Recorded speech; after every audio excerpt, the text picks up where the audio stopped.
Okay, it's 8:45. As promised, the doors are open. Between now and 9 o'clock, we're going to be allowing others to join us because we're going to start at 9. And you'll have to tolerate some opening remarks while I'm waiting. I'm glad Dave is here. He's going to be backup host, Dave Somerset. He's also confirming that the link is live and people got it. That's always the anxiety-producing thing under these circumstances. And so on the Rockport Poetry Festival page on Facebook, and I'll be toggling back and forth here, admitting people, there was an intentional statement. So before I read that, all of this started about, well, 4 years ago, a little more.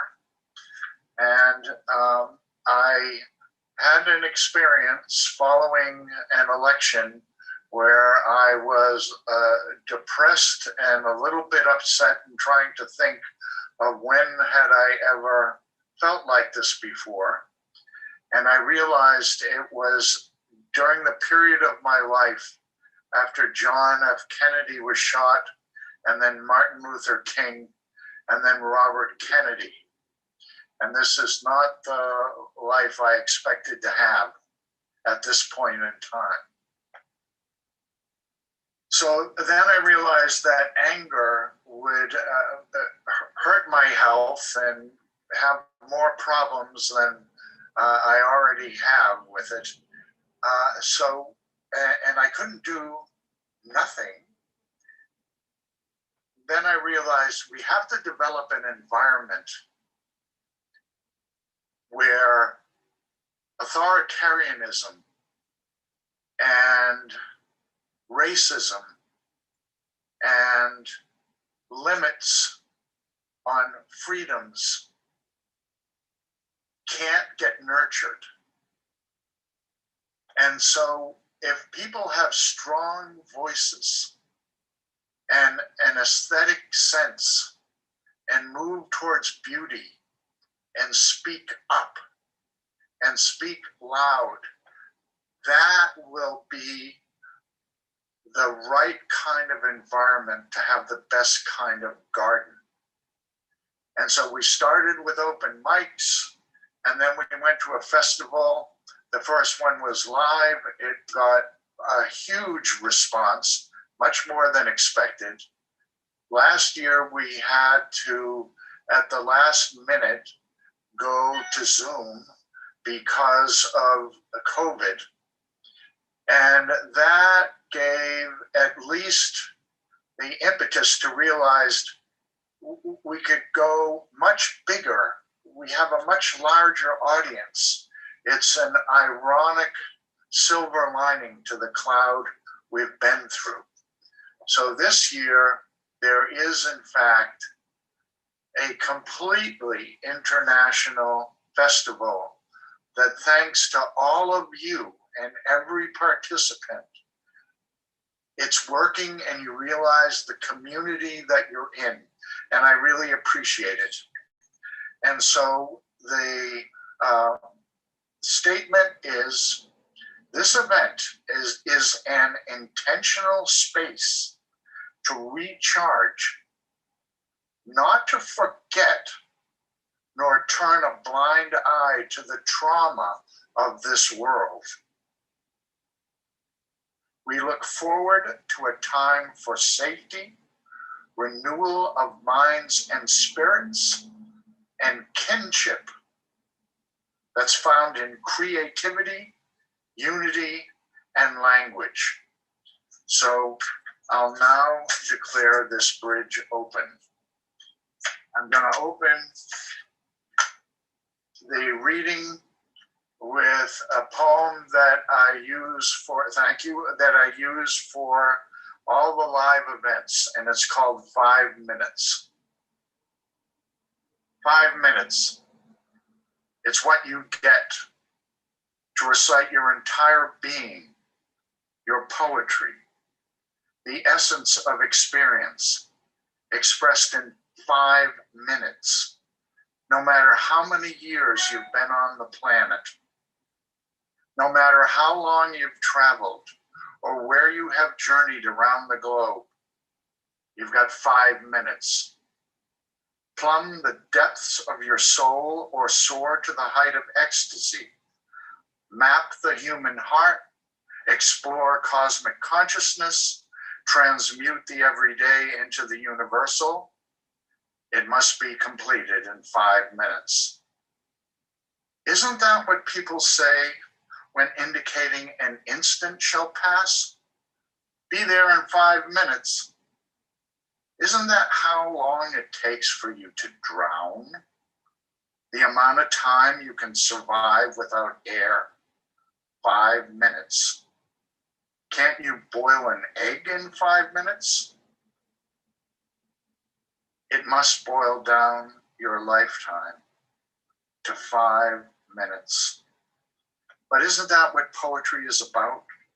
The concentration, the density that distinguishes it from prose.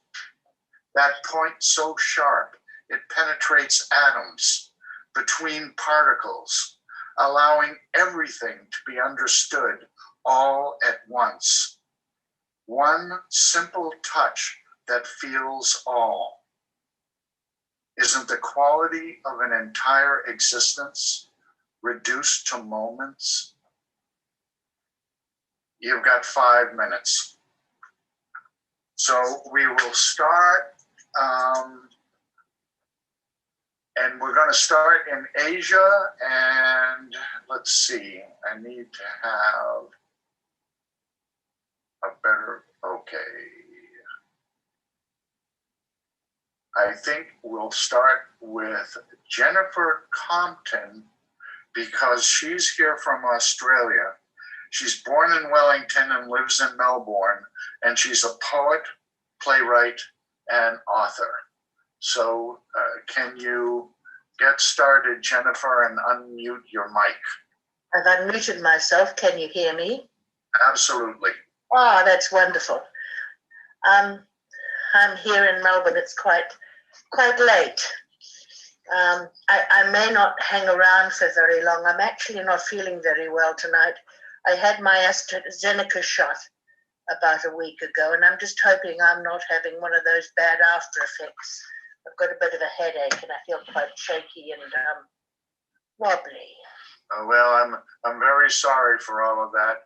It's probably best to get it over with. Yes. Yes, indeed. So here I go, and I've got my 5 minutes, and I'll hang around as long as my headache lets me. The Old Man in the Tower. What a knee-buckling weight he is, the old man, sat astride my shoulders. The sheer heft of him, the yoke of his thighs, so much meat and bone in him, a nodding cannonball for a head, larger than life-size, his stentor chest. Homer wrote of Stentor that his voice was as powerful as 50 voices of other men. That loud man died, it is written, after getting into a shouting match with the trickster son of Zeus. Women don't shout much. We scream. What manner of tower might it be? Some crumbling old wreck from antiquity, some grace and favour heritage listed, place of last resort for the fairy and the demon? Without recourse I carry him upon the back of my neck, finding each spiral step with a careful seeking foot, nearly at the top, and still he sings like a little child, hanging on to my ears, hoping for a good view, legs dangling athwart. I have the impression that the old man assumes he is mounting this archaic structure of his own accord, that each increment of height seems no more than he deserves. Is he our sacrifice? Will I tip him onto the cobblestones below once I have gained the view? Is it a kill the father job? It's like a chess piece, this tower. Crenellated. Permission to fortify, sir. This is the territory of answer back. This is where the all of ministry bites. Enough, enough, enough. Eep, eep, eep, eep. All better now. Calm as a mill pond. Smooth as a smoothing iron, whatever that is. Dashing away. Not one to assure burden. No. Happy to pull as hard against the collar or lift a load as anyone, but my littleness against your immensity. The tower, so it seems, is finite, tops out into vaporous cloud, the realm of what comes next. There may be other towers about, who knows? I don't know. Intent like a lonely donkey, withers wrung, a jenny or a henny. My being is set upon this task, such is the donkey's song. So I steady you, one hand poised upon your flank, the other hoisted on a cant for balance. So, and I take the next step.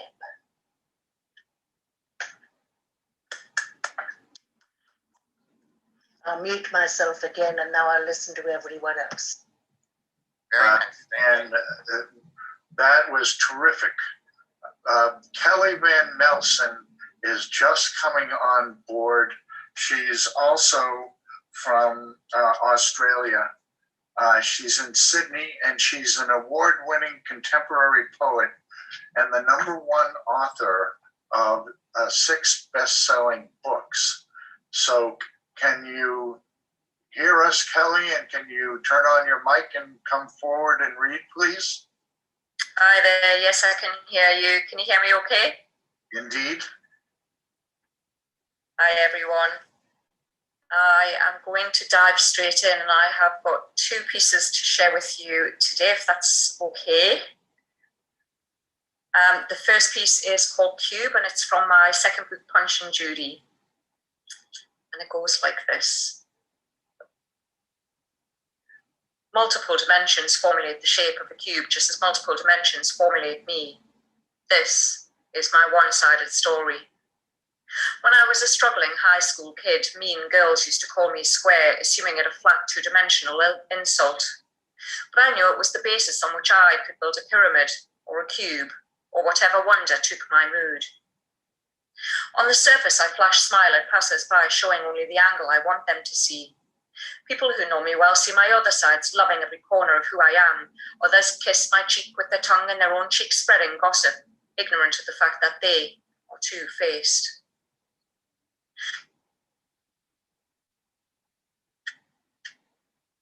Multiple dimensions formulate the shape. I am saying I have more than one face, making me two-faced too. I'm not too ashamed, cheeks inflamed to say it.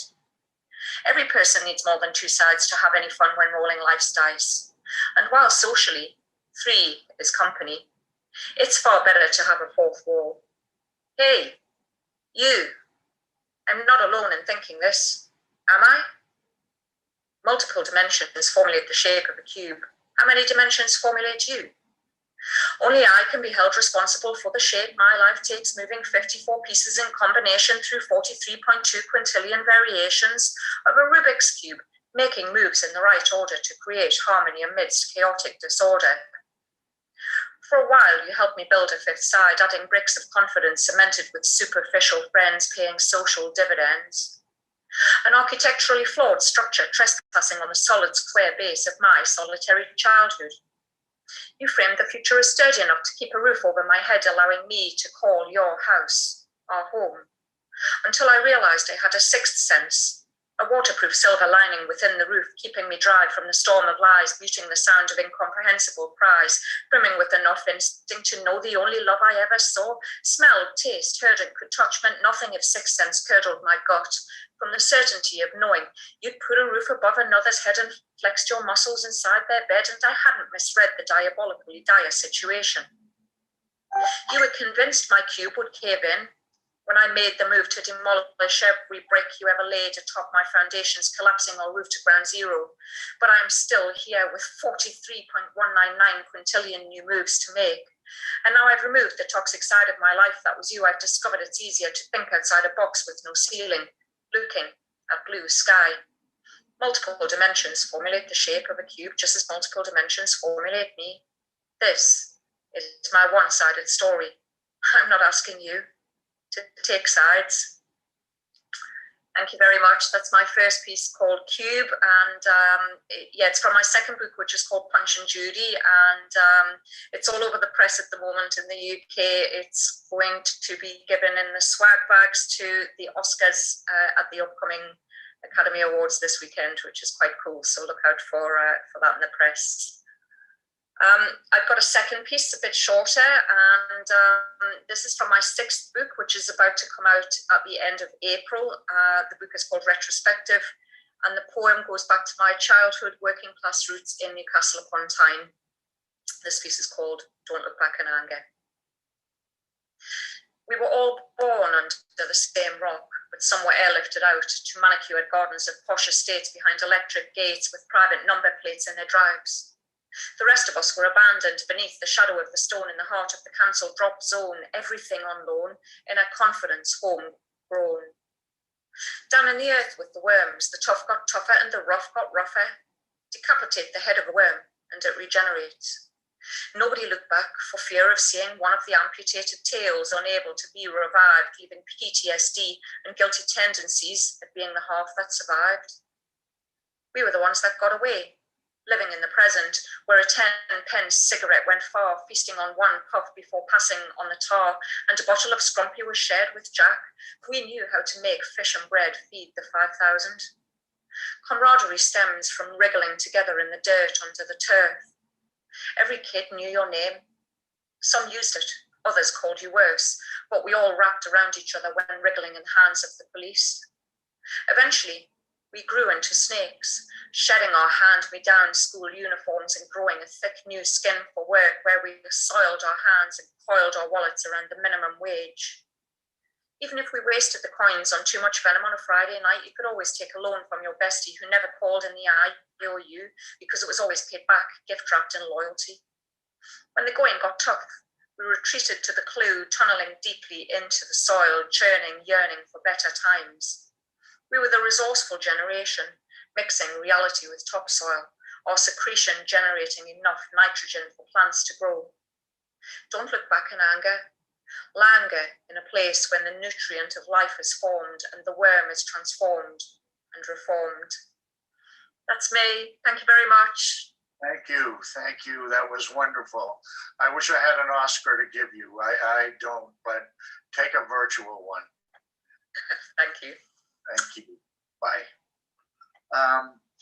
Sophia Kidd is a scholar who's currently living in China, and she was due to come on now, but she also had emailed me that she was traveling and on the road and may have signal problems. So I don't think she's here. Sophia, are you here? All right. We will add her when and if she arrives. Now, it's my great honor and pleasure to have Yuyutsu Sharma, please.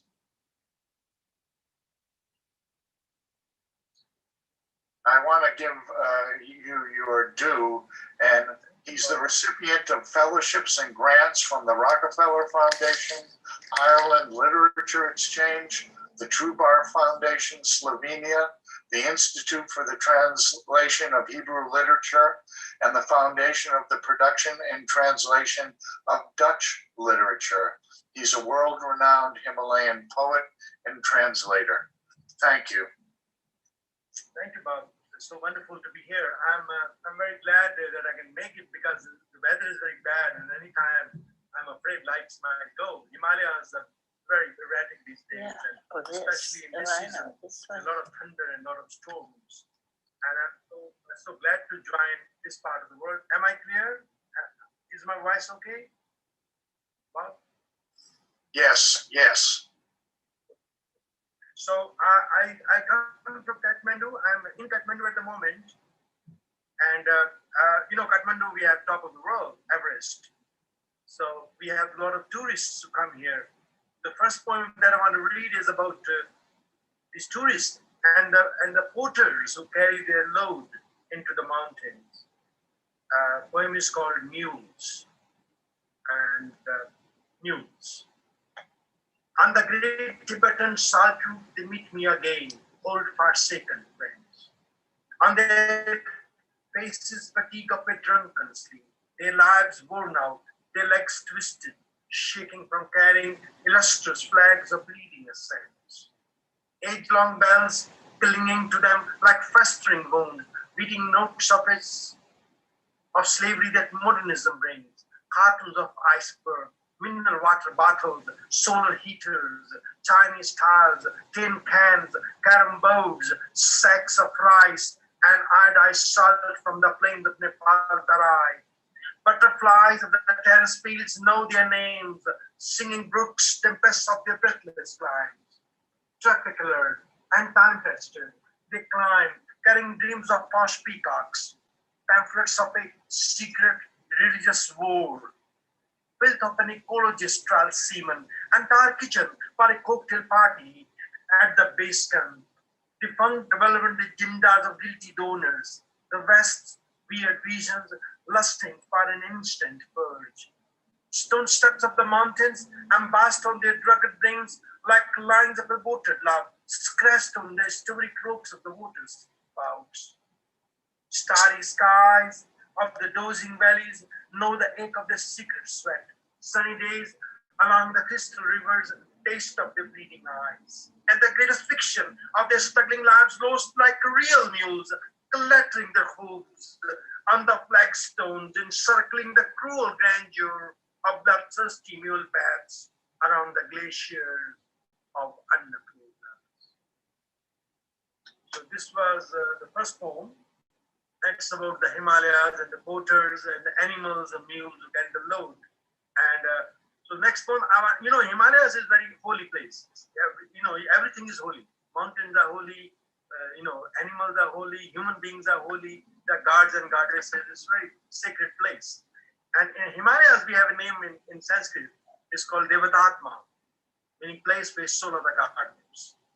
So I want to read this poem, which ends with this with word Devatatma. And also, Everest is not the Nepali name. Nepali name of Everest is Sagarmatha, meaning forehead of the sky. Everest is name of this British guy who, during the British colonial times, tried to see if Everest is the highest mountain in the world. And they named the mountain after him. And nobody knows the real name. So this poem I call Little Paradise Lodge from my collection called Annapurna Poems. Annapurna is also one of the ranges in the Himalayas. And this poem will end with this reference to Devatatma, meaning place where soul of the god lives. Little Paradise Lodge. My pen frozen against the daggers of Annapurnas. And in a blanche plus plank chopped from a sandalwood tree trunk and used as a table, I place my elbows and hold my face in my hands. Blinding snows of the Annapurna ridge usually shine in the eye of my mind. I sit in the spacious courtyard of your paradise lodge, deciphering shrill notes of birds in the mossy trees.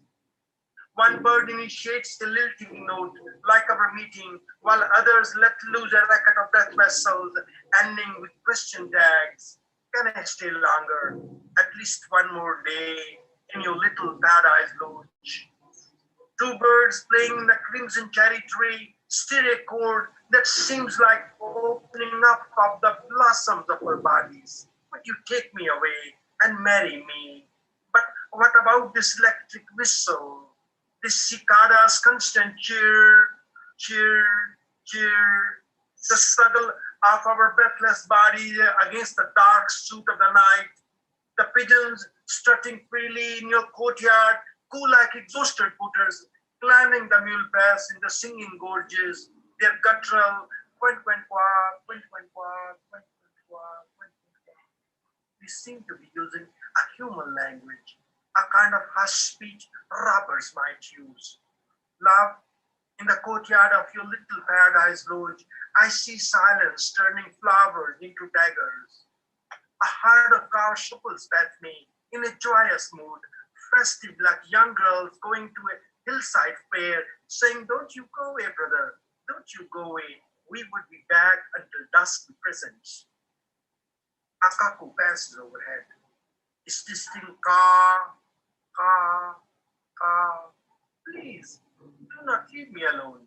I'm utterly alone, stuck on the last mountain of the world. And beyond me, just one more mountain where they say a deity lives, guarding a tiny turquoise lake. And thereafter, nothing but realm of melting snows which sold to the gods. Thank you. Thank you immensely. I don't think some folks have been admitted as we were talking. I don't think Sophia has arrived. Have you? All right, I'll eat up a little bit more of Sophia's time and just want to extend thanks to folks who are actually making this all work. There's 43 in the audience now, and it's a good time to thank Brad Bennett, who's going to be doing our haiku workshop later. Becca Jordan, who has been a safety net and done all of the design and technical email, website, etc., etc.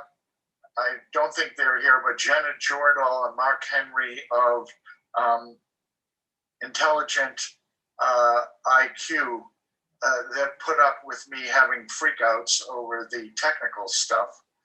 Coracle Europe, who are streaming this live, and co-hosts that I have here to cover for any fault I might make, but no pressure on them.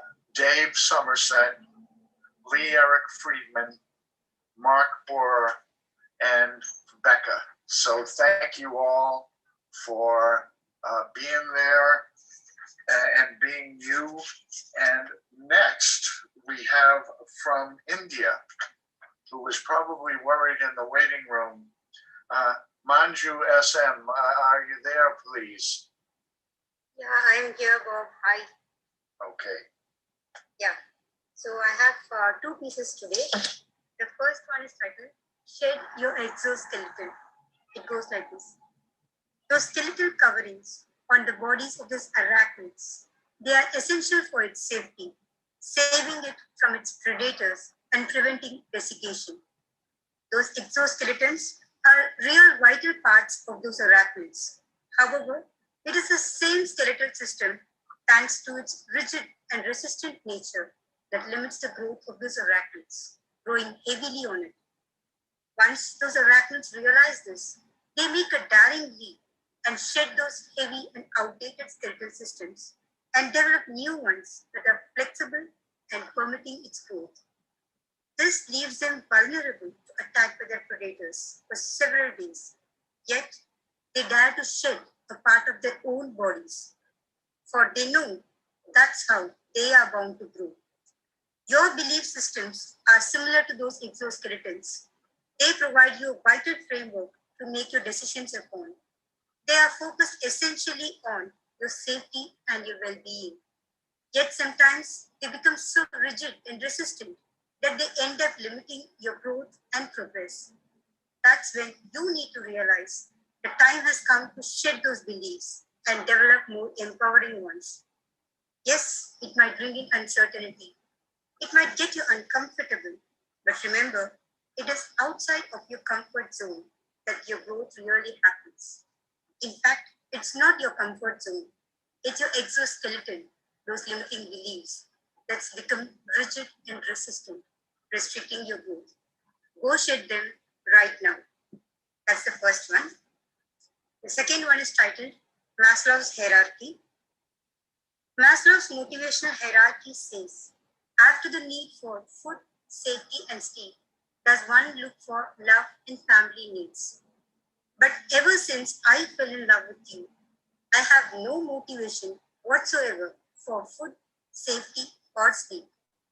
I wonder where the mistake lies, in Maslow's proposed hierarchy or in me. That's it. Thank you. Thank you, thank you, thank you.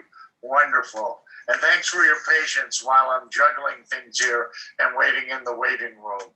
But terrific. Love to have you here. And now, is Parkori here? Yes. Parkori Sinha is a bilingual writer from India with 10 books published, several national and international awards, and has been translated in over 22 languages. So if you would please unmute and join us, that would be better than terrific. Hello, hello. Very warm greetings from India. Good morning to you. It's good evening here. And I also have two poems for you this evening. The first one is called Peace is Hostage to Love. Peace is hostage to love. On the broken roads once built with foreign collaboration, where the militia, the mafia, the Naxals, the guerrillas, and even the Taliban smuggling themselves inside borders, hide out, sneak in, mingling sometimes at the local tea stalls with people and the system before the ambush and the kill. Peace is hostage to love. Peace is hostage to the good old cry of development, discrimination, disparity, distance. On the dirt trail leading to the mud homes not too far away from the village school, with thatched roof that leaks in the rain, and where teachers serve meals better than teach classes, and where students aim to learn enough to sign their names, where local toddy freely flows before paddy ripens, and women walk to the forest and to the market to light up the fire which cooks and warms and illuminates the broken wires of the government electric pole just a few steps away. Peace is hostage to bribery, corruption in a country which competes to have the richest denizens of this world. Peace is hostage to love. Peace is hostage to empathy, sympathy, even humanity, tattered, battered, seen molested in the long lines migrating from the borders of the poorer to richer countries. So often fought and kept in cubicles, presented in courts where justice is a game and the tyranny of money rules in a world where life and hope are fighting a case for asylum. In so many corners, peace is hostage to love. Held without a word, without a spelt out ransom, where bullet makers pull up before parliaments in BMWs and quietly walk in, peace is hostage to faith and belief. And on that lovely sunny morning, when instead of holding my face in your palm, in your hands you screamed love and screeched the claim to care and sent a woman to share my heartbreak. Betrayed the terms of both love and peace, and my dear, you won't even pay the penalty. The laws of the land and of the water will let you go free, but I won't. Peace is hostage to dignity. For every woman on this earth, and may there be revolutions, may thunder roar and lightning smile for all to see and hear. This world needs to lose all its fear. Peace is hostage to love. Do I have time for a thank you, sir? Thank you so much. Truly honored, first of all, to be here, and thank you for that. Do I have time for a quick second one? I think Yes, just continue. Okay, I will read one more poem, and this is about my love for your country, basically. I used to live in New York, and I just can't forget it. So here is celebrating October in America, the fall colors. Leaves shed, leaves shed, food made and stored. For the approaching winter, the dear old apple tree is done with photosynthesis. Brown branches saying goodbye to the dry leaves flying away in the wind, gathering pace and chill. Peaches plucked, sweetness lingered in the air, soon the ground will be white. Icicles dancing from the trees, temperatures could tear your skin like polar bear and the puma. Wait, but wait, not yet. Behold, the fall is still here. The old man oak is golden, like nothing else can ever be, shining in the sunset where the red of maple and birch and poplar and so many more stand basking in a glory. Dear motherland of adoptive paperwork, why did you banish me like a stepchild unwanted? I remember and celebrate the beauty of the fall colors. Nowhere has autumn such splendor. Thank you so much. Thank you. Now we move around the globe to Pakistan. And we have Hiba, who is a student of literature and linguistics. She's a writer and poet who has been published in several international magazines and journals. So Hiba, would you unmute and please read for us? Thank you for the introduction, Robert, and thank you for having me here. So the poem that I'm going to read today, it was published in the Wild Word magazine recently, and it's basically about how a mother is sending a postcard to her daughter from the great beyond, and she's telling her that, you know, the great beyond isn't all that interesting, it's all boring, so, you know, just enjoy your time here in the world. So here it is. A postcard from my mother who met death in the most startling way. Even the stars are a listless array of suburbs. supernova whirlpools, and life in light years. Here, humans are called particles. The smaller, the better. If I write I miss you, it will denote something rueful in the language spoken on earth. Here, it just means I am giving birth to a lonesome deity between us. I canoe around Ursa Minor and think of those minor frictions I had with your papa. It reminds me how we are lost in the smallest of spaces, how there is only just one big language after all. Here the sky is indigo just the way I wanted, just the way I painted your bedroom walls a burning sapphire indigo. I am out in the open and now there is nothing magical about the sheath of starlight. And if I were to dig my human nails in the reams of this nameless realm, I will rob myself of the remaining magic. Here, when I say I refer to my 10-year-old self in Mombasa, brown like henna, hair in silk braids, legs continents apart, and that green mamba hissing between my heels, then slithering away. I am now a particle, so I can be a river or a songbird or a soft hiss.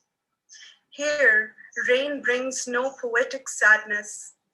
A tree star lands on my toes. I am not startled. Thank you. Thank you. That was wonderful. So before we leave the Far East, as they say in the United States, I just want to double check that Sophia hasn't arrived. So I guess she's enjoying her road trip, and we wish her well. If she shows up, we'll try to squeeze her in. Now we're going to move to South Africa. And the first poet from South Africa is going to be Bilkis Mula. She resides in Nelspruit, South Africa. She has 2 published anthologies, Wounds and Wings and The Ebb and Flow of Love. She is a prolific poet. Would you please unmute and read to us?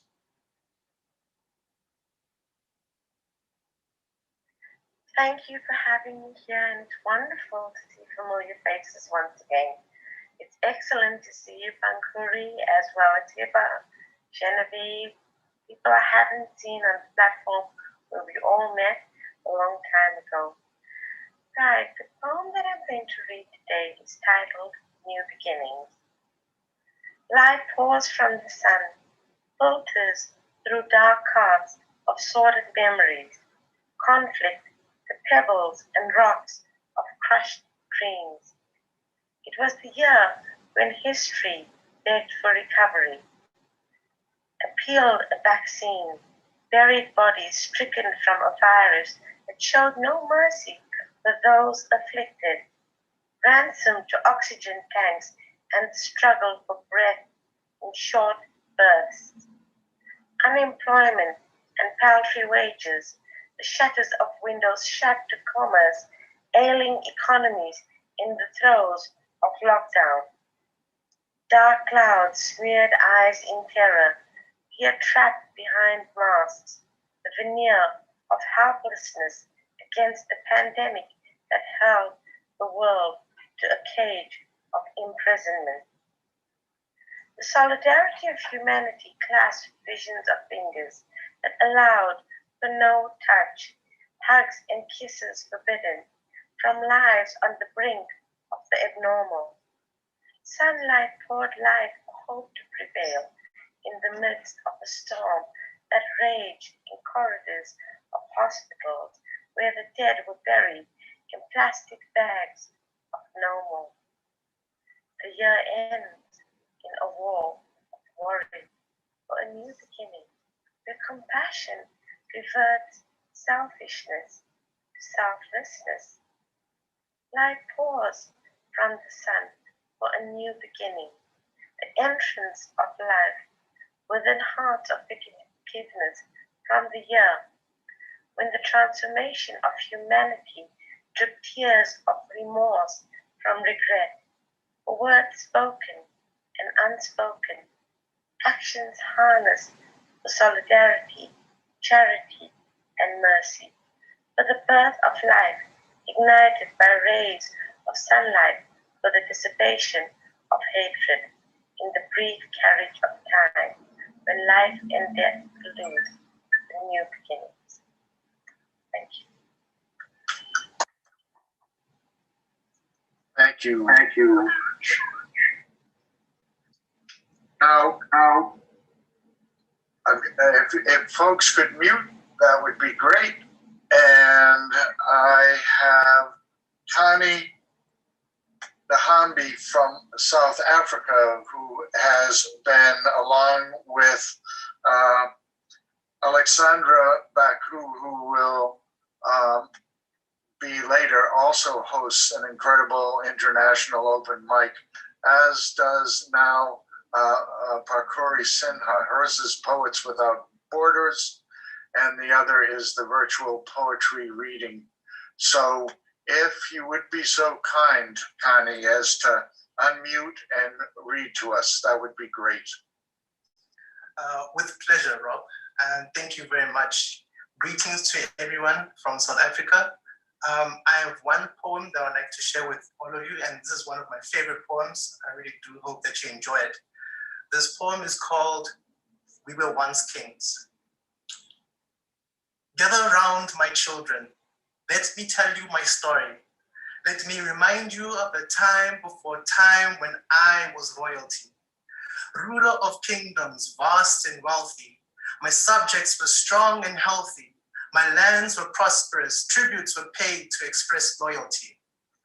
Mountain ranges spanning further than your eyes could see, where I could meditate in prayer, worshiping the gods that came before me. I had many beliefs and cultures, with my gods portrayed in sculptures, my faith and ways passed down by word and scriptures. I was the Kemites, those that built the pyramids. In the dark nights was where I studied the stars. I was the Songhai of Songhai, not to be confused with Shanghai, where I ruled as Sani Ali, capturing Timbuktu in Mali, where I once ruled as Abu Bakr II. I remember leaving my throne to explore the limits of the ocean. Amanirenas was my empress, the one-eyed Kandake of Kush that was hard to impress. Distress was brought upon King Alexander the Great and his men when they saw her battle prowess. Yes, there were many others, like Ya Asentewa, Queen Mother of Idrisu of the Asante, that believed in their liberalism, for tooth and nail against the oppressive fascism of British colonialism. The realism came to me then as King Shaka of the Zulu nation. I remember motivating my men as we got into the bullhead formation. Everything changed since then. Ships kept coming to my shores, bringing in foreign ways with them. There they were, in their tens and hundreds, forcing me into ships where I was taken away for hundreds of years. I had forgotten who I was, stripped away of my identity, and was now called black. Traced the lines of my scars on my back, caused by the crack of the whips of my masters that were known as white.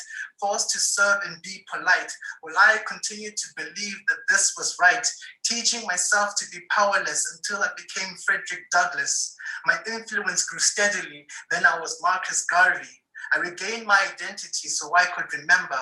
I learned the importance of peace and became Nelson Mandela, and then the world was made better. Finally, providing growth for you all, my children of strength and peace. I need you to remember my story. Learn this, for these were the elements that made you.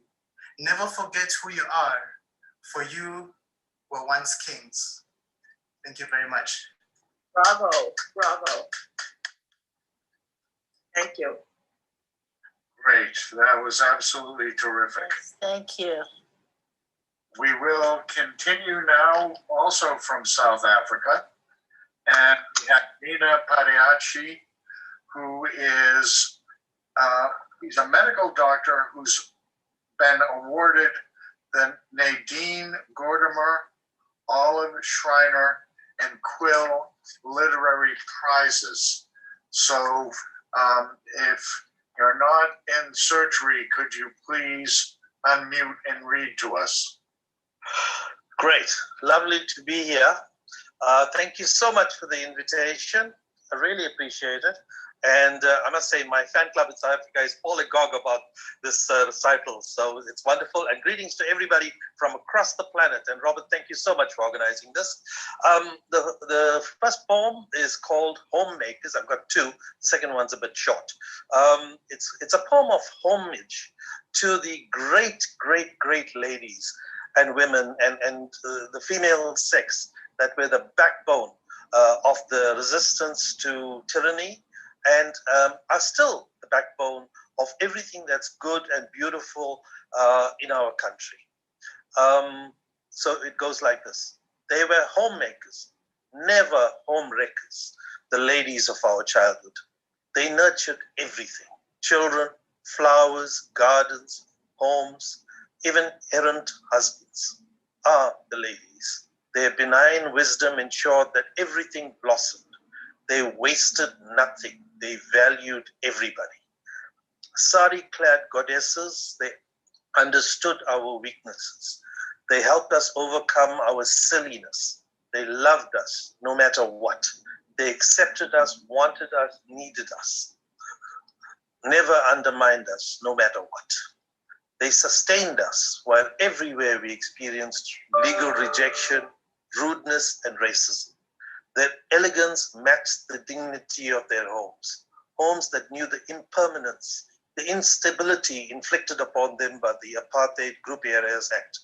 I'm just going to explain that. The Group Areas Act was an act which forced people to live in separate racial areas. So white people lived in one part of the world, Chinese people lived in another part of the world, so-called colored people had to live in another part of the world, and so-called Indians were forced to live in another part of the world. So they didn't want us to meet, to get to know each other, and to understand each other. I'll continue with the poem. They never denied you sustenance, biryani, veda, parvaso, and roti. We knew their love, their loyalty, their reliability, their caring, and their victuals. They helped their families survive every torment, every inferno. They stood resolute like the Drakensberg, anchors of hope against the evil, racist decrees, the terrible legal racist earthquakes that shattered so many communities. Our ladies, they did not desert us when we were being destroyed. They did not flee with our children. They stood unbroken with us. We helped each other survive. Our ladies, they were our pride, our honor, our joy. They were proud of their heritage.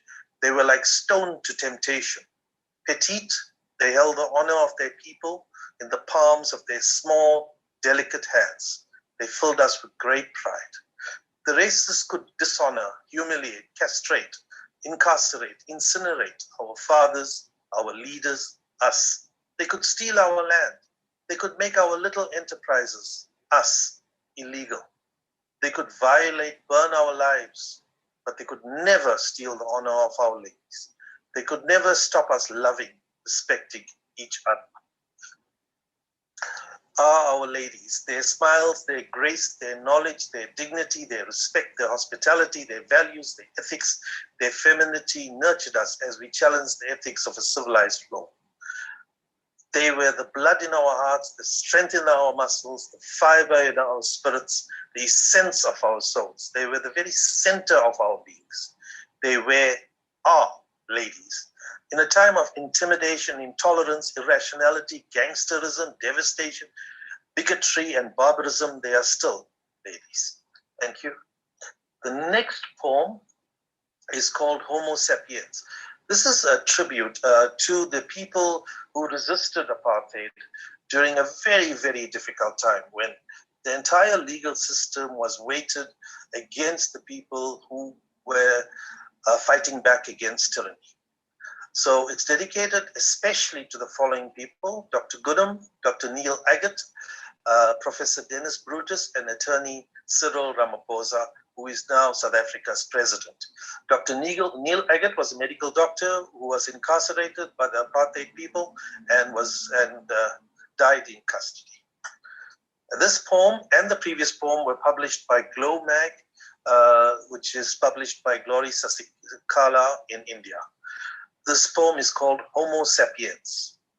Human beings, delicate, puny, vulnerable, their flesh, blood, bones and nerves, eyes, ears, nails and hearts are so easily tortured. They're also fragile and yet so valorous. Every millimeter of their skin is suffused with pain by the tormentors, and yet they are so incredibly heroic. It brings tears to my eyes. The way in which over millennia so many have resisted humiliation and derision, tyranny and oppression. It's absolutely incredible. The divine seems to emanate from their eyes, and the heartbeat of the universe appears to pulsate in their arteries. Thank you. Great. Thank you. Now we move on further north in that part of the world, like very northern, not extremely, but we're moving to Greece.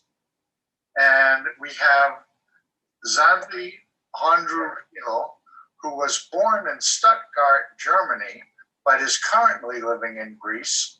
She studied German literature and linguistics, journalism, and public relations management, and she's been working since, writing since she was 15, and maybe working longer than that. So if you would please unmute and join us. Hello, good morning, good midday, and good afternoon is in order here. I am very honored to be amongst all of you today, and I would like to add to what you said that I'm also working for a European art platform where we also hold international meetings, poetry meetings. We did, the first one was for the International Women's Day, which was on the 8th of March. And actually Pankuri was there with us and some other people also who will read in the Rockport Festival as well. I will read for you two small poems. One is called The Capitals of Lockdown, and the other one is called The Unexpected Collection. Capitals of Lockdown. Our days didn't get brighter, although spring is here. And even now that all the roads are open, there is nowhere we could go. Here, in this lane, we will survive until our true values will shine like equations with mathematical precision. That is the first one. And the second one is Unexpected Collection. I collected sun, mountains, and seas so that the universe would stitch your dowry. I went and talked to the nights so that the stars would write your future bright. I sat down to listen to the sounds of the flowers and to the colors of the birds to fill your life with beautiful shades. But when I heard your microscopic heart, my life was filled with music, color, and light. Thank you.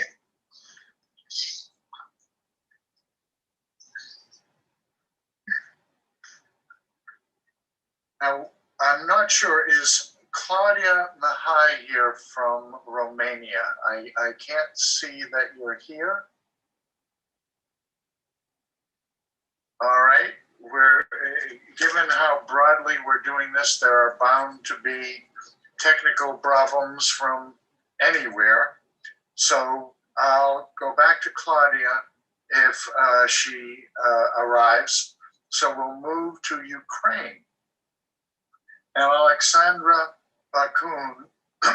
is a poet who writes in Ukrainian, Russian, and English. She explores societal issues, relationships, trauma, gender, and health. She's also one of the co-organizers of the virtual poetry reading. So Alexandra, if you could unmute and join us, that would be great.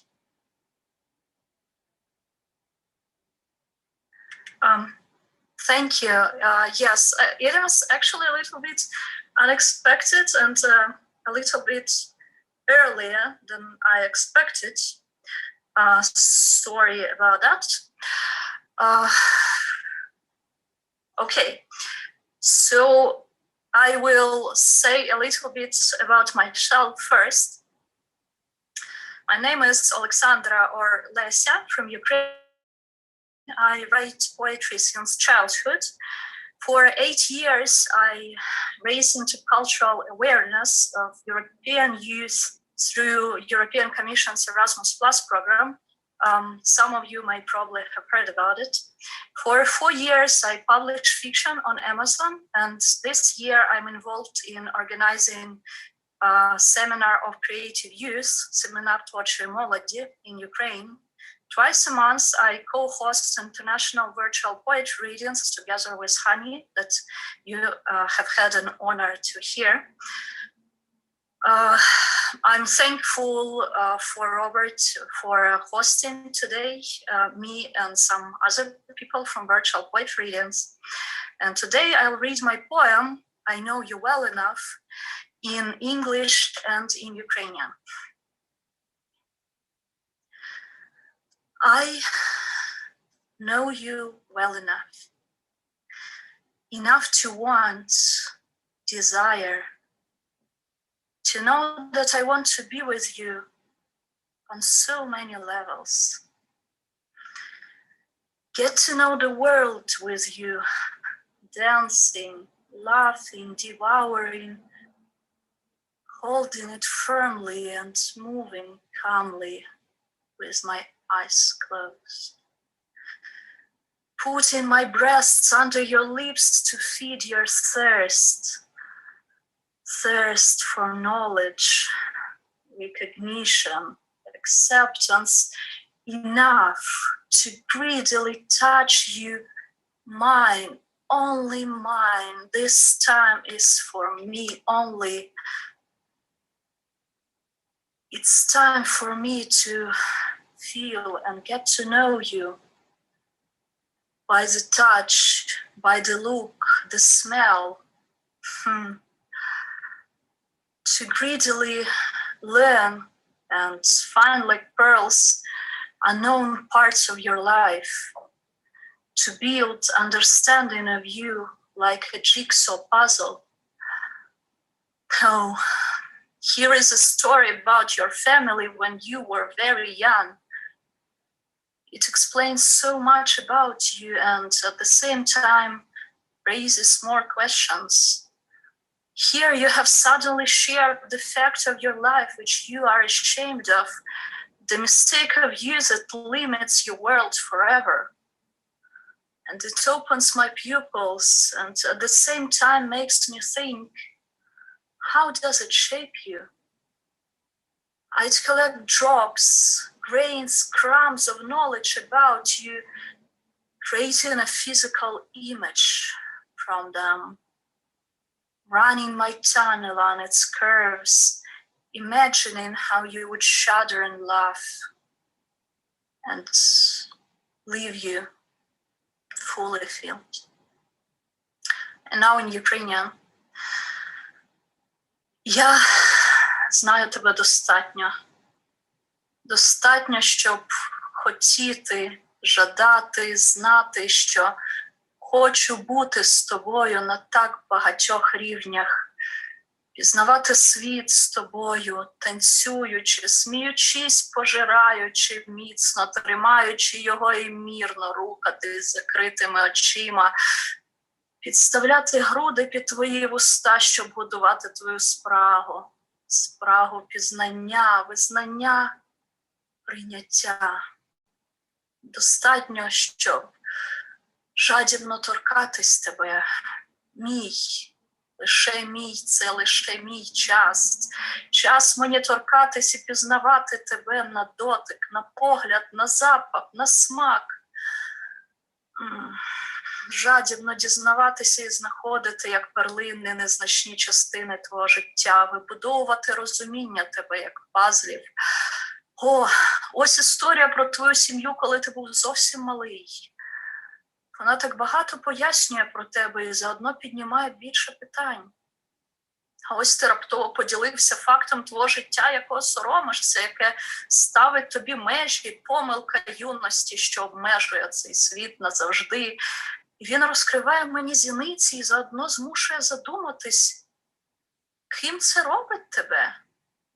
Збирати краплинки, піщинки, крихти знань про тебе, створювати з них фізичний образ, проводити язиком по його вигинах, уявляючи, як ти здригаєшся і смієшся, і залишати тебе наповненим.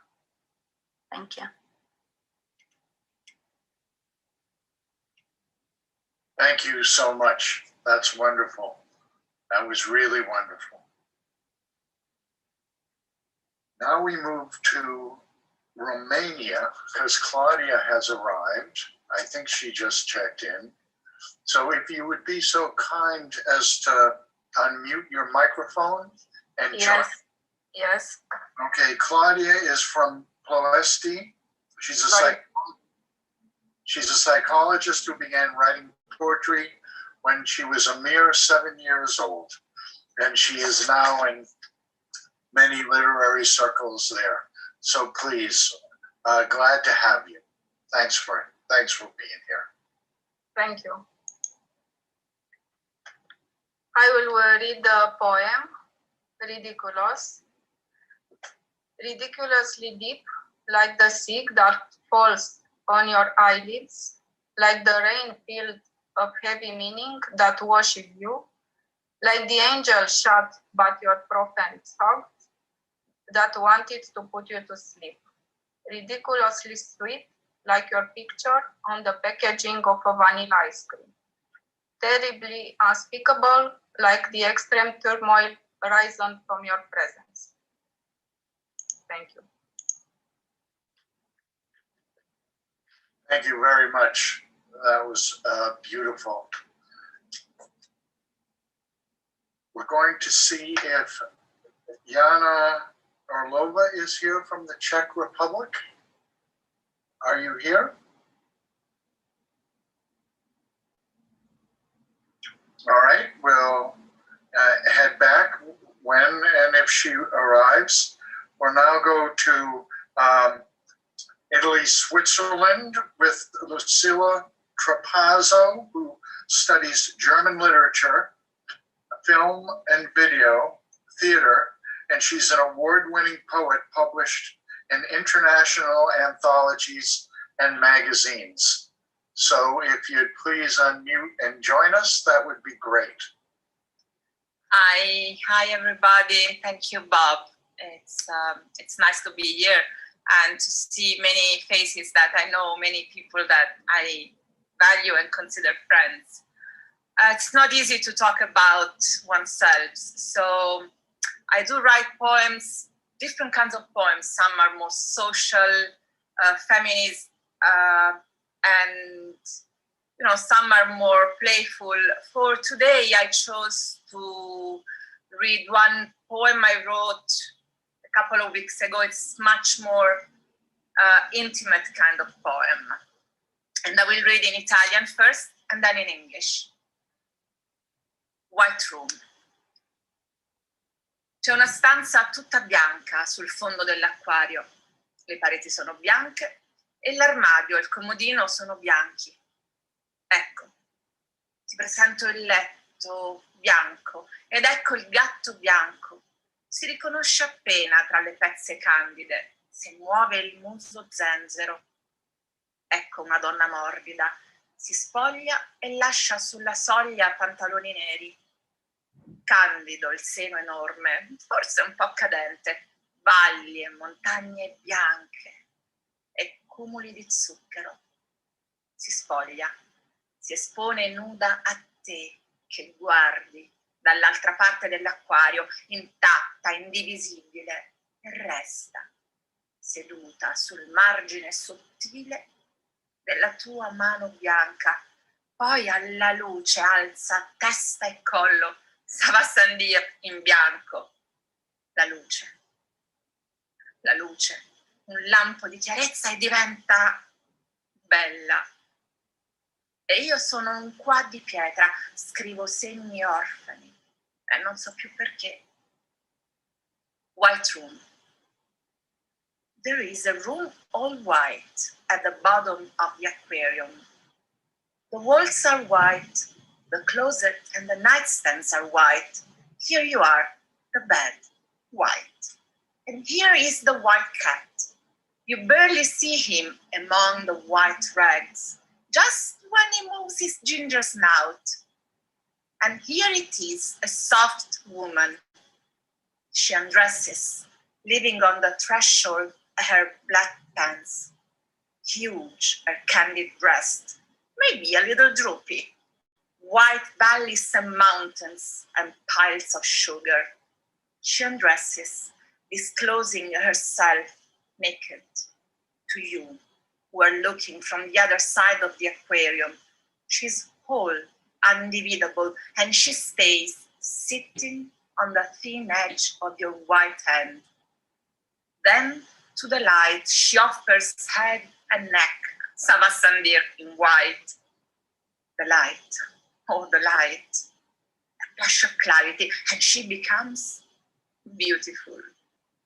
And I am now a ear of stone, writing orphan ciphers, and I no longer know why.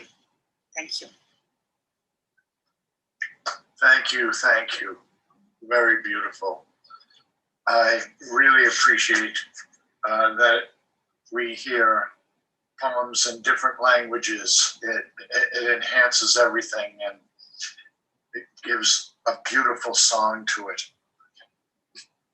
We're going to Germany, and it's Angie Sten. She's a German poet, a visual artist, a video producer, and art curator in Milan. She's part of the international collective Poetry is My Passion, and her poems are translated into Italian, English, Spanish, French, Chinese, Polish, and Macedonian, and she's going to read one in every language. Great. Thank you, Bob Whelan. It's great to be together with all of you. It's a wonderful group of poets. I want to read you a poem that's called The Gray Zone, which is a concept developed by an Italian writer called Primo Levi, who related it to the concentration camps where he passed several years, and he's one of the few survivors. The Gray Zone principally is referred to those people who know they are in the wrong system, but they adapt to the system to have an advantage. The Gray Zone. Gray cats move slowly, sinuous bodies tied together, the head of one attached to a neck of the other.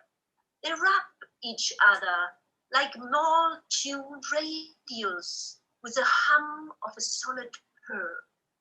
And when they ask you, what have you seen in the Gray Zone? Prosperity and a homogeneous mass without delineation in abundance. In the sky, a gray wall devours the city. A tornado swallows up winter, too hot, too dry. Tender blades of grass, after seeing the light, turn senile white. And when they ask you, what have you seen in the Gray Zone? Prosperity. Believe in a special right to exist, pollute, intoxicate, manipulate. You are beautiful, earthworm, hermaphrodite without head or tail, stirring the hot humus. You are beautiful and you know it. You are beautiful, mayfly, transparent livery slamming over and over on the turbid window. You're beautiful for just one day, and you know it. A rose is a rose is a rose. Thanks, Gertrude Stein. A life is a life is a life. Okay, now I will read it in Italian. Zona grigio. I gatti grigi si muovono lenti, sinuosi, corpi stretti fra loro, la testa di uno attaccato al collo dell'altro. Si strusciano con un ronzio diffuso, omogeneo, come delle radio mal sintonizzate. Quando ti chiedono cosa hai visto nella zona grigia, benessere e la fede di avere un diritto speciale di esistere, inquinare, intossicare, manipolare. Sei bello, lombrico ermafrodite, senza testa né coda. Rimescoli humus rovente, sei bello e lo sai. Sei bello, moscerino, livrea, trasparente, spatti e ribatti contro vetri opachi. Sei bello per un solo giorno e lo sai. A rose is a rose is a rose, thanks Gertrude Stein. Una vita è una vita è una vita. Grazie. Thanks. Thank you. Beautiful. I also noted the body language changed with the verbal language. It's wonderful. So now we're going to Poland. And Lila Lattis, are you here? She's a poetess, translator, and author of reviews, articles about traveling, and has published 9 books. She's got awards in poetry and cultural activity and publications in Poland and abroad. So if you would unmute and join us, that would be great. Hello from Poland. It's good to see so many familiar faces, and others will soon be familiar. I am from the country which has a long and rich tradition in poetry, a few Nobel Prize winners, and I hope I am the right person to be here. I will present one poem in English and in Polish, related to time. When she said that she would like to kiss him in the rain, he started to check the weather forecast. He adored Kierkegaard, she preferred Hegel. They had different views on Big Bang, GMO, and the thickness of pizza. They will argue about elections at breakfast and after dusk. By now, both are waiting for the rain. And the same in Polish. Związek z czasem. Gdy powiedziała, że chciałaby całować się w deszczu, on zaczął sprawdzać prognozę pogody. Uwielbiał Kierkegaarda, ona wolała Hegla. Różnili się w poglądach na wielki wybuch, GMO i grubość ciasta do pizzy. Będą kłócić się przed wyborami, przy śniadaniu i po zmroku. Ale na razie razem czekają na deszcz. Thank you very much for your attention. I wish you all a wonderful and inspiring session. Thank you so much. That was wonderful as well. And actually, Jana from the Czech Republic has arrived. So I would like to have her unmute and join us. And she's a poet and performance artist. Her poems were translated into many languages, including Hindi and Chinese. So Jana, would you join us, please?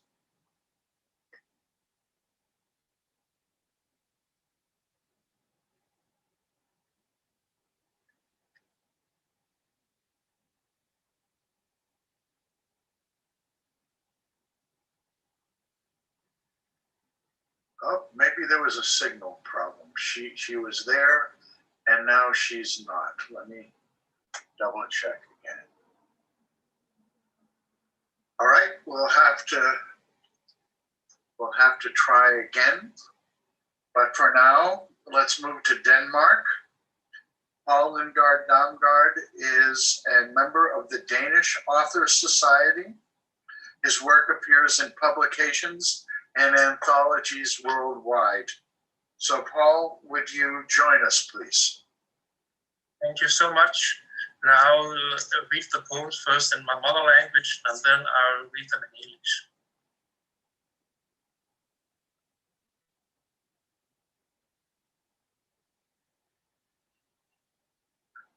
Hvilende krav. Solen er min skulder, der ligger under verden. Jeg møder gerne op som her. Er min skulder, der dukker som silke i mine ord, der efterlades på græsset med dig.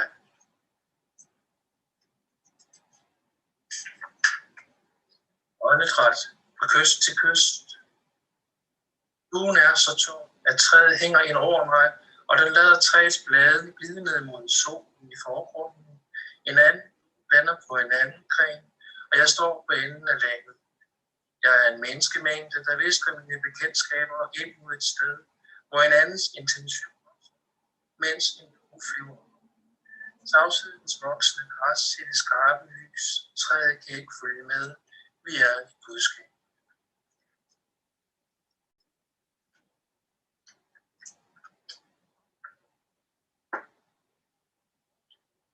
Sjældent til stede.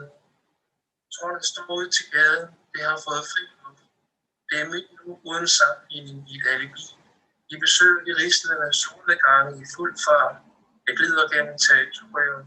En nuance af kanter i forlængelse af hinanden. Når nyt dukker op uden høst. Et underliggende røde lys i gaderne. Ingen kunne sænke farten, men vi fandt en udvej. Jeg har sået et stop i trafikken. I den fine attitude til telefonen. Ingen af mine venner går så langsomt som du op ad muren i en farve, der følger med. Mast. Jeg træder gennem byen som gift fra en tændstik, rødglødende murbrok, asfalten er humørfuld som en gåde. Jeg drømmer, at jeg aldrig skal møde nogen, forpustet som en hjerte ud af byen. Du er med, og du suger alt til dig i en forsvundet skov, og fællesskabet er uden sprog, palmer ved en hvid gav, og en rest af farver øverst løber ned fra himlen. Visiting violence. The sun is my shoulder that lies beneath the world. I would like to show up as your absence. The moon is my shoulder, coming into sight, shining like silk in my words left on the grass beside you. With from coast to coast, the dove is so heavy that the tree hangs over me and lets the leaves of the tree slide down toward the sun in the foreground. Another dove lands on another branch, and I stand at the end of the land. And a crowd of people who whispers my acquaintances towards a place where somebody else's intention arises while a picture flies up. The growing mass of silence and the bright light the tree cannot follow. We are a message. Rarely listen. The town faces the street. It has got free air. It is my moment without comparison in an alibi. We visit the sparkling sunsets at full speed. I glide through territory, a shade of edges in extension of each other. Something new emerges without harvest. My underlying red light in the streets. No one could slow down. We found a resort. I have sown a stop. My attitude without address. None of my friends are going so slowly as you up the wall in one color which comes along. Not. I step through the city like a spark from a match, red glowing rubble, the asphalt is moody, like a riddle. I dream that I'll never meet someone, out of breath, like a heart out of town. You are with me, and you absorb everything in a lost forest where the community is without language. Palm trees by a wide gable, where remnants of colors and stuff are running down the sky. thank you so much for listening. So, yeah. Thank you. Thank you. I don't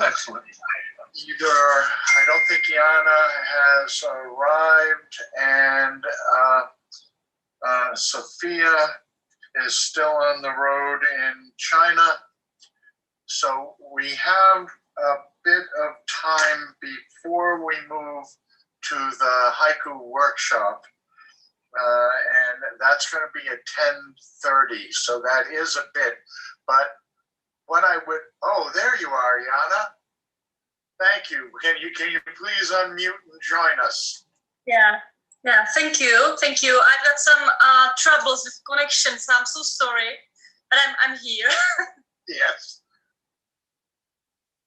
So, well, I've got two poems for you, just in English. It will be quick. They are two short poems, and I just selected these two for our meeting today. So the first one is called "The Asian Gods Are Still Online." I would like to lie with hops overgrown in the woods like my fur, in the strained fascia of a clerk. I will measure out my desire for you with steps, torture for the advanced. And I know there is still time because the Asian gods are still online. So this was the first one. And the second one is called Soul Has No Gender. I'm partly a man, a machine, and a planet. I will erect a chamber for ghosts, and I'll show you where to hunt in gloom. Then I boil them in my menstrual blood, blade of foresight, incision of love. I'm white, naked, lovely, there on a remote asteroid. So, from me, thank you. Thank you. Thank you so much. Thank you. Yes. We'll take a bit of the time that we have left. I would love to have, in exploring this, I found out that there was a museum of poetry in Milan, and it appears to be the only one in the world. And there are a lot of art projects that are related to it. So I'm wondering, although I'm catching you off guard, Angie, if you're still here, could you tell us about that? Yes, in fact, this Piccolo Museo della Poesia in Piacenza in Italy is the only one, I think, in the world that is completely dedicated to poetry. It's in a very old church, in a very beautiful place. And at the moment, it's hosting the project Rucksack, a global poetry patchwork, which is my project that I invented during the lockdown. It consists of a backpack made of dry tea bags put together, and these tea bags were sent by poets from all over the world, and there are about 250 poets involved, and they send poems in their mother tongues and translated if they had a translation. So it's a whole installation of this backpack where the tea bags sit one on the other from South Africa to Iceland, and it's a little bit very symbolic for the pandemic that we can sit together so close.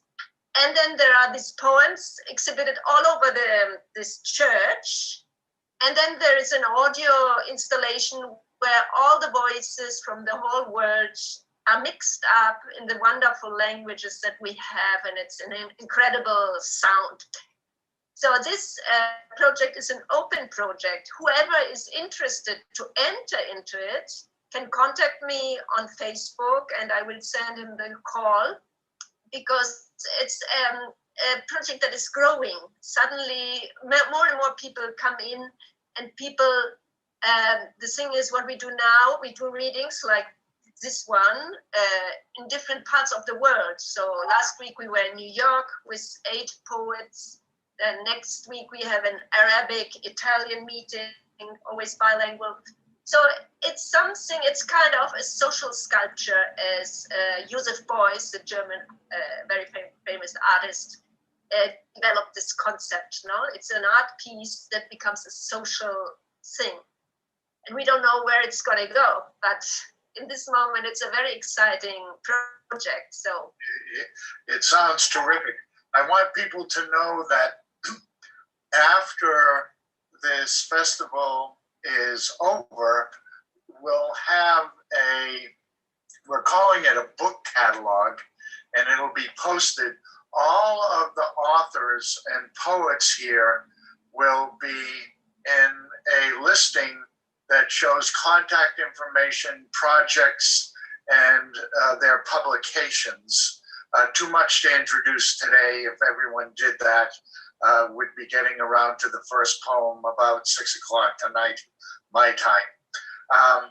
So that I thought was a wonderful project, and I really would like to hear from Parkouri, because you're doing Poets Without Borders, I believe. Yes, I am, and I am so happy that you are now also a part of this. And so is Anche. We are a group of poets, from all over the world. So many of my friends are here, Vicente from Greece and Chana from the Czech Republic. So we do readings, theme-based, and sometimes, just free-themed as well. And we do several other projects like translating each other, which is, very enjoyable. So again, it would be very nice to make new friends and to expand our borders a little more, and do more such readings. So thank you about that. I mean, the reason I call it Poets Without Borders is, like I said, I really believe that borders should not be politicized. They should be open and fair. And I myself have had an encounter with immigration, so I feel very strongly about that war. So, but despite the fact that I talk a lot about war in my poems, I am a love poet. I really like to talk about it. So that's the line. I would love to welcome so many of the poets here to the project this year.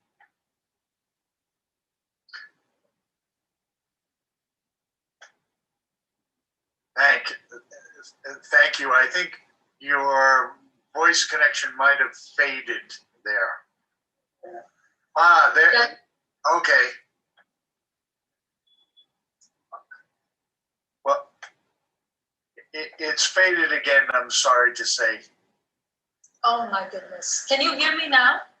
Yes, I don't know what the interruption is. It was only for a brief period of time. Okay.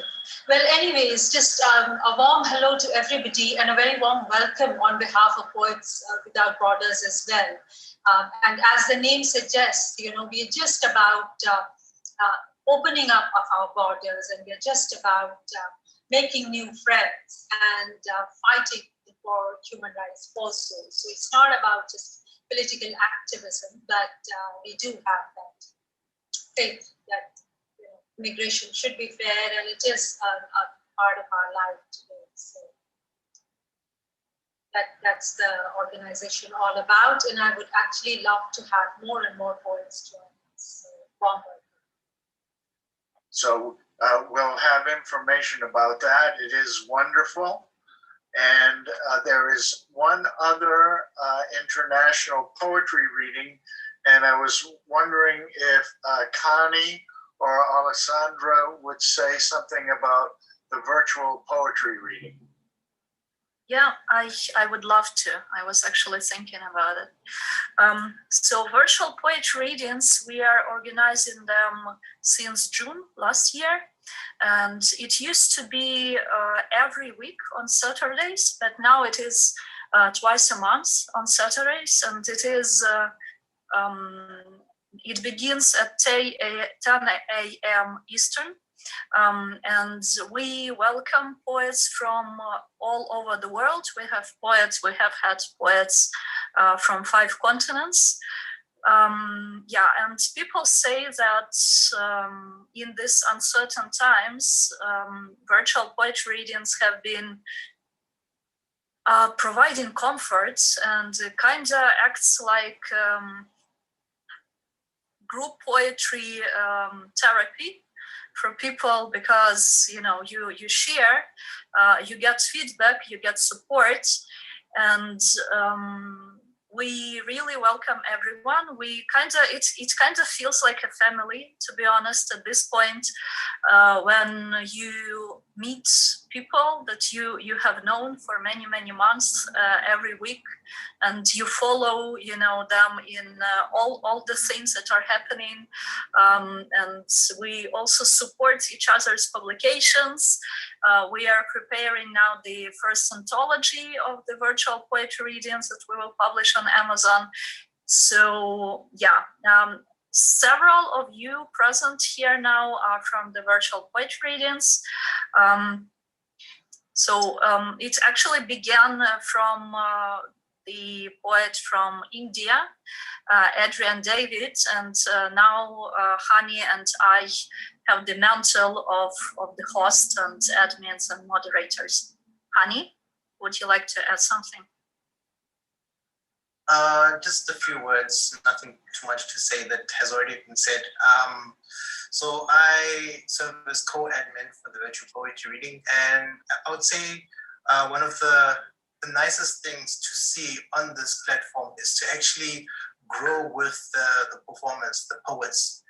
So you're there with them from the beginning, and you see them succeed, and it's always nice to see.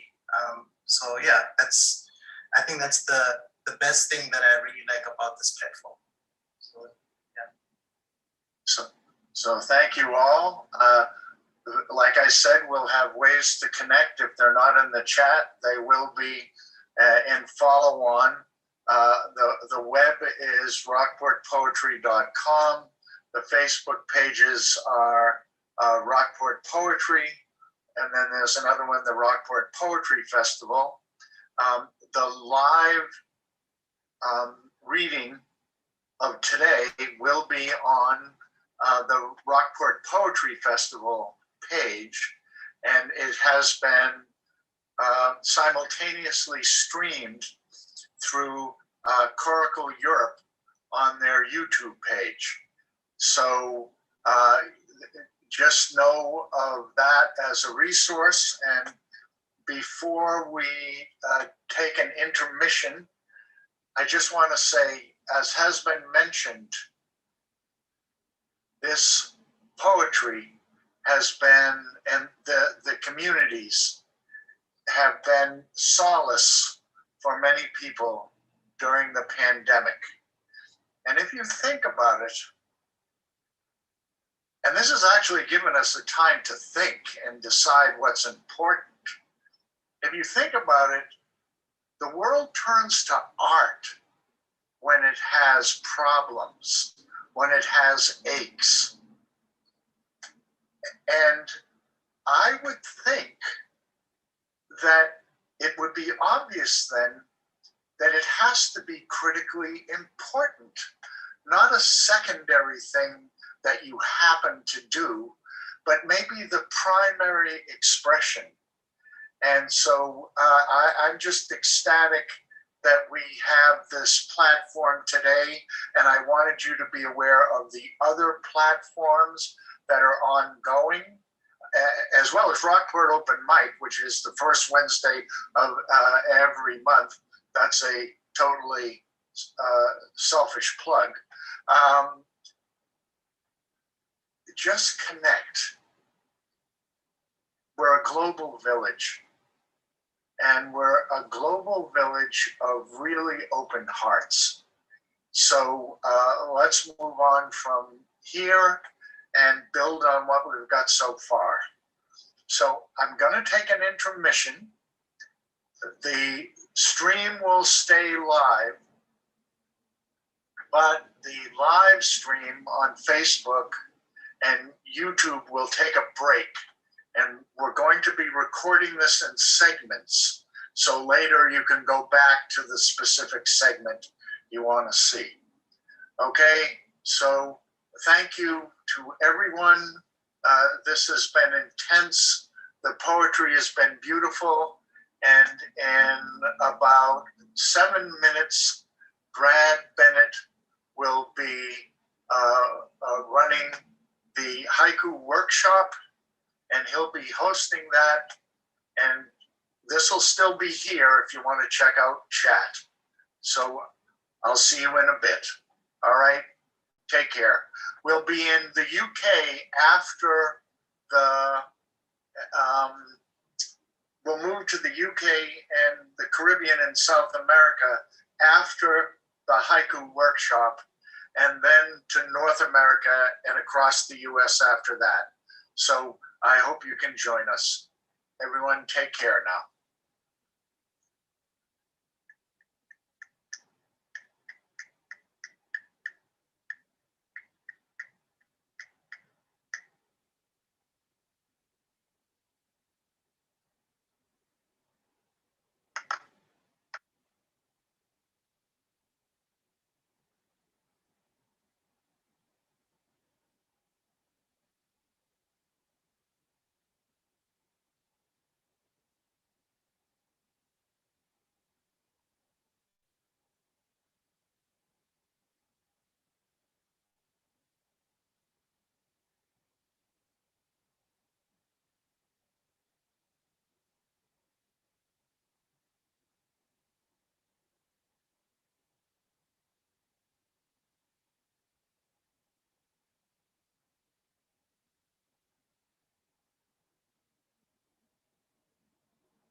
The Rockport Poetry Festival will be resuming performances in 7 minutes.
Okay, folks are arriving. Looks like most people are here. So I'll be polite and start on time, at least on time according to my computer. I'll take a minute to say we love having contests. I do have prizes for contest winners. They're being donated by local galleries and bookstores. But I would love not to be beholden on other people's presence. So there is a tip jar on the website. And if this looks like a worthwhile project for you, please feel like giving us a tip so that I can pour all this money back into the festival and put it in the pocket of poets as they win contests. Just also keep in mind that next year, we're hoping to continue with the international theme, and that's also going to continue with our open mic on Wednesday nights. We're going to set up the technology to have a big screen TV and a camera so that people will be at the podium reading live and speaking, and you'll be able to see it on a Zoom meeting. And then you can participate as you are today, where we'll put it on speaker view, and you can be seen in the cafe with everyone else. We want to keep the connections we have with people, as well as friendly animals. So let's get started. And I will now, we are live. I'm going to start my video and introduce the reader who will be starting this session, Javier Panades. He's the Catalan, he's from Catalonia, and he is high energy. He stuns his audiences with performances, and he offers a visceral celebration of emotions and human existence. So Javier, if you are ready, please speak to us. There's thunder, there's the storms. Under the shadows we're so blinded that we're killing each other with cucumbers. So internal is our self-hatred. Not even the master seer could disclose the secret of this sour bile. There's too many centenaries to mark. There's oceans of conflicts and humbles to cleanse. There's sufferings and abuses that have sullied us. We're not pure, yet we must loosen the ties of our hallucinations that would classify human beings like marsipans.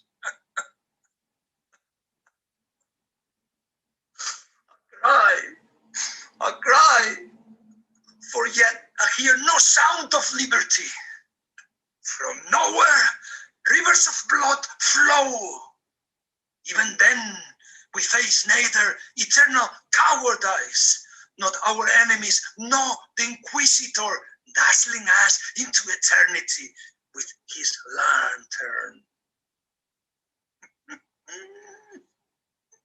Truly, we prisoners of our repressed nihilism, slaves to our fears, believers in reason only to break hearts.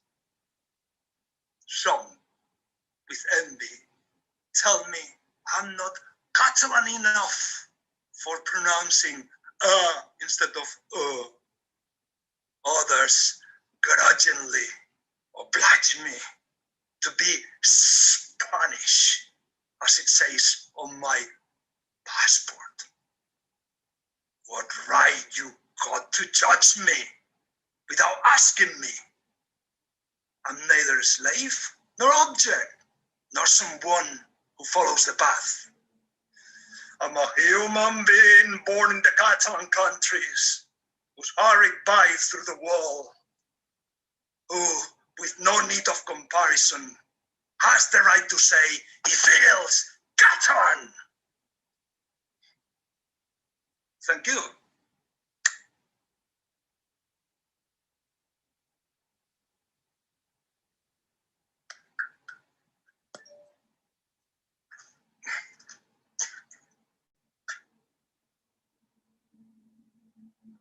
Thank you. I cannot hear you, but maybe you can hear me.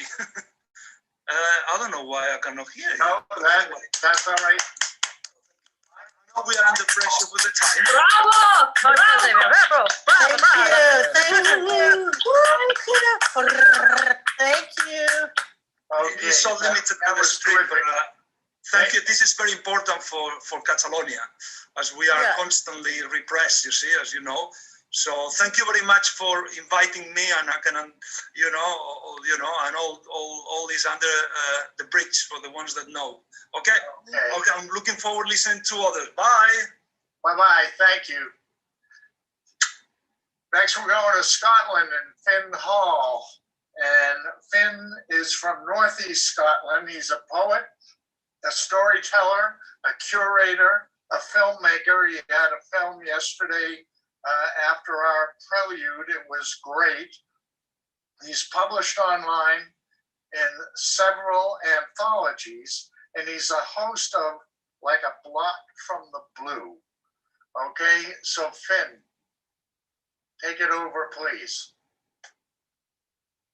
At times, love dies. For reasons unknown, love dies. And if we love someone enough, can we stop them dying?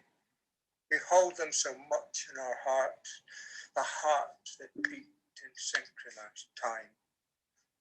Except that words aren't always needed, that the shared air we breathe is enough. Enough to be in the same room, the same space, the same time as each other, traveling the same journey.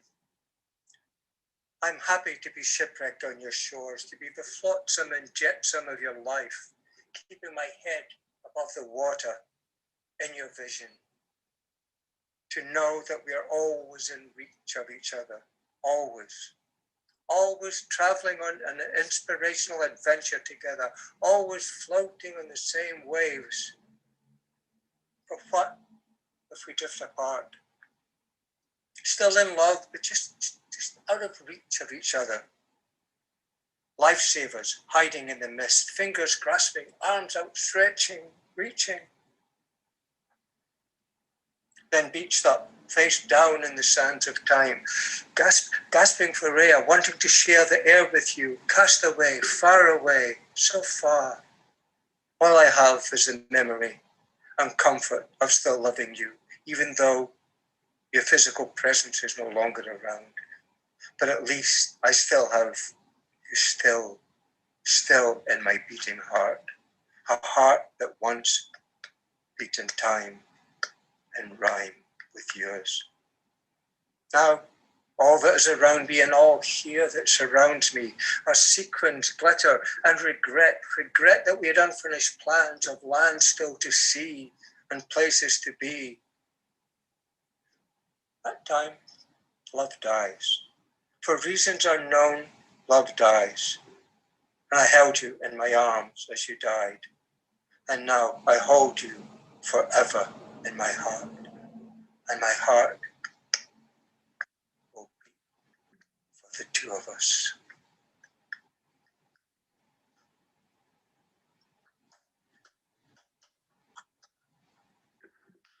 Anguish of one. I'm going to cry until the skin wears away from my face. I'm going to cry until the tears don't look out of place. Don't say that I can't because I'm a man. I love you so much, it hurts to be alone in this world without you beside me. I'm lonely It's you that I miss, you and you only. And I haven't mastered yet the art of living alone. And I'm glad that I don't have a phone, because every time it rang, I would think it was you. I miss your smile, the smile that would clear the clouds in the sky, and the grass would grow lush and green, and children laugh so cheerfully. Life got calm and serene when you smiled. Then the gods relaxed their icy grips, and life glistened as though it was the first day of spring, and rivers flowed so bright and sparkling when you smiled. I miss your tears, that when you cried, the lambs lay down to rest, the buds cuddled up as if to die, weary willows hung low, seemed to sigh when you cried. Then you'd laugh, and summer would start its shining glow, and the sky would turn blue and bright. All was day, never night, your laugh. But now, my days are empty, and happiness deserts me. Solitude encapsulates my whole, my soul, my every day. My every day. Thank you. Thank you, Finn. Very good.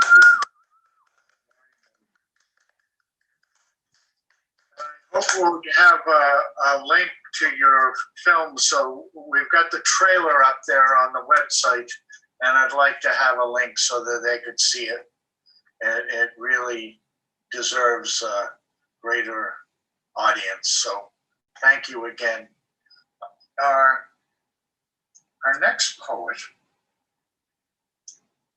we all have to apologize to, because she's and I hate to speak for you, but she's inheriting the world we made. And I'm sorry we messed it up. It's Kizzy Wade. She's our youngest poet. She's 16 from Yorkshire. She is a poet and an activist. And if her poetry makes you feel uncomfortable, it was written for you.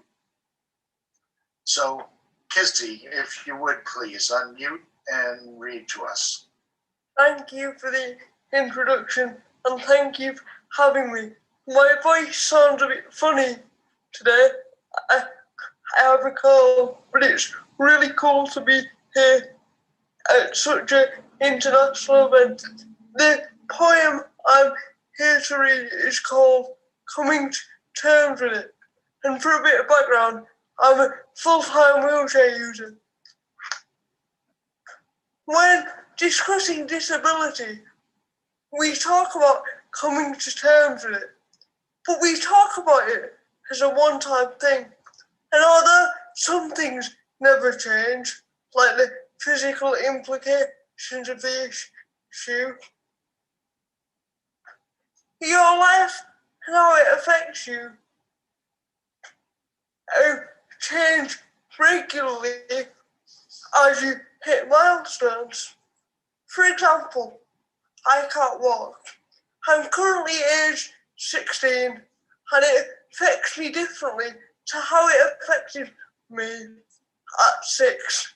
Now it's all about the way it limits my independence, whereas then it was about my inability to use a scooter. Although the latter may seem trivial now, it was as big a deal to me then as the independence. But at that age, when I was working through my scooter obsession, I didn't have the foresight to think about teenage freedom. Our priorities change, and so do the barriers that face us. That is just the ever-growing nature of life and its stages. But unfortunately, that means just as we settle within our own capabilities, the barriers get closer to home. So we have to keep realizing what we can and can't do. We have to keep finding ways to understand, beat, and get around our disabilities. We have to keep dealing with the complex feelings of anger and sadness that brings. Priority side, something needs to change. The way that we as disabled people talk about this. Let's stop answering with sarcastic parting quips when friends ask what our situation feels like. Let's disregard the mood of the room and tell the truth. Let's tell them how most days you realise and you can't.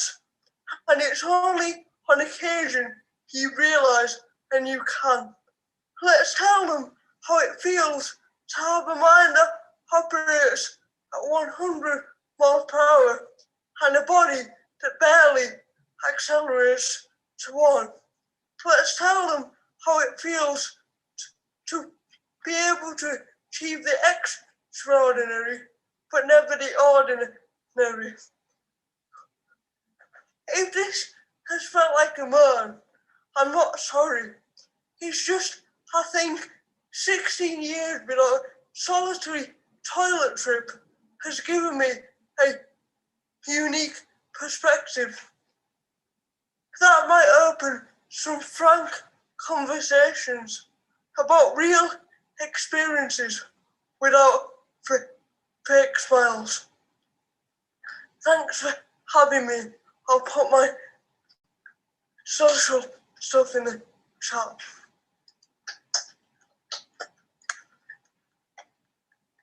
Wow, amazing. Oh, Kizzy. Lovely, Kizzy. Wow. Hard for me to talk after that.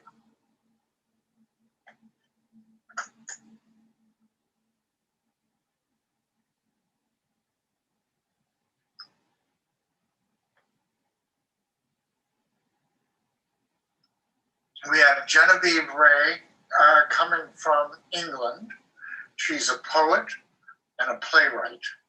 She's been writing poetry for 2 years and directs and produces plays in London. So, if you would please, Genevieve. I feel so honoured to have just followed Kizzy there. My gosh. Hi everybody, I'm known as Genevieve or sometimes Fire Jen, and I'm going to do 2 pieces for you. The first one is called Join Me in a Daydream. Gonna be a little daring, sharing something I haven't done since starlight, whiskey, and a lovely person. Join me in a daydream, a secret between me and my bedtime musings. I'll share my earphones and the world inside my head. Sympathesia would pale to the fully fleshed music video, created to every song I've ever heard. Thrice listened, thrice moulded, until every word. A guitar strum becomes running, violins become tears, drum beat for pacing, seconds to minutes to years, so engrossed. I'm flying. Some became poems, some became plays, some became characters, some leave me so changed by the universe, I've flown again and again.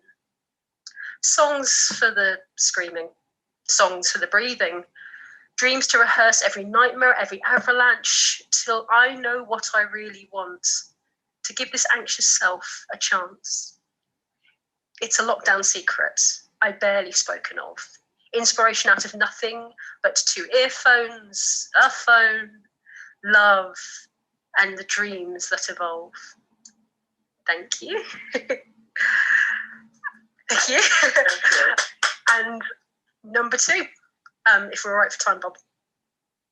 Death and the author. This line is yours. It died at my hand the second you read it. It became part of your retinue, as a retina described it.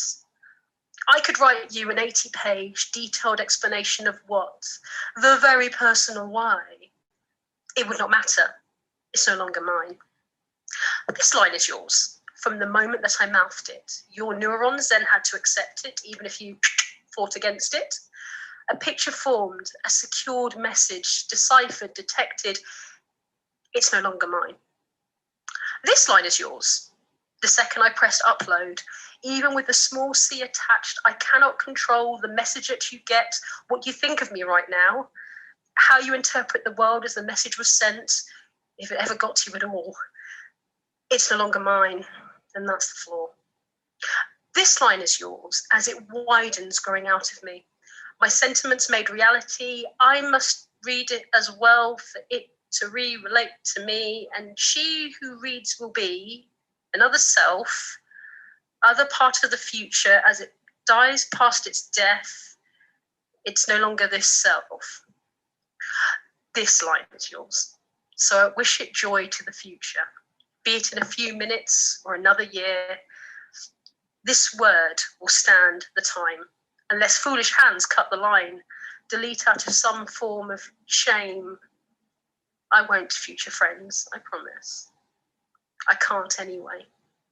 The ink has dried. This piece is no longer mine. Thank you ever so much.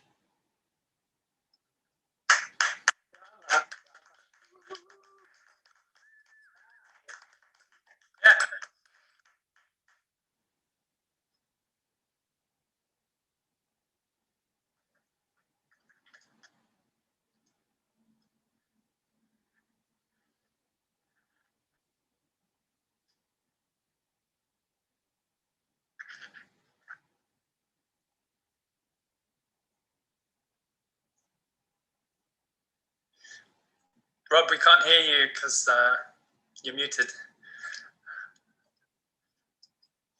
Look, I'm entitled to some stupidity. I don't see Mantita Hutchinson here. So he's a lantern carrier, and he would be up next. If he shows up, we'll give him the light. But for now, we're going to move to Wales, and we would like to start with Dominic Williams, a new global friend who's responsible for Coracle Europe Festival, and they're YouTubing us live along with our own Facebook live stream. So I'll give you a background. He lectures at the University of Wales. He's a poet, performer, MC, creative writing mentor, and a literary curator. Dominic, if you could join us, please. Hi, Bob. Well, welcome, Bob, and the Rockport Poetry Festival to sunny West Wales. This is the little village where I live, Ferryside, which is about 20 miles from Kilgarran, the village that you know well, Bob. Yeah. It's nice to be here with friends from all around the world, particularly those closer to home in Wales, Ireland, England, and Scotland. And the poem that I'm going to perform for you today is a bit of an old favorite, but there are so many new faces among the familiar ones today that please forgive me. So this is a poem about a bar in Ireland.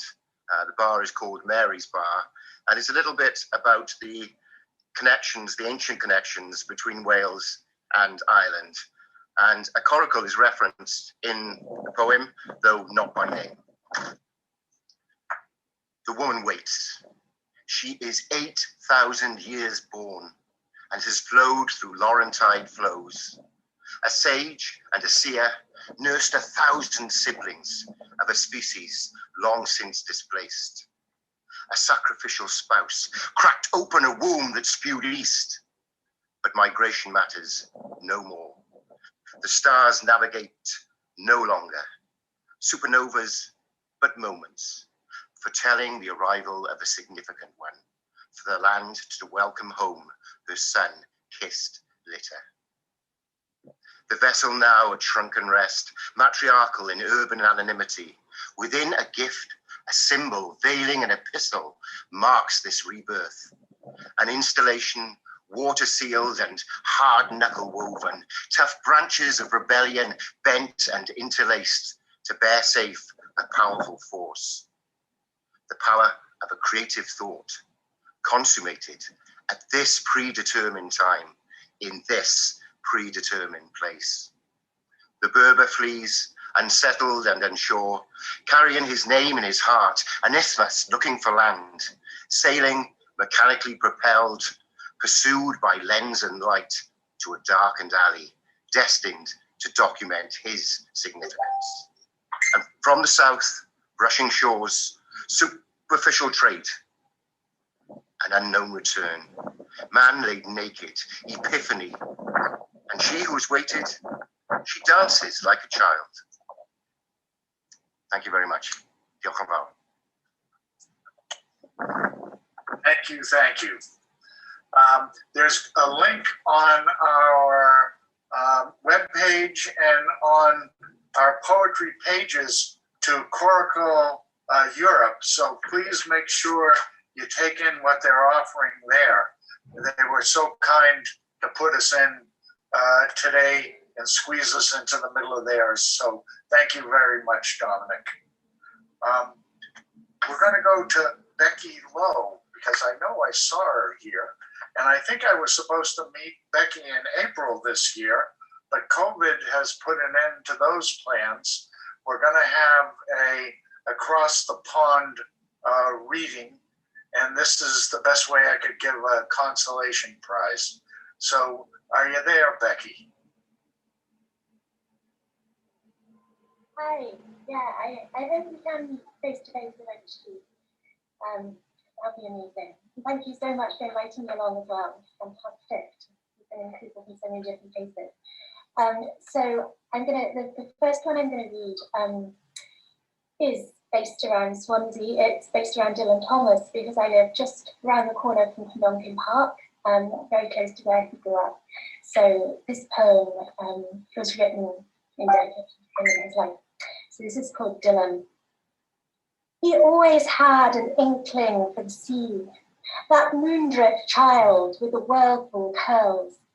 His laughter melted sea foam, scooping up in shovels the dwindling dregs parted into proud battlements, watched as the water, slowly and undated, crumbling moats and crooked towers, to sink beneath the ever-growing storm. His first kisses were at this quayside. Soft like wet sand, he took her mermaid hand in his. She shrank back, eyes wide as seals, afraid of the coming tide. They lobbed pebbles ferociously at waiting rocks, placed seashells to ears, listened to hear the flowing voices of sirens in the tide's ebb and fall. And in his later years, landlocked, would peer into the lulling froth of beer and imagine mermaids pulling him back in again, the dark and creamy depths. Caught out by Wasili tides, they awaken from the belly of the worm to a wonderland of giant bluebells, reflected across the gaping yawn of the bay to distant shores and bobbing pygmy boats, and find themselves explorers in a strange, exotic land. Somewhere, in a dim hotel, he's a rocking boat all adrift. She flashes him a fish-hook smile, reels him in, gills flapping, but at his embrace dissolves into bubbles. Her laughter reverberates across the waters. Thank you. Have I got time for another short one? Is that all right? Yes. Promise it's short. I'll do the last one of the book. There's another of my sea poems. A lot of the poems I write are based around the sea. This one's called Night Fantasy. Last night we were all at sea, tossing and turning on the churning waves, billowed up on the briny foam-flecked spatter of a white horse gallop. We slipped into wet pillow worlds where fronded whirlpools sucked and stranded the matchbox masks of our promises and dreaming, and dashed them cruelly on the broken rocks of the night. See how I lengthen my footsteps across acres of untamed sand, how the tides suck away at my prints until all that remains is a splinter of moondust, shipwrecked on the shallows of your sleeping. Thank you. Thank you. At this moment, I want to tell you that as I've been going down the list,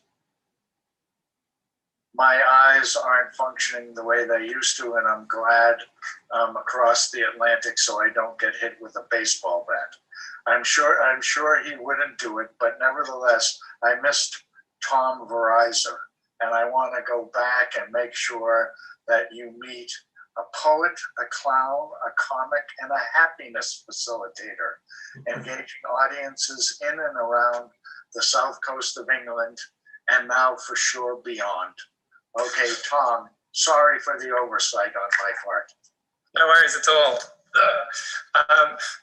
The piece I'm going to do is about violence, actually. So that's just the perfect introduction. I'm going to stand up for this because performance poetry. So I got thinking the other day that what would I do if I was in a pub, for example, and somebody started a fight with me? What would I say? What would I do? So I wrote this.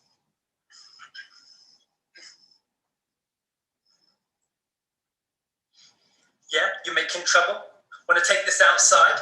You really want to do this? You really want to fight? Positively certain, 100% sure? Absolutely, definitely, no doubt at all? All right, you and me, baby, let's party. But don't say I didn't warn you, I'm a black belt in karate. I know Kung Fu, the ways of Bruce Lee, could end you instantly with my little pinky. One step closer, mate, now I'm warning you. You do that, let me tell you exactly what I'm going to do. I will run fast in the opposite direction. Not because I'm weak or scared, it's for your own protection. First thing we should do in a fight is try to end it. Martial arts are not pro-violence, they're to prevent it. See, the reason why I don't strike back and kick you in the testicles is because I am a man that prides himself upon his principles. Non-violence. I see your fist come at me like the Matrix, no trouble. Jiu-jitsu backflip over you and give you a cuddle.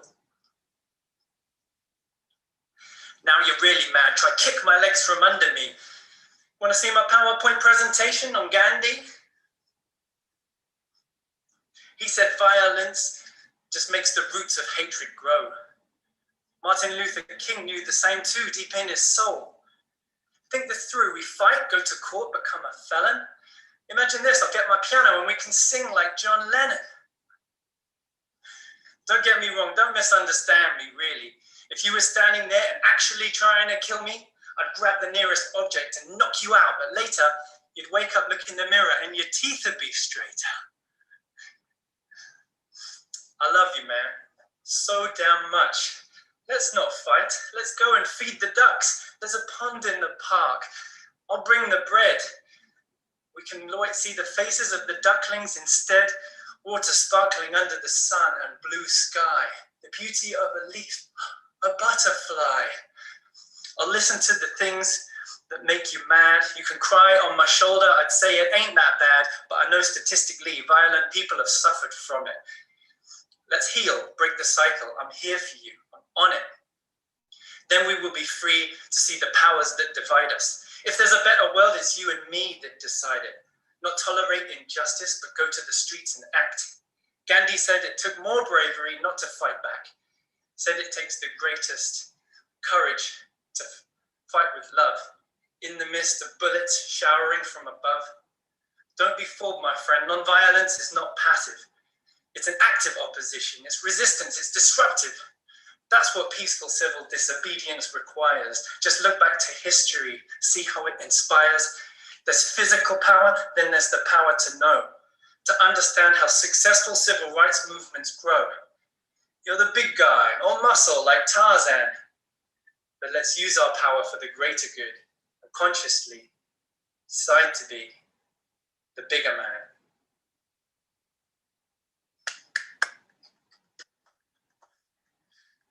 Thanks, Tom. That was great.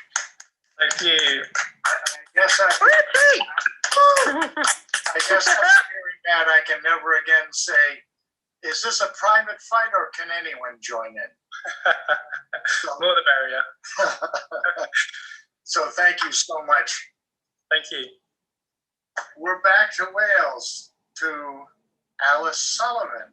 She's a Londoner by birth, now rooted in Wales.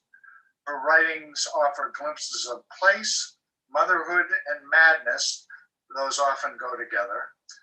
Refracted through the truthful, tactless lens of autism. She's published in Talisman and Merrimack. Alice, can you join us, please, and unmute? Yeah, thank you. Thank you for having me. I was going to do a Dylan one because I live the other side of Cumdonkin Park, but Becky I can't go after that. I'll read Baby Boom.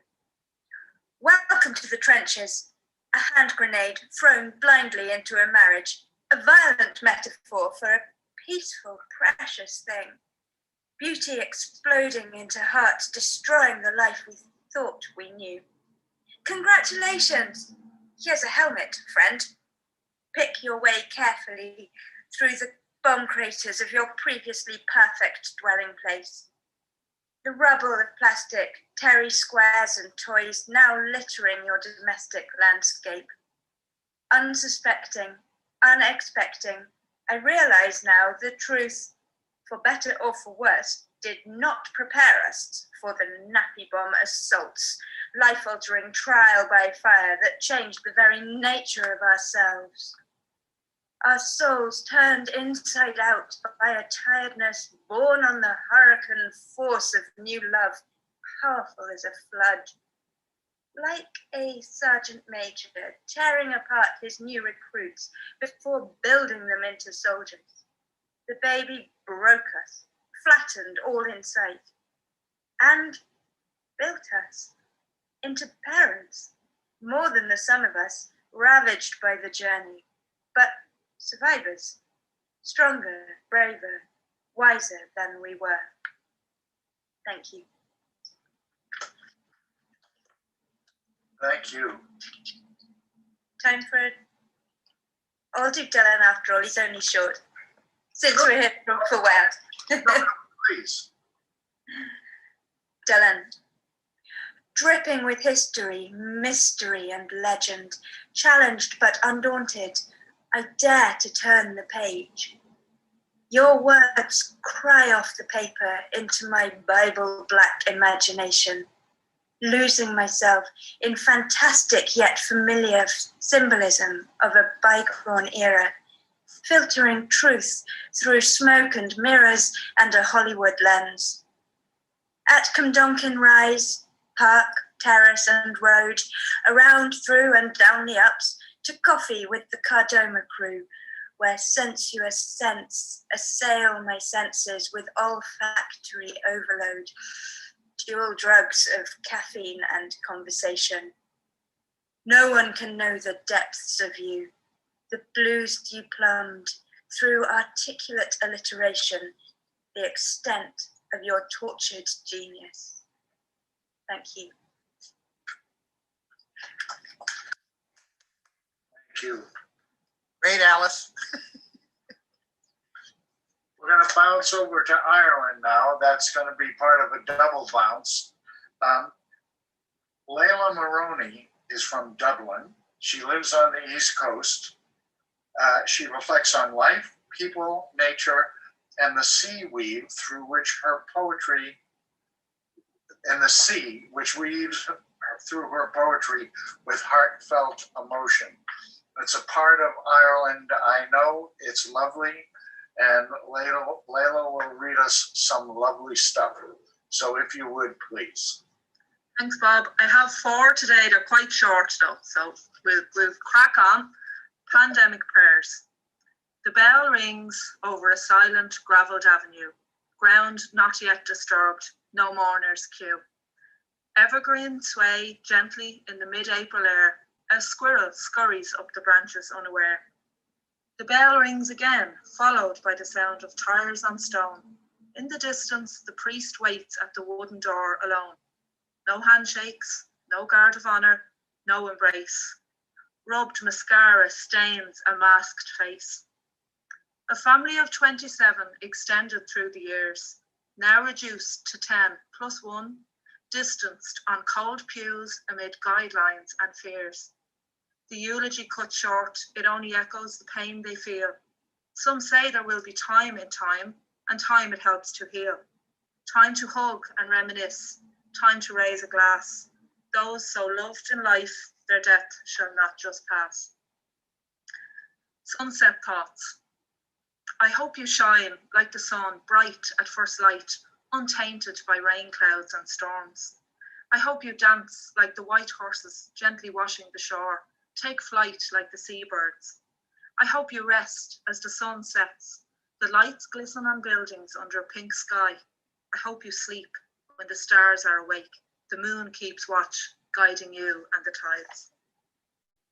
Shipwreck. Let me dangle my feet as I sit by your side. The changing tide crashes against seaweed and stones. I sit on the stone wall firmly. The weightlessness of my painted toes and my strong legs feels good as they hang, bringing me a sense of ease. I breathe. Inhale deeply, exhale slowly. It's cold, goosebumps kiss my neck, skin shivers. A lone fisherman allows the waves to gently guide his boat. I'm barely afloat. Timber and shipwreck, sunken dreams.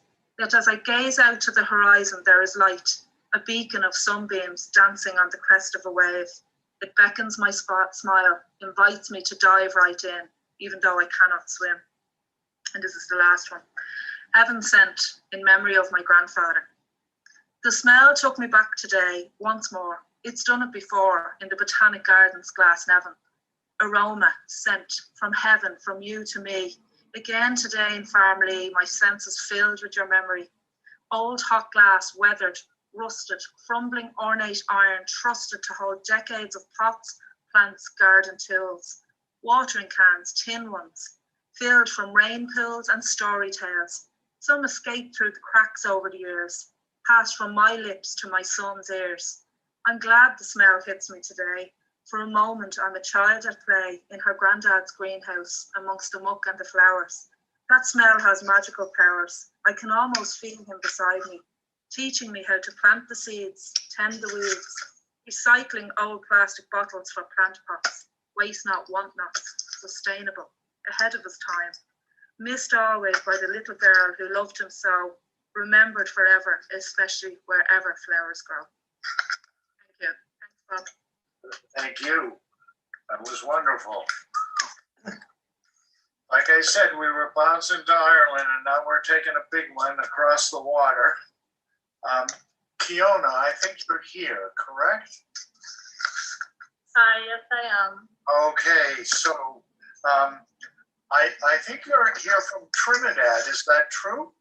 Trinidad, correct. Oh, okay. And so Kiona goes by the pen name of Miss Abby Kay. She's a project manager, a businesswoman, and a writer.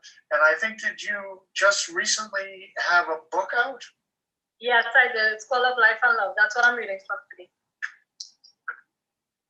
So if you would read for us, that would be great. You have some poems for us today? Yes, I'm going to read two from this and one that was recently published in the Open Poetry magazine, online magazine, that I'm going to encourage all of you all to get their anthology. So I'm starting with one from the book. It's called Glorious. My heart prickles.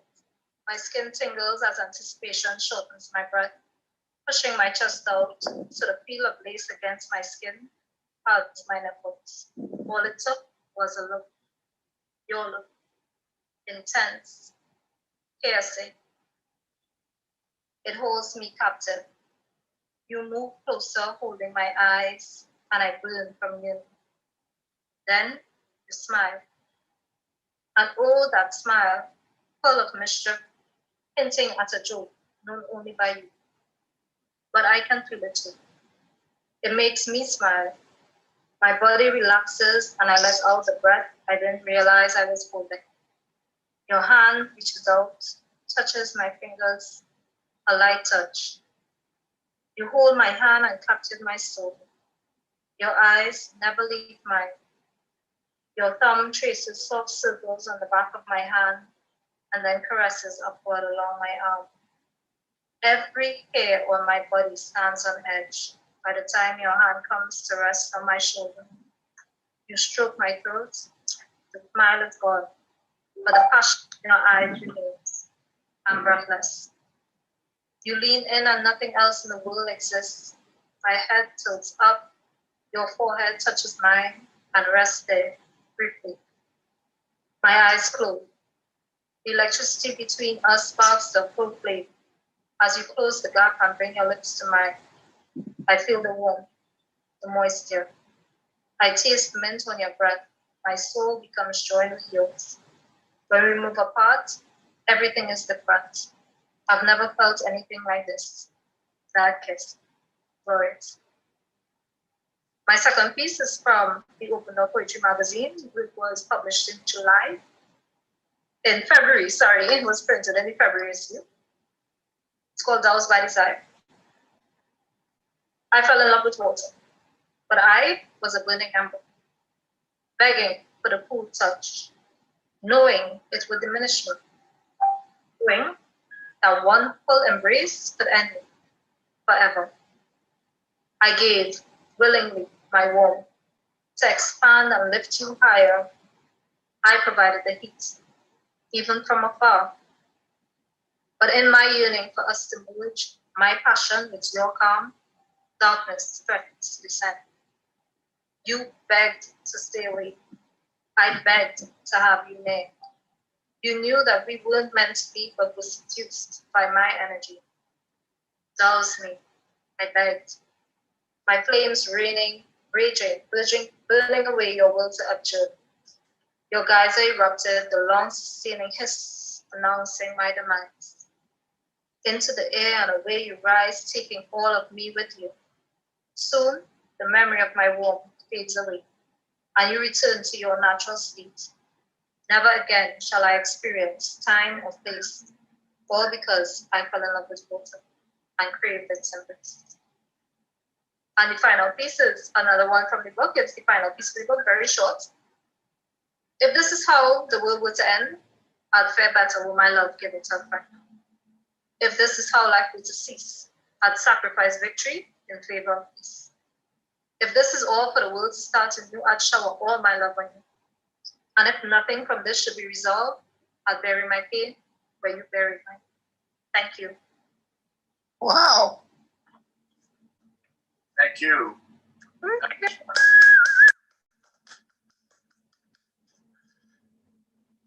Thank you so much. It's beautiful.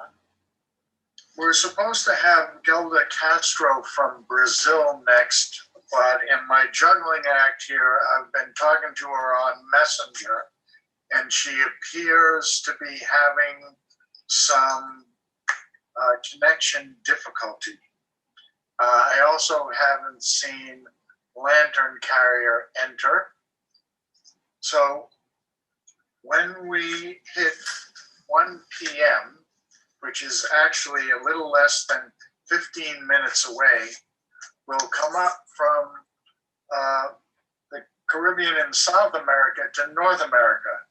And the way it's been arranged is the readings this afternoon will go like an expanding circle from Rockport.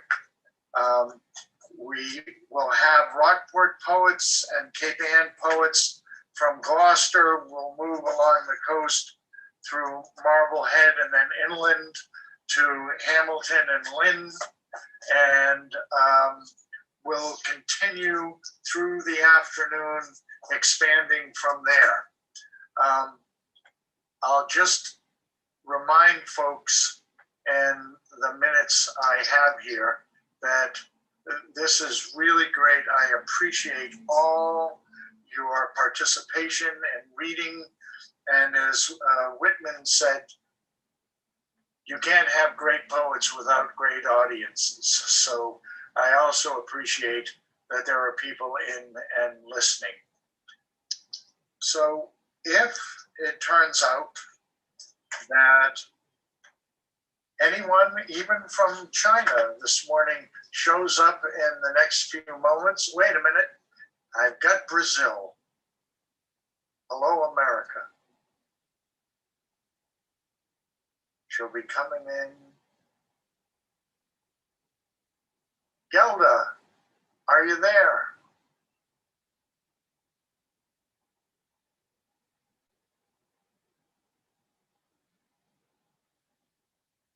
This is the wonders of modern technology, which are wonders actually when you think about it, but unmute and join us, Gelda.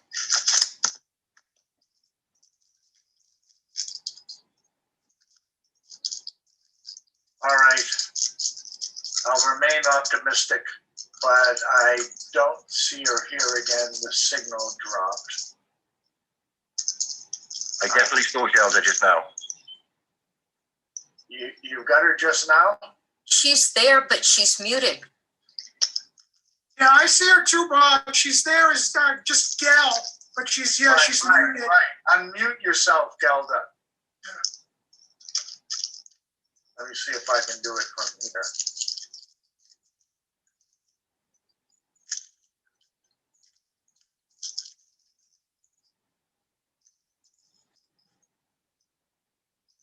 You have to unmute yourself. You have to unmute us all, Bob, and then we'll all remute. Okay.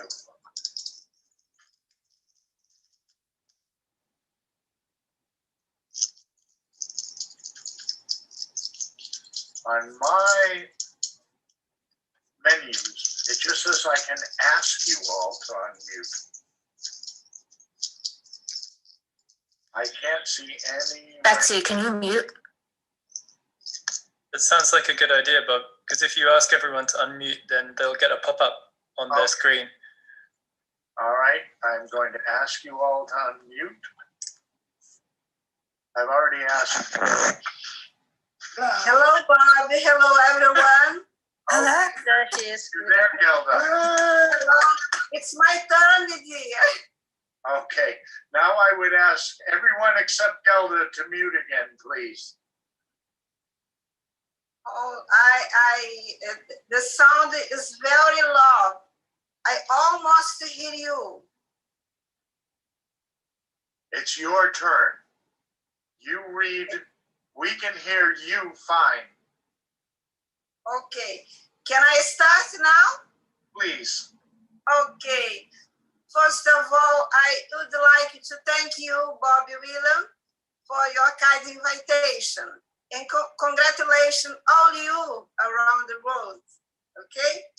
I will recite to you a poem that talk about hope in these days. Entitled After Storm. After a long time of this long storm, we will need to talk more about flowers, loves, and poetry, because the pens would be past. We had held them all in the cage of bad memories, where they cannot return to haunt our days. Let's make a pact with ourselves. From now on, we only allow to belong our lives, which is good, true, and make us smile. Everything that promotes us will be welcome. Thus, our inspirations will bring more life, enthusiasm, and hope. Maybe we even dare us to speak on this such rapidness. Perhaps so it decides to make it dwelling in our souls, and will shine more brightly. The inner light reservation inside your eyes is still. If it will work, we don't know how to know, but it's certain we will try and believe again in sunshine days. Thank you so much. Thank you. Beautiful. Thank you. Thank you, everybody. Thank you. So glad you made it. Powerful. Thank you. Thank you. So we're going to take a very brief intermission so you can get tea or follow the calls of nature. And we'll start in about 5 minutes. And Sharon Chase from Rockport will be the one who will open. I'll be stopping the live feed now and restart it at 1. So see you in a bit, everybody.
She's taught young writers for decades, except we won't talk about the Cape Ann poets. So, Martha, would you read?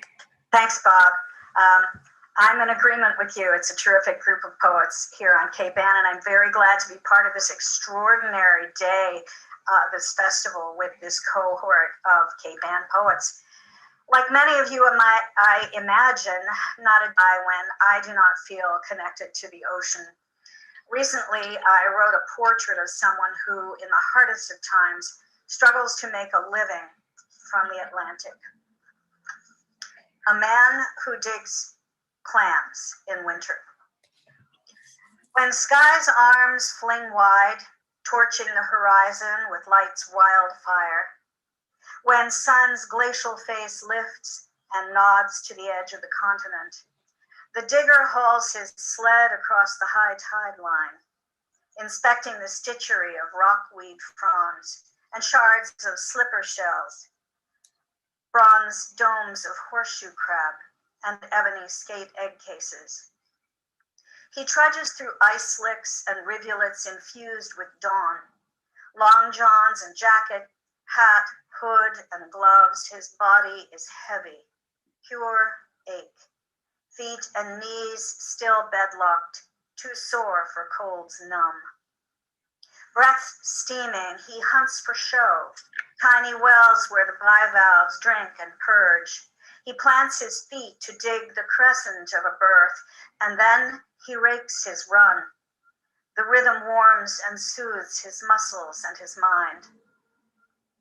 The digger mines soft shells brittle as porcelain. He curses when they chip and tosses them to the gulls standing by like weather vanes. In summer, generations of clammers swap stories along the flats. In winter, the diggers got only the clams, burrowed in their separate black holes, each one ringed, planetary, solitary, all belly and muscle hinged shut. $2.16 a pound, and he's still poor. Always will be. He looks up when he feels the tide coming up, running fast, moon-driven. The man glances at the day beacon, stolid as the woman he hopes will let him in, will keep him safe in waters. He uproots his boots.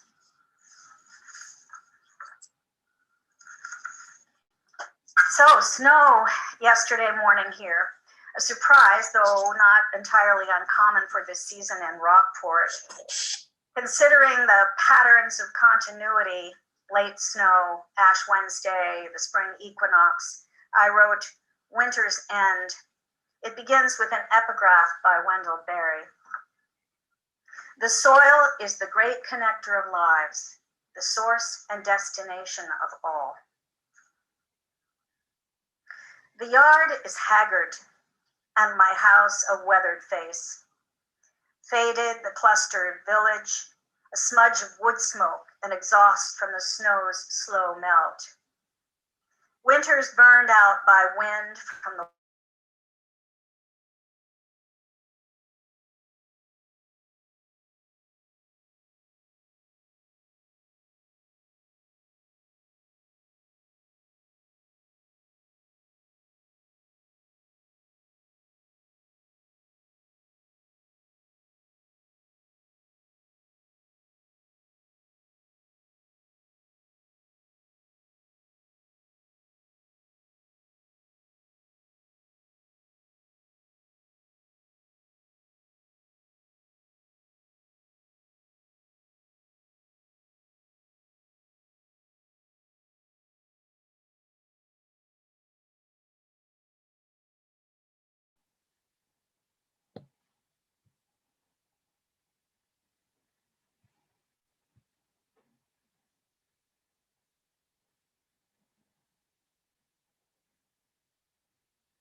They're lying unside, unseen, inside, and on top.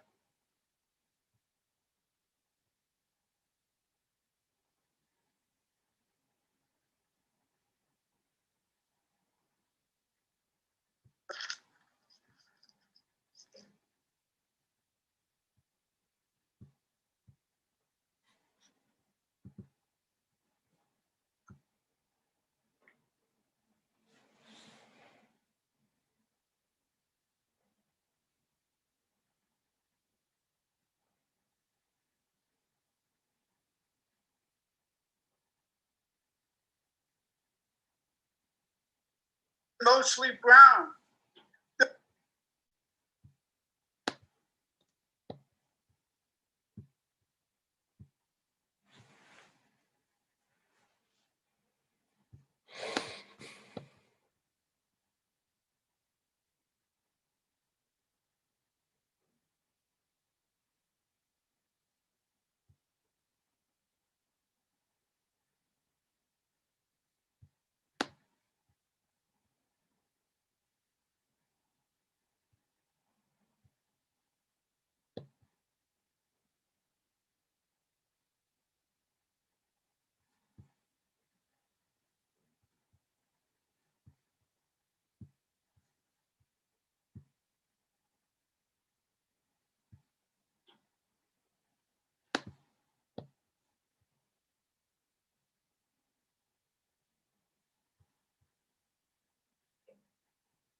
of my own creation, Lillian.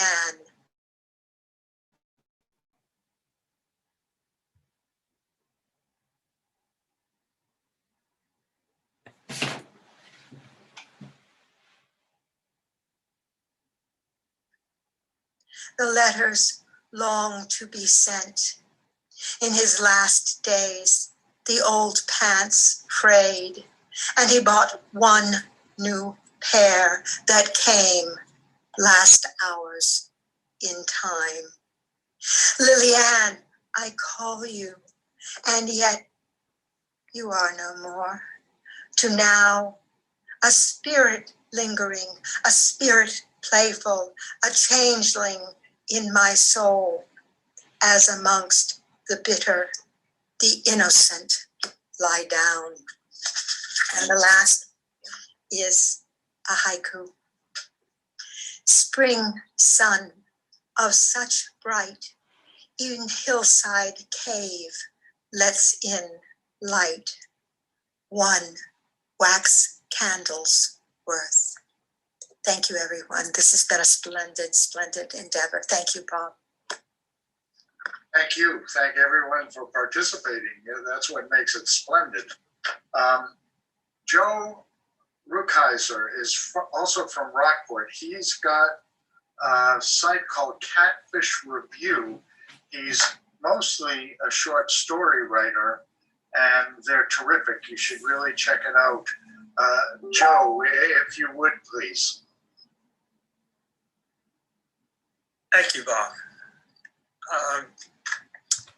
A poem in reflection back to the time around the turn of the 20th century when T.S. Eliot stayed at his grandfather's house on Eastern Point in Gloucester, which is just a little bit away from Rockport.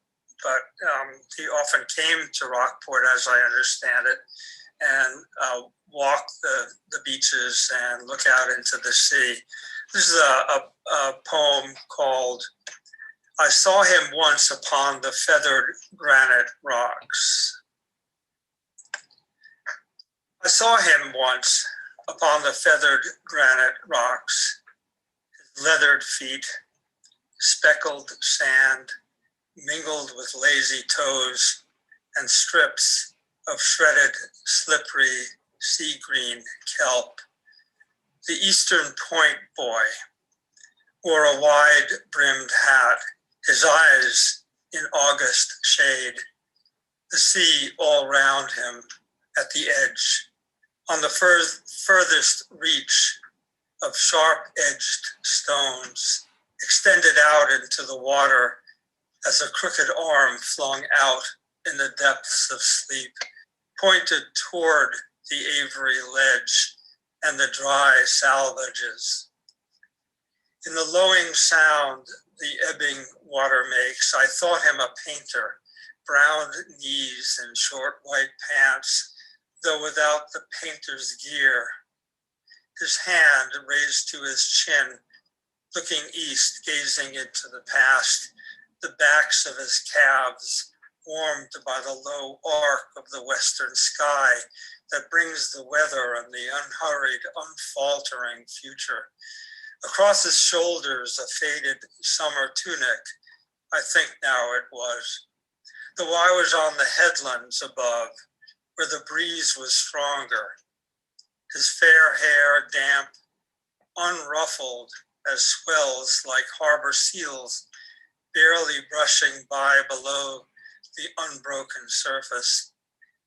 Gathering then he was, scooping up reminiscences like shells dropped from a height by gray-tipped gulls, done with the crabs and mussels they'd excavated, dead, drying, bleached yesterday. Halcyon inferences and later scribbled lines, monuments to past disasters, remembered only now fondly. The thought, when turned in a phrase, an incarnation of sorts, an enunciation of wonder, of despair, at what the sea will bring forth or hold back or tear and toss and polish. Time, the sea monster, he thinks, rolls its back against the past, erodes, consumes in daily mouthfuls the nascent years. How could he not think this as we who walk this path each day at the edge of the sea, and he, an August visitor, who would later think to write, how empty and desolate is the sea. Only then, when he was young, alone upon the great quarried granite stones in the haste of August, licking ice cream drips off his strawberried lips.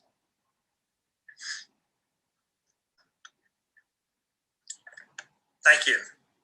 Thanks, Joe. Good to hear you in your poetry again. Thank you. I'm going to make a simple swap and catch two people off guard, and I'll explain later. But would Liz McKim please be ready to go? She's Elizabeth Gordon McKim, a poet, teacher, and spoken word performance artist. She is the poet laureate of the European Graduate School for Expressive Arts in Saas, Switzerland, and the named Jazz Poet of Lynn. Liz, please. Thank you so much. Well, it's great to hear everybody and see everyone in this circular global gathering.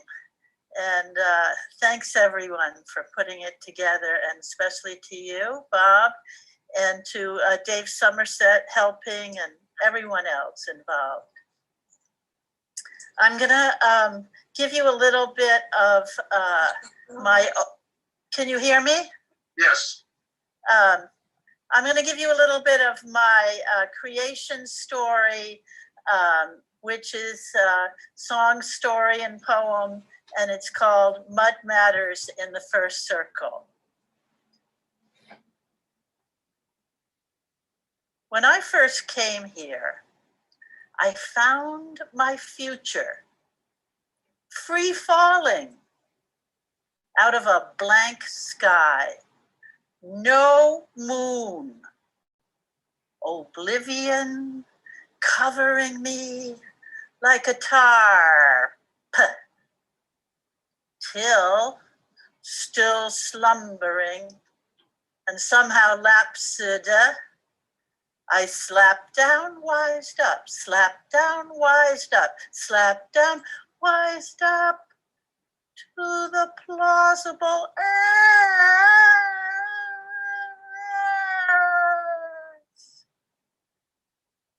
Rising up too late for my rescue, revealing our true impartial partnership, our true impartial partnership, like an open map, like a well-used trap.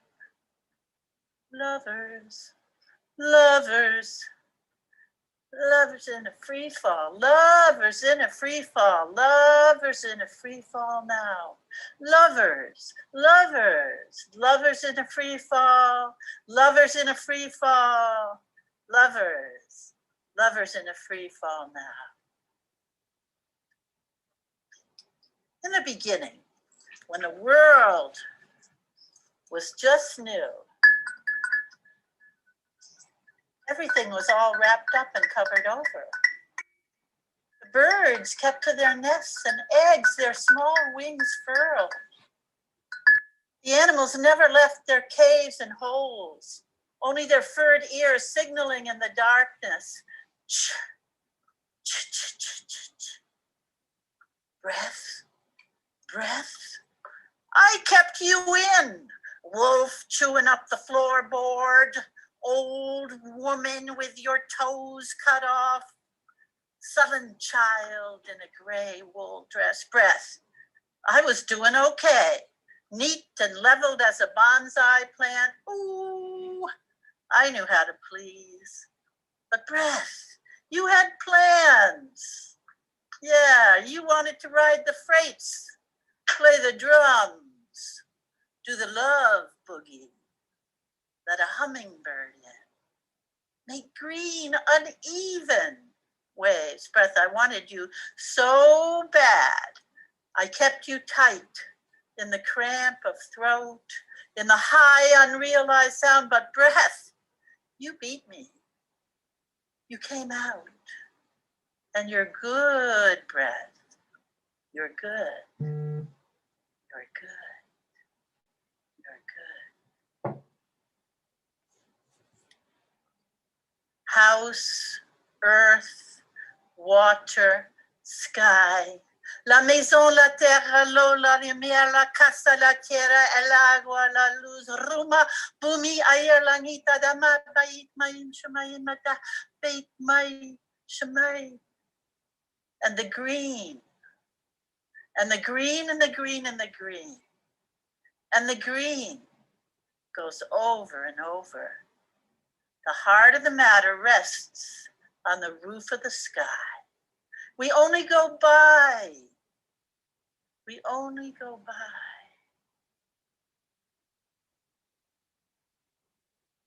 And what is unfinished is always unfinished. And what is finished begins again.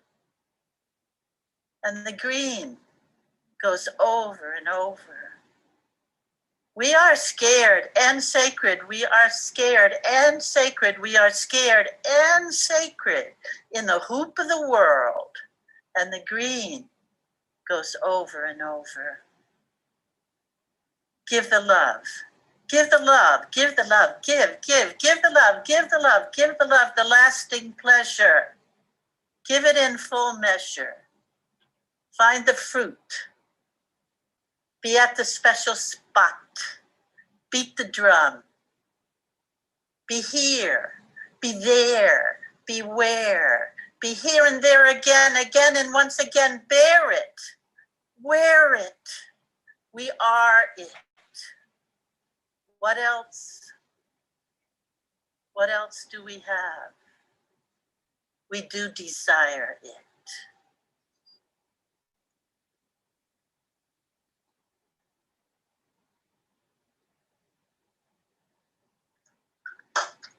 Brava, Eliz. Thank you. Wow, Elizabeth. Thank you. Always a breath of fresh air surprise. Love you. Well done, well done. Spoken Incredible. jazz. Thank you. Spoken You brought jazz. the house down, Liz. We're gonna make a shift now because the next speaker is Barry Levine. And when the schedule was first made out, we didn't know that Barry was gonna be a winner in the haiku contest. So I would like her to do what she had planned to read and then move to a little bit of haiku. And she's from Wenham. She practiced family law in Salem and writes a blog for my demographic. 72 is the new 72. She's found her passion in haiku. So Barry, please.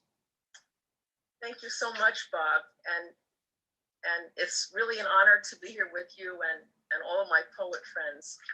So I'm actually going to start with a regular poem, not a haiku, because I had another like 45 seconds in your allotment.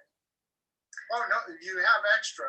We're going into haiku award time after this. That's why I did the switch. Oh, thank you. You're so kind. I wasn't sure.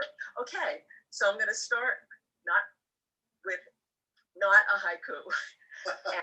It's a poem I wrote in response to a prompt, what makes a great coffee shop? First, it helps to be in Rome, standing at a marble counter with a freshly brewed espresso, a framed black and white of Sophia Loren staring at you to add a voluptuous note. Or maybe Paris in the fall, walking through the Louvre until exhaustion by portrait and landscape confounds you. Then onto Angeline's for refreshment. The waiter setting a pitcher at the corner table reserved for you and your ardent lover. Perhaps the Neue Gallery at 86th and 5th, fashioned precisely after a Viennese coffee house, your cup and saucer set on pressed white linen, accompanied by a tray of tarts and other small confections, not quite ready to drink or eat until divinely paired.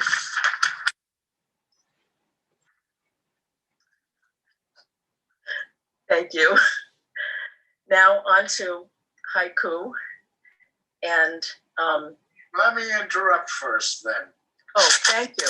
Okay, we had a haiku contest.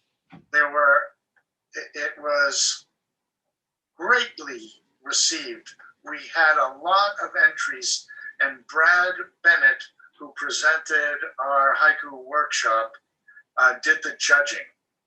I know that Barry is here. I don't think Vicky Vogt is here. She got first prize.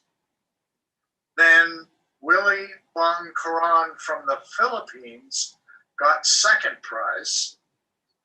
Barry got third, as well as an additional honorable mention. And I'm wondering if Dana Clark is here, who also got an honorable mention. I thought I saw it there first. So Barry, congratulations. Would you be so kind, if you happen to have it, you should have it committed to memory. After all, you won with it. Can you give us the winner as well as some more of your work, please? Okay, thank you, Bob. And I'm really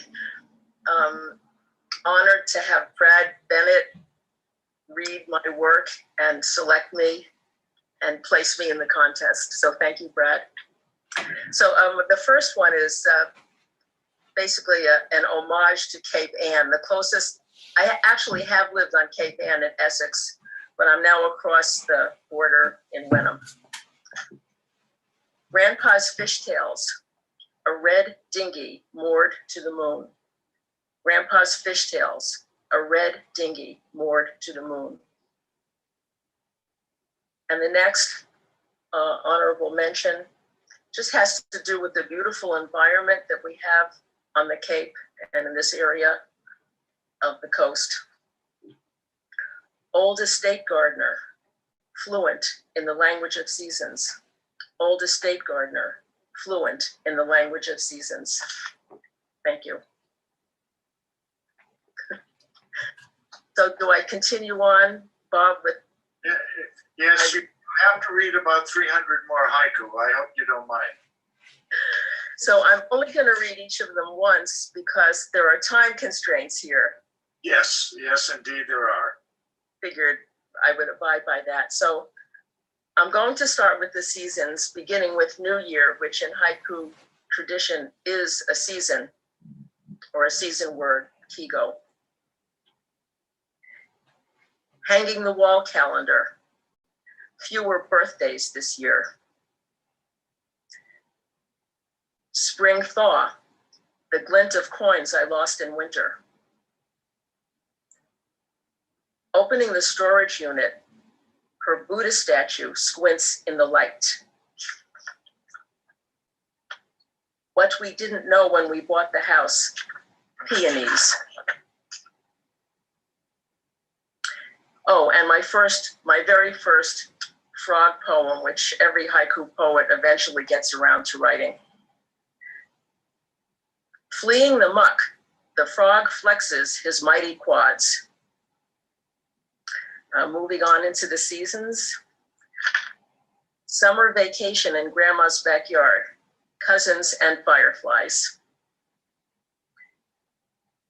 Evening jog, my neon safety vest enchants a firefly. All wing, the monarch spreads its shadow. Autumn dusk. The old man bears the weight of the moon. Reach of the rake, feeding autumn into the burn pile. And now on to winter and into the cemetery. Cemetery gate, the slow turn of rusting hinges. Family plot, family plot, my DNA already buried. Family reunion, all the headstones, the same last name. Blizzard tonight, somewhere in the white of the wind, the moon. Sunrise, a crow holds the night in its wings. And then getting back to coffee again, coffee and tea. Pandemic dream, the Paris cafe in her takeout cup.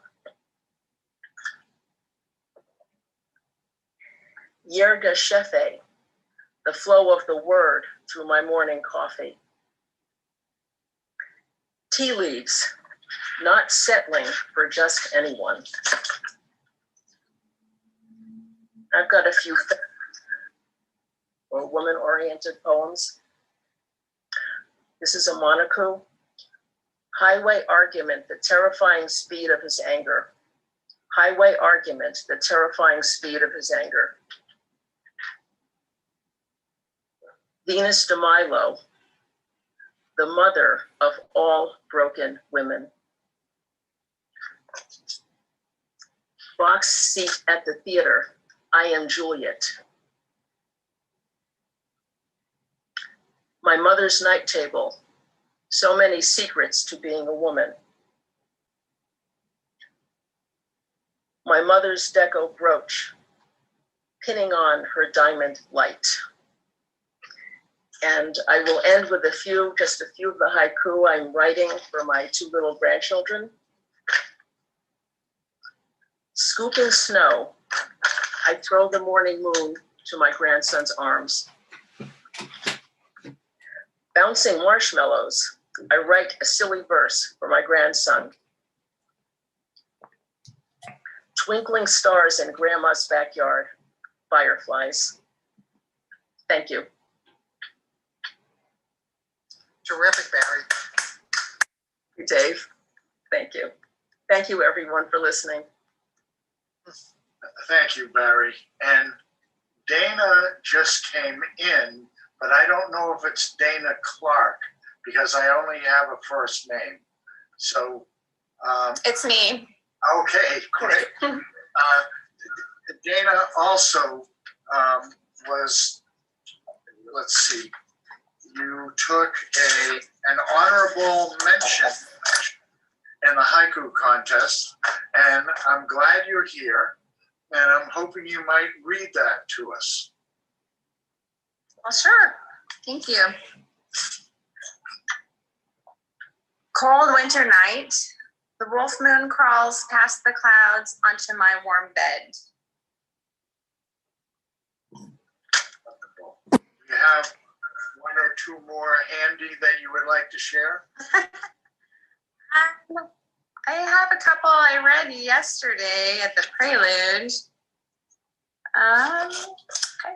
Springtime breezes in, swirling the ache of lost love into all the cracks. I softly whisper, I do not know loneliness, afraid it might hear. Do I have anything else? Oh. On this windy day, inspired by the daffodils, I wave at strangers. Lovely. Thank you. Thank you. And, Okay. Brad Bennett is still here. Do you have any words you might want to say? Well, thank you, Bob, and it was great to hear those two winners read their poems. Nice job, both of you. I really enjoyed reading your work and the work of all of the people who submitted. I did have a commentary on Barry's. and I can read that. I didn't make any commentary on the honorable mentions, but Barry's third place winner. One of the most important elements in haiku is juxtaposition. The haiku poet juxtaposes two concrete sensory images, and the reader finishes the poem with their own interpretation. This poem includes a unique and intriguing juxtaposition. Grandpa's tall tales, perhaps remembered with fondness and humor, are presented next to the image of a red dinghy. I picture this dinghy anchored in a harbor near the reflection of the moon. Very mysterious. Perhaps Grandpa's stories are also a bit moony. Thank you, Fred. I love that last word especially, but thank you for your commentary. Yes. Thank you. It was really wonderful of you to do this for us. We had another contest, and it was a Haiga contest, Haiga, and that is a work of art that would have a haiku written on it. And we were overwhelmed with the number of entries we had in that, so much so that we had to divide it into two categories. One was the rendered category, and the other was the photography category. And so in the rendered art category, it was still difficult. We had three judges. They refused to discriminate, and one got into a rant about art should never be judged, so I didn't want to go there. Okay, so there's a first prize to a three-way tie. Gail Henney, who would be with us today and would have read, but unfortunately, she's had the bad luck of gifting herself with a concussion. So she won't be here today. Cheryl Sword is out on the West Coast in Carmel, and Deborah Ramos will be reading later this afternoon in the California section. Those three took first prize. Local folks who took second was Priscilla Turner Spada, and then Terry Del Percio Piemonte from Beverly, I believe. Third in the rendered is Pamela Bailey Powers, who read earlier. Now in the photography section, first is someone known to many of us, Isabel Van Merlin, who got first in terms of her haiku. Stephen Levin took second, and Roger Davis took second, and he's from Gloucester, he read, and Stephen Levin took third. Honorable mentions go to Paulette Demers Turco and Karen Watson. So it seems from what I heard, even though it was a competition, there was no blood drawn, and people indicated that they had a lot of fun. So thank you, and we'll do it again. And I don't know what we're going to do if we have a 100-way tie, but we'll deal with it. We're going to take a brief, very brief intermission, a couple of minutes. And when we come back, which will be around 2:35, Mark Bohr, who's North Andover's Poet Laureate, will launch the Greater Massachusetts section as we leave Cape Ann. Okay, so I'll see you all in a minute. I've got to stop this recording to start the next talk amongst yourselves. Bye-bye.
Yes, I know that I have everything completely under control. Yeah, me too. if Bob gets knocked off, I'm ready to jump right in. Well, I knew that you were there, so therefore, by always happy to be second in command. Yeah. Listen, I couldn't do this without you because I have to be relaxed. I don't know if I'm going to drop dead here or if the signal drops or the power goes down or whatever. So you guys are doing an enormous favor by stopping me from falling, and I appreciate it. We're gonna, actually, we have gone live, so that's saved for posterity. And we're gonna start with Mark, who is from North Andover. I hope you're ready. He's North Andover's Poet Laureate. He hosts the North Andover Poets Corner Facebook group and a wonderful monthly open mic. Great folks there. So Mark, please. Great, thank you. Actually, could I ask Jill, could you go on mute? I'm hearing noise. Thanks. All right, I have two poems today, and I picked the poem Connected to read. And what was interesting is then I realized another one of mine, Church Hour, was its spiritual mate. And it's funny how two poems from two different events can go together, but that's the beauty of poetry. And what I realized is that the same feeling inspired each. And they came from two singular events. One came to me sitting in church before the service started from the activity and the murmurings around me. And the other was when I sat down on a canvas folding chair in a buzzing, flowering, sunny meadow overlooking a pond on a warm, early July morning. And the other beauty, and I've heard other poets talk about this, is that when you write certain poems, they capture moments for you. And then they become like messages in a bottle, not only for the people that you read them for, but to yourself in the future. And so I can tell you when I pull the cork from each of these two bottles, out come sights, sounds, thoughts, and feelings. So here's the first. Church hour. This 1 hour, this view from the center, a feeling of movement all around, but here, this calm center, around which everything pivots. The center holds, the center of this wheel, the center of this week. I feel it now, centripetal force now, not the common opposite. Here things don't fly apart, they come together. Like the sun with his careful hold on those wanderers in the far sky, he holds, she holds, the spirit holds. This calming center, such jovial gravity. It fills and holds this quiet center all at once, joyous, brimming, bursting, buzzing, glowing, swelling, soaring, singing, joyous, together. And the second, connected. Every pore, every cell, every breath, every heartbeat connects me to all that is. When I spin, is it I who turn, or is the entire world turning around my stillness? I am here with all my kin, only separated by this thin veil of time, only separated by this thin veil. You touch the world whole world touches you. You are inseparable. You are one. Go forth and act, knowing the power you have, connected.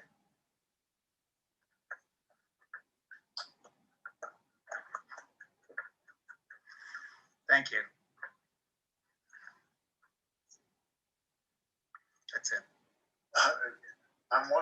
Thanks, Mark.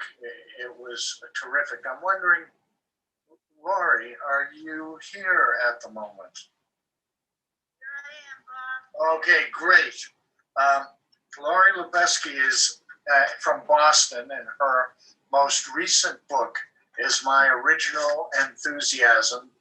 She's spoken at some events in Rockport before, and we're glad to have you again. Thanks. Thank you, Bob.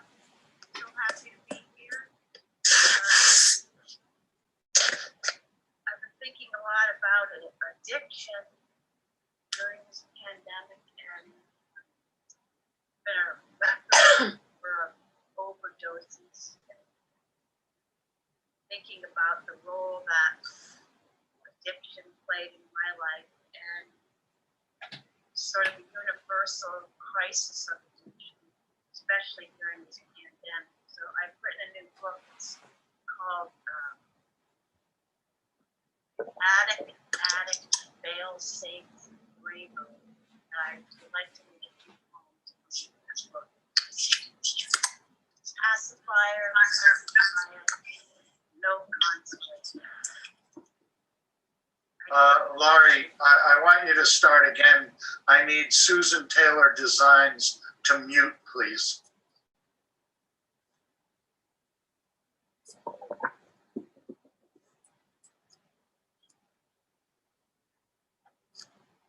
Okay, Laurie, please start again. I'm sorry for the interruption. Okay, this is from my new book, Addict, Fail Safe, Bravery. Pacifier, no consequence. I didn't know him as a beginning. I only knew him as a thief. I didn't know him at the playground. I only knew him as a thief. I didn't know him with his dog. I only knew him as a liar. I didn't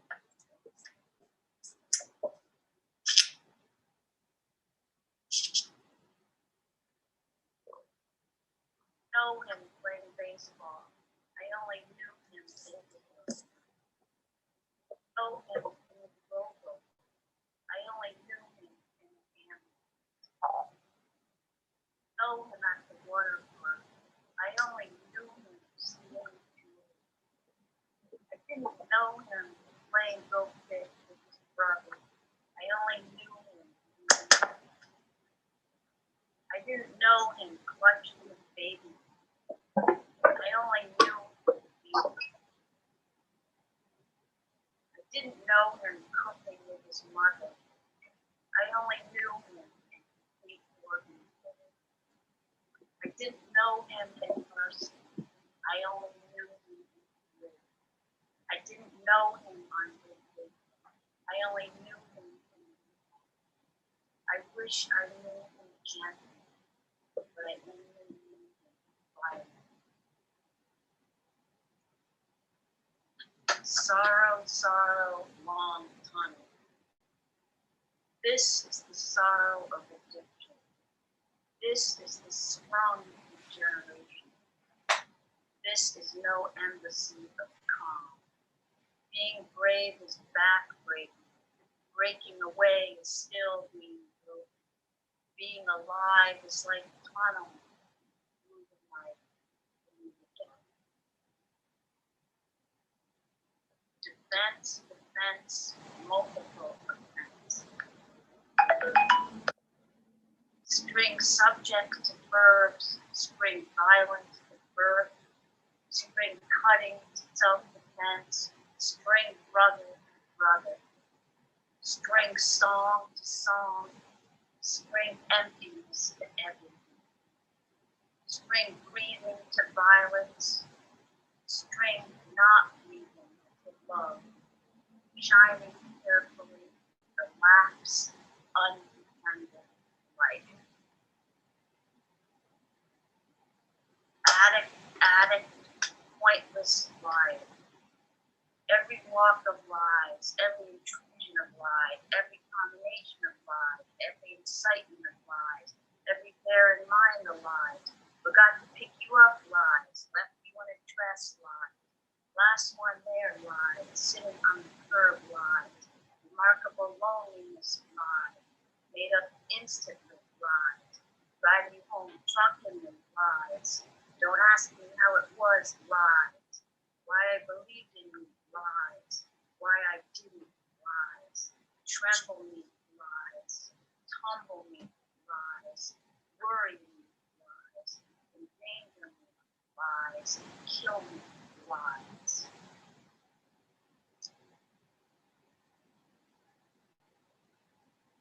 River, heartache. Then there were the terrible tears of the river crying, falling off exhaustion, tomahawk prayer of airplane wing crashing. Then there were multiple stab wounds, multiple casualties, routine embassies, blunder prize category, massive bending river, flying heartbreak, everyone ill, no one at ease. Two more, burden, fail-safe, magnificence.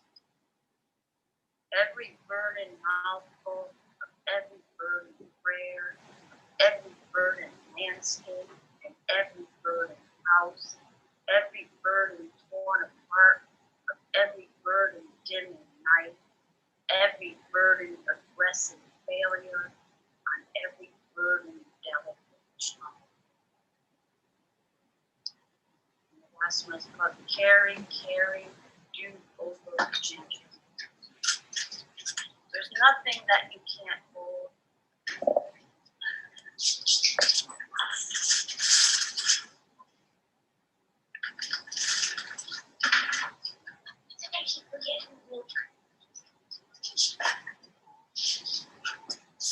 Laurie.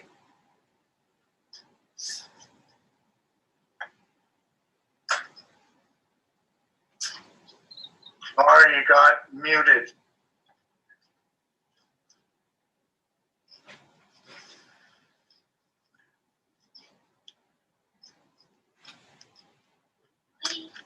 Are you just a fish? Here we go. Carry, do over gently. There's nothing that you can't hold. Undo every crisis, every falling snowflake, every curtain closing, every window shattered. Whenever it's full, darling, when it goes out, we can go out on the pavement until Sunday, but so there it can go out to the back box, can't it? Sorry, that's seagrass. Alice, get a mute. I'm so sorry. Just mute. Okay, sorry, Laurie.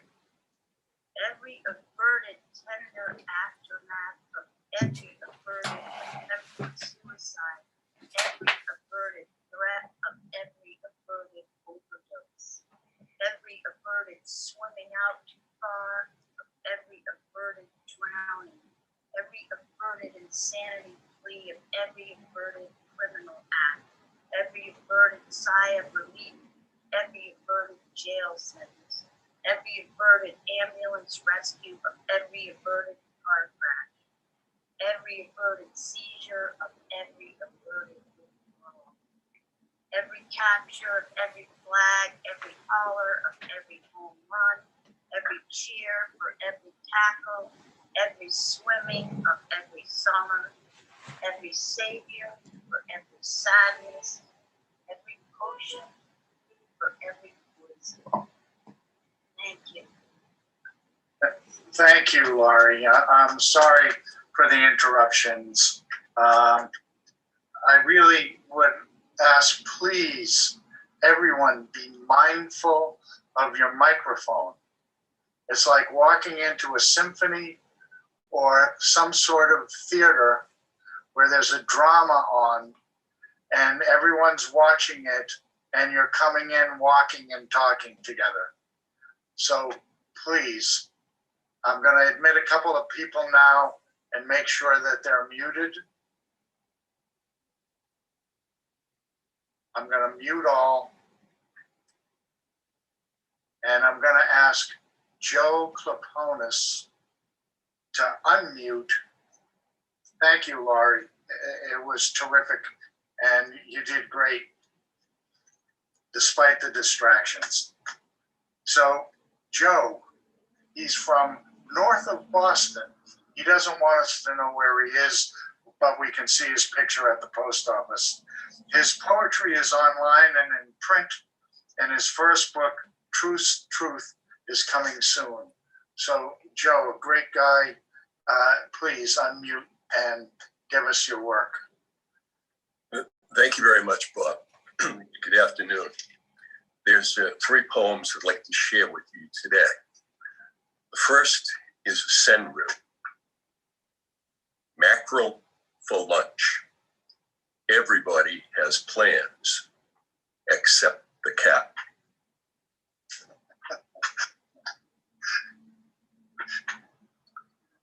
The next 2 are, thank you. The next 2 are from my book, Truth's Truth, which is coming from Kelsey Books sometime soon, I hope.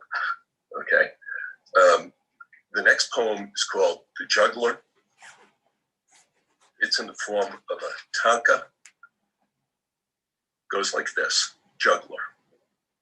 A street performer, coolly balanced on stilts, juggles cleavers. Such nonchalance is not ours, fumbling with our desires.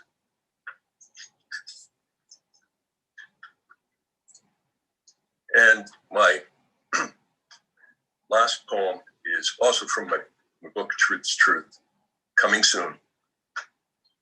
And it's a poem that I know Bob likes very much. And so I chose this sort of to give Bob a little joy, I hope. It's called Vinnie Chris's Teeth.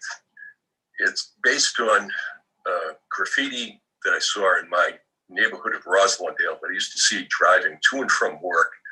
And the buddy that I drove to work with, he and I would make up stories about Vinnie Chris's teeth, and about this piece of graffiti that was, I suppose, everybody in our neighborhood saw. So Vinnie Chris's teeth. History has truth, and so has legend. Victor Hugo. From the Arborway to the Charles River on the Dedham line, everyone passing the corner of Lesher and Washington, whether on foot or by car, truck, taxi, bicycle, or bus, has seen it. Blood red against brick, white against bricks, blood red, a simple legend. Vinnie Chris has no teeth.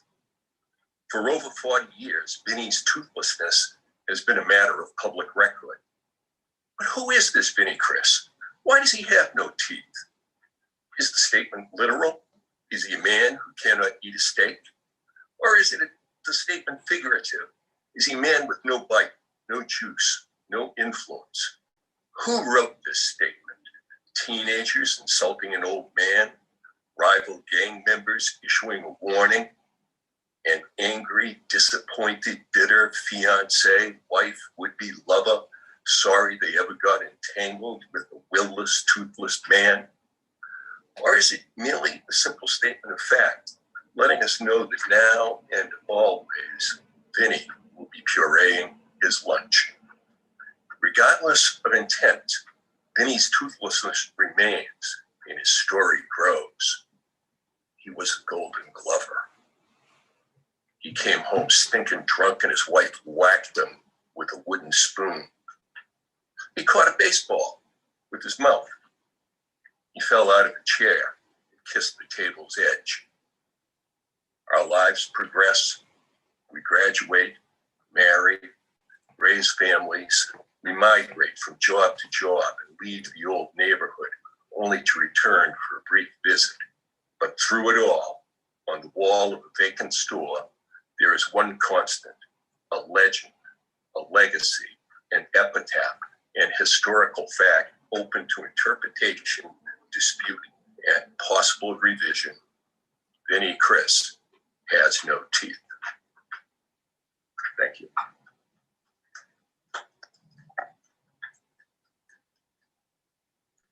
That always makes me smile. And it'll be a toothless one, I guess, at some point. Thanks, Joe. It was terrific. Thanks for knowing it also was a favorite. Now, Joan Lange, are you here? I'm here. Okay, great. You got your first name, not your last, and I never know. So thank you. Love to see you. Please know that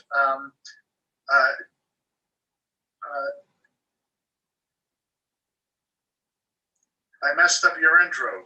She has lovely poetry. She's concerned about the earth. She shares. She's kind of an activist about it, so I won't dig a deeper hole. Joan, go ahead, please. Thank you very much. I'm a lifelong environmentalist. I've been a spokesman for UNICEF. I've worked with President Carter on the environment. I've spent my life trying to open lives and open minds, and that's what I try to do with my poetry.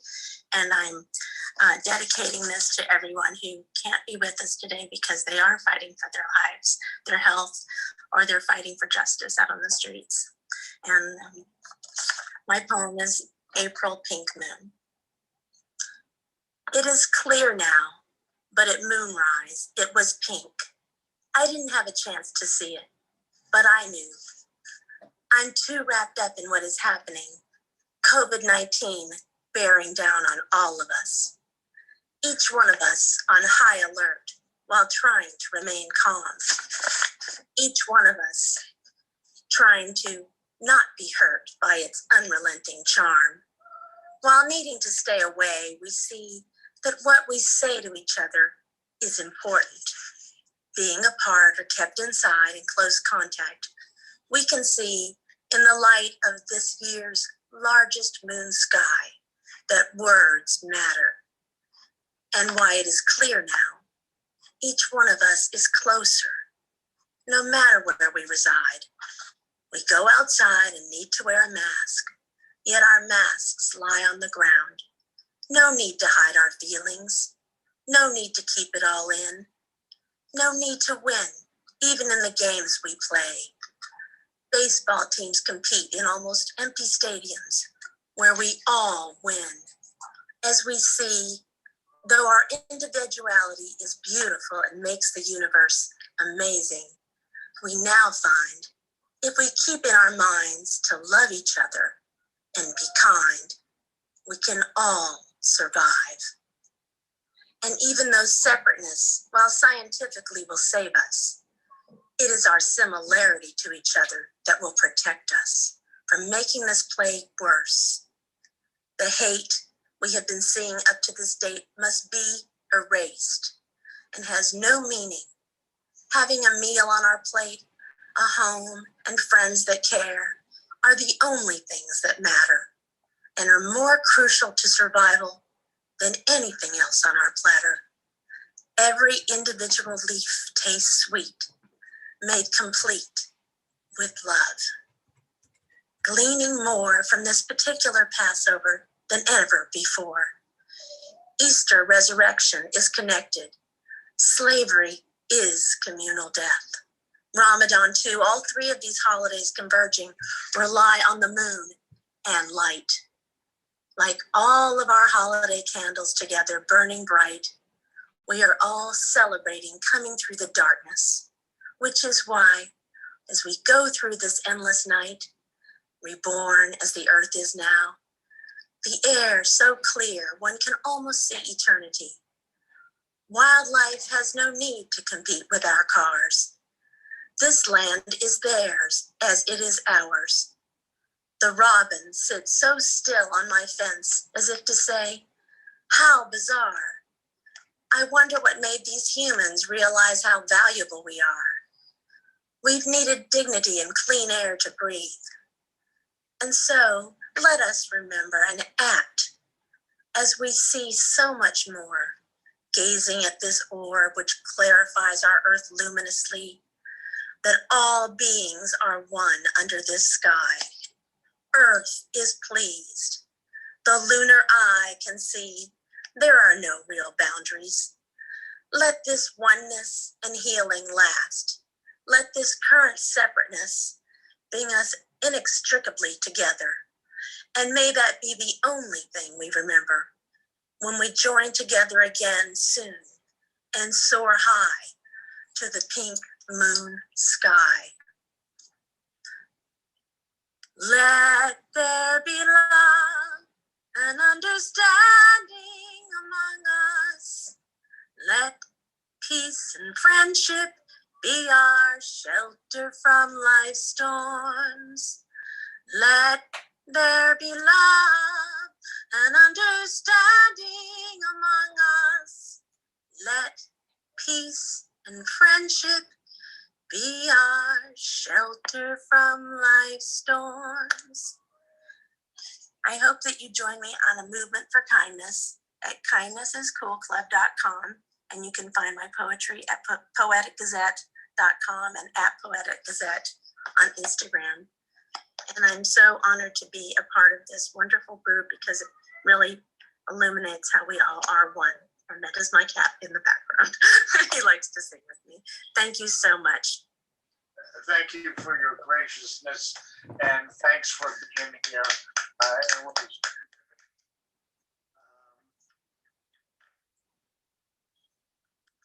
don't know what else to say, except it's wonderful.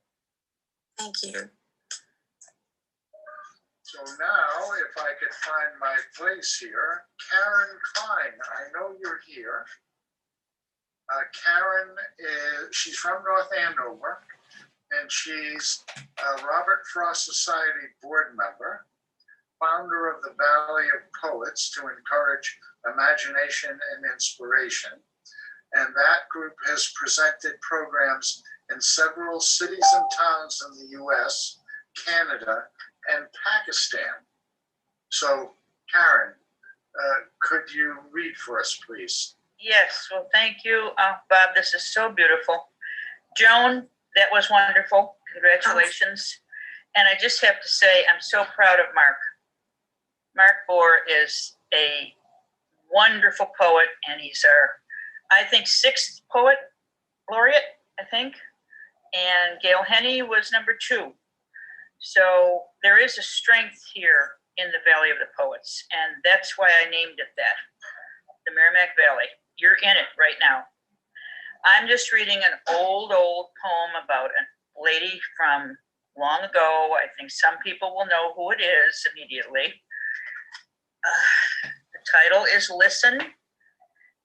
When wind blows, I hear it, moving ever so slightly at first. In my mind's ear, I hear rustle, rustle, whoosh. In my mind's eye, I see the long skirt billowing, flowing as she walks toward the trees in my imagination. She lives even today, still in the same town, still on the same road. Maybe she still writes as she sits neath oak and maple, as limbs and leaves rustle, rustle, whoosh, as she watches her grandchild playing mid sun and shadow. As she watches her grandchild, maybe she writes words for the ages. I wait and listen. Listen for Mistress Bradstreet. That's it. Thank you. Thank you. That's an important thing for people to know. Anne Bradstreet, the first published poet in the United States. It was the colonies then, but you get the idea. So. Yes, and her 350th anniversary of her death is a year from September. We have to celebrate that. We have to honor it. I'm not saying it's happy, but it's an honor. Thank you. Thank you. Glad you brought her up. So Jonathan Bishop, known in some circles as John Bishop, would you please join us and share your work? You're the author of Scratching Lottery Tickets on a Street Corner, plus a few other things. So, John, please. Thank you, Bob. Thank you to everyone who's here. Happy to be here. Happy to share poetry with you guys. So I'm going to read a few poems. The first one I'm going to start with is a haibun called A Retreat. Happy to genesis of this at Bob's haiku workshop. It's one of those days that starts cool and soft, but slowly gets warmer and then hot, and all you want to do is find a shade and sit in it for hours, mind emptying.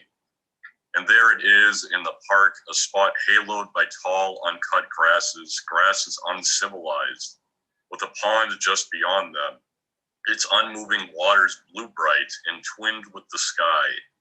And so you sit under a tree that's leaning forward, as if eager to tell you about its day.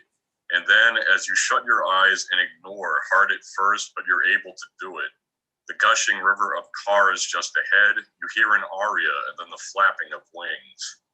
Round, stilled pond, gossiping plants, a soft song of birds.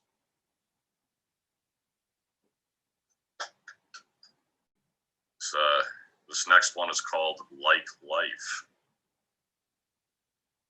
It's the ending we don't want, the one that lurches up from the depths, from the dark, like a tentacle all barbed from the muck, ready to pull us down deeper, no luck, because this is the one coming for us all, tick-tock.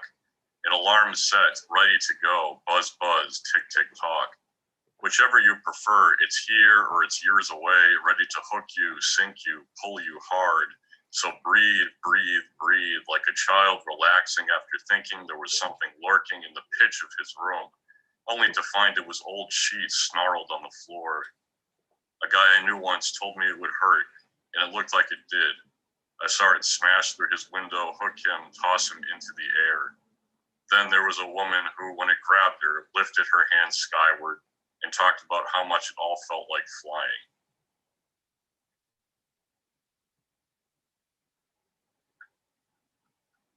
So next one is called Dance. Warm, lush movements of air, the breath of morning, come with me onto the grass and we'll dance as the sun lifts higher in the sky. It's bursting orange, it's pink, it's dim yet growing light. And you'll pull me close, your face grazing mine, like that thick leaf against the bird landing in the tree just above our heads, the one made orange by the waking morning. Then I'll raise my hand in time with the sun and touch your cheek, and you'll smile, then we'll spin, the sun lifting higher as we do, like the musical note in our heads, or maybe it's the bird having settled now, opening its beak and beginning to sing. And got two more. This is a small one. This is called On the Absence of Touch. It'll be appearing in the Pandemics Journal. Tell me you do it too. Tell me that you in the night stretch your arms to love those blurred and dark mirages. And as they disappear once again, your head lowers and your hands turn to sand, graining and sifting downward, like the lonely rush of an hourglass flipped, waiting to empty.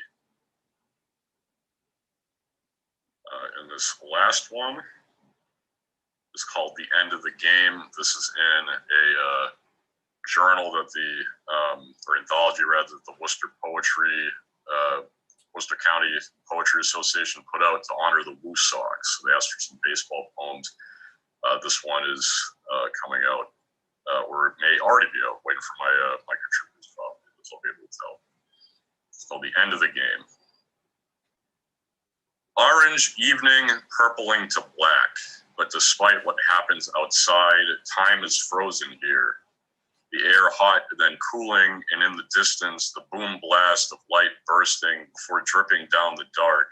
But we, the waiters, don't see because our eyes lit by artifice and staring at fake green are watching him, the last, ready with wood to spin seams skyward, up and then invisible.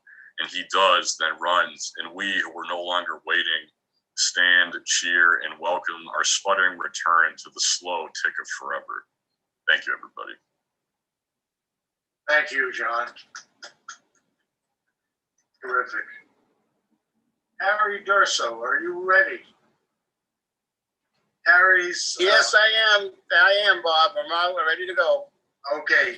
He's a member of the Robert Frost Foundation. His poem, Lawrence Down, is part of the collection of the Lawrence History Center. So, Harry, please share something. Thank you, Bob. Congratulations to everyone for being here today. Hello, world.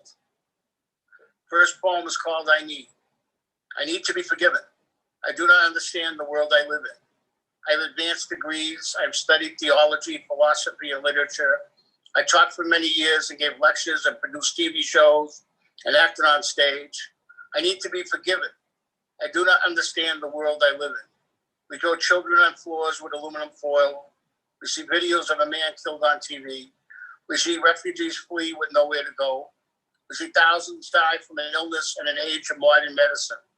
I need to be forgiven. I do not understand the world I live in. I have prayed in churches and gone on retreats and listened to 1,000 sermons. I've sought the counsel of learned and blessed men and have asked the saints to help me. I need to be forgiven. I do not understand the world I live in. I know that children still play and that people still hug.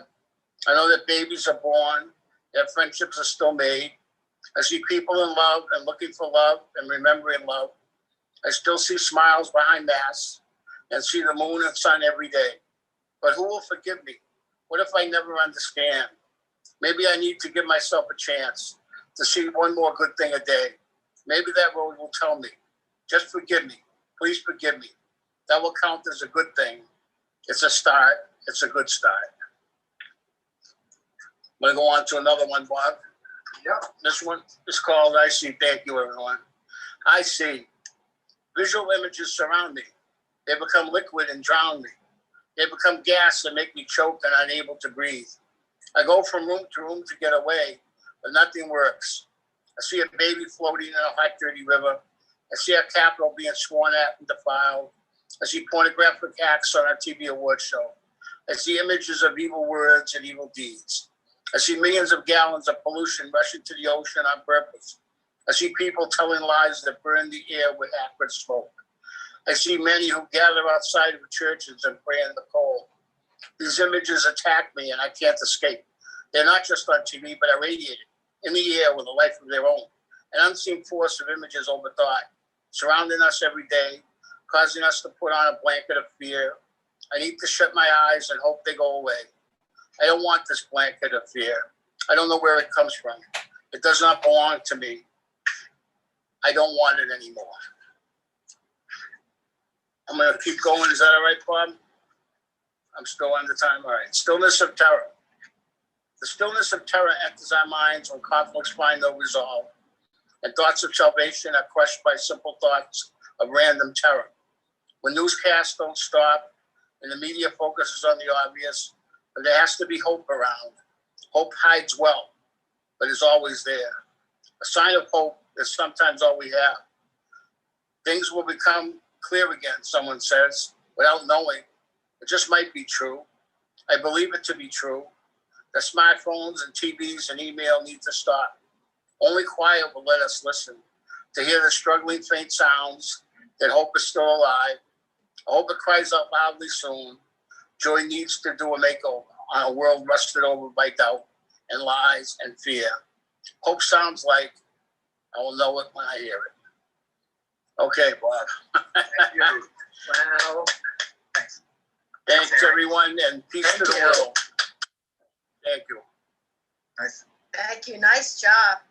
Thank you, everyone. Thank you. Love being here with all of you today. Our next poet is a high energy guy and incredibly prolific. Timothy Gager. He's the author of 16 books of fiction and poetry. His latest, an Amazon One bestseller, 2020 Poems, is his 9th of poetry. He's from Dedham. And Tim, welcome. Hi, Bob. Thank you very much. So I'm going to read from 2020 Poems, and every poem here was written in 2020 except this one, which was written in November 2019. I read it with my mom when she was in hospice a month before she passed. New leaves and light. Even the leaves were threatening, the orange ones especially. When she saw, she shivered, felt as if she could pluck the light from the branches. The noise deafening, Think about this. Think about this. Thoughts more important than words. In those thoughts, God is very near. Then there was singing. To a tree cut down. You can no longer grow. Your roots bore into pipe below a basic foundation under my neighbor's house. They watched each branch out, streamlined, and saw a rope used to pull you down as if you were nothing. I will stand with the tree, protest going down. Hope the structure can plumb itself, become an element of change, not just leafed branches severed, raining down your splendor, becoming dank down to your trunk, appendages exposed, cut up, taken away, forgotten. Seclusion. We touch each other, desire, lives rapidly circulating, going viral, how we used to connect. We disconnect in houses, cold media. We wish to touch each other. Being alone is the worst thing yet to be the worst thing yet. Still, there's contact. How we touch each other under the covers is different today. Pictures of primrose are not real primrose. Even the words die. They can't hide. We will not bury them. Klepto-parasitic. Going to heaven, tears held back, snared in hell like a fly in a strip, stuck, a glue tape restrictive, morphine-like soaring into the Prozac. We're skipping Prozac. The limbo of an insect's life is a human antonym, perhaps a hymn of yang and yin, stuck within magistry of dewdrops, web affixed, holding a place. On earth, unlike the pterodactyl, we beg to hold the dying. How Lucia Joyce was treated. There are no structured steps when a choreography is dismissed. The staged mind is darkened. Reject the limitation. Movements derived from interpretation of feelings. Rhymes become more fitful. Food thrown up. Heaved a chair at Nora on father's 50th. Fires were set after Ulysses. Cut phone cords. Disconnect congratulations. Young felt she severed from reality, while James had nausea rubbed in the assessor's nose. Stated they dove in the ocean to gather improbable creatures, except James twirled to the surface while Lucia spun all the way down, mouth open, giving in surrender to unwilling incarceration. James swam functionally as a genius, cement shoe dance partner, all his weight tied to Lucia. I'm gonna do two more. Sure, please. A few days, actually, let me do this one, sorry. Walking on Mount Greylock before sunrise.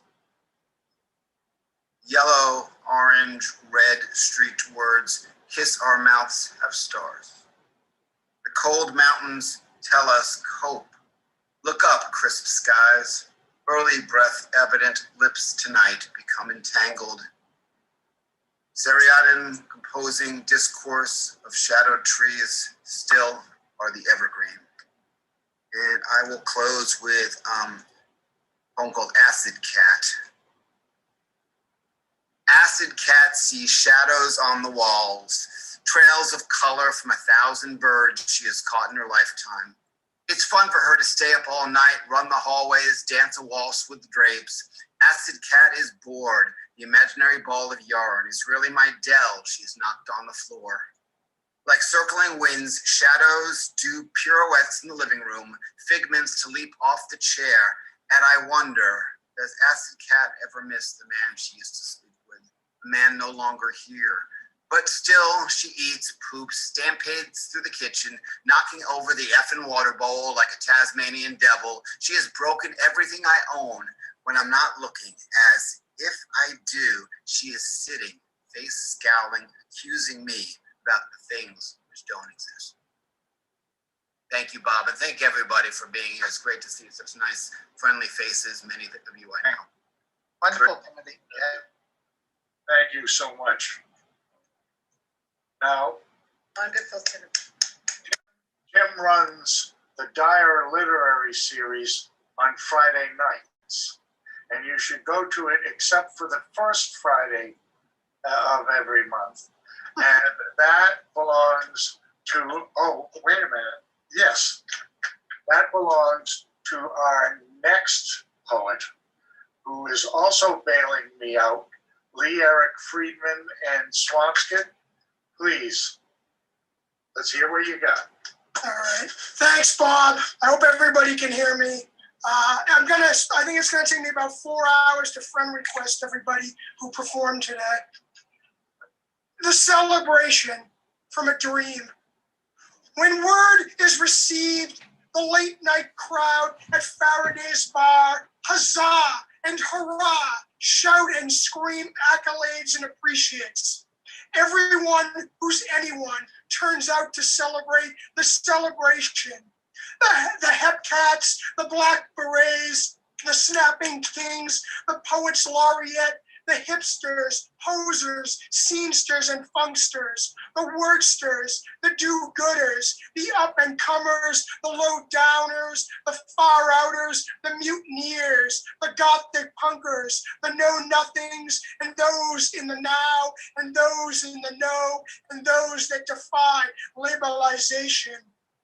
The party ensues for our loquacious friends, these poets of palaver, vanquishers of verse, and the sumptuous colloquialists, Lucian, Tyndall, and the inventor.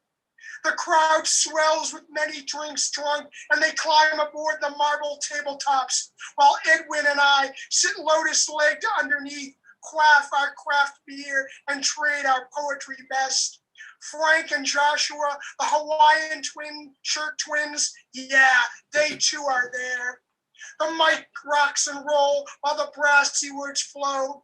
The oration cranks up and the poetry sizzles. The mic catches fire and I catch you from the kiss parade as the front door splits and spills us into the parking lot protest for presidential candidates. The anti-this, the anti-that, the crass majority and those ego heads, the hobby horse people and mongers of hate, the corporate bilge and vast morose. But the cops show up and arrest them all. The words flow on, the phrasings phrase on, the cool crowd swells, the nighttime blackens, and the party rages on and on and on. The sun breaks east, and tinged with waxen weary, we walk the crowded, crooked hill with Marcus and his gray dog Blam, Sonny Tiger Stripe, and his little brother Johnny Lips. Marcus speaks of Germany, while you and Sonny talk of crimson walls and granite surveyor stones. Johnny Lips hangs back, slowly weaving stanzas of his sweet, sweet lemonade. Marcus yawns, his ebony skin glistens with the aura of morning dew. We wish them well, and their quartet moves on, while you and I rush to my bedroom loft, where I remove my shirt and we compare. The sensuous sun rays highlight the dust swirls in the air, and our poetry's in motion. The words rock on, the oratory reels on, tongues wag on, time marches on, and the celebrants celebrate the celebration. Thank you. And I got one more.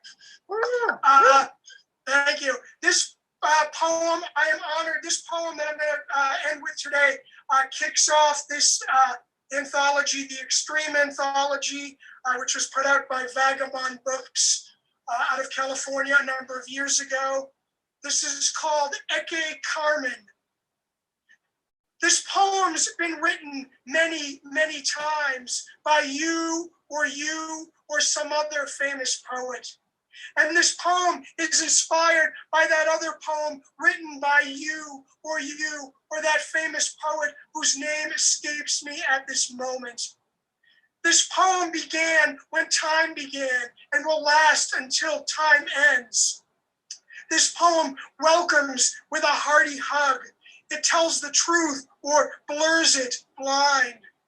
This poem paints the skies green, turns rivers into lemonade. This poem's heavy duty and kink resistant. This poem is a dream, like all poems are dreams. So the title of this poem cannot be titled Dream or Dreams or Nightmares, because those are just bad dreams. Scorpions live inside this poem, as do spiders, as do frogs, as do things that go bump in the night. This poem is evil. This poem is Harry Powell. This poem is Norman Bates, Darth Vader, Hannibal Lecter, Tom Riddle. This poem is a black man. This poem gets shot and dies. This poem is transgender. This poem can't piss in their toilet. This poem is Muslim, is Syrian, a refugee, a little boy fleeing war, drowned in the surf on a beach in Turkey. This poem likes men. This poem is gay.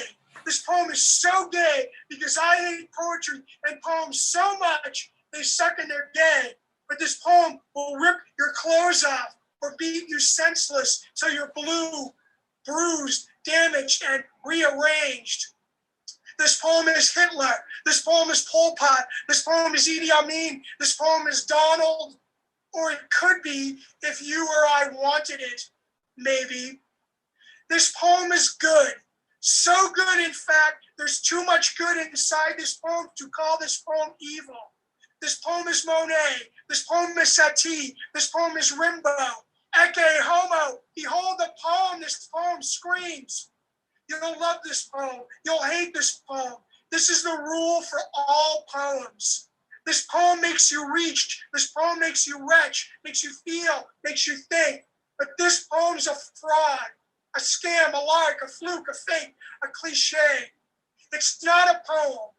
This poem is as good as dead until such time when you or I read this poem, hear this poem. It'll open its eyes, spread its wings. This poem's a butterfly. This poem's an eagle, a poetry eagle. This poem will soar. This poem will drum the drum, gong the gong, horn the horn. This poem will roar, raise the roof, take the action, stand up, fight back. Ecce Carmen, behold the poem. This poem is to be continued. Thank you very much. Peace. Woo. In one breath. Amazing. Rock and roll, baby. Rock and roll. Love that poem, Lee. You got it in one Love it. breath. Renegade. Love that one. Love that poem, Leon. And just so you know, that poem led off the anthology. That was the first poem I picked for that. Yeah, thank you, Mark. Amen, my friend. So I'm skipping over poet laureates, but I have to say that Lee has been one in Swampskip, but has maintained his accolade by being the renegade poet laureate of Swampskip. So forever. Okay. And the next one is the second poet laureate of Swampskip. That's Steve Iannacone. He's a member of the Tin Box Society, and he reads his frank, playful poetry in many local readings, including this one that's more than just local. So I know you're here, Steve. Come out of hiding. I am here. I'm up in the corner to the left. Oh, America, you are a rocket thrusting through history. Behind you, the earth, in its yearly race around the sun, grows smaller. You are a train, industrial steel, charging across the continent, bringing with you a cargo of optimism, fortune, dreams. You are a soldier in the Continental Army, looking through the woods at redcoats, charging forward, stopping their advance with hope, courage. Financiers, publicists, farmers, foreigners, trekking across a wide prairie land, reaching a limitless horizon, fertile, wholesome, virile.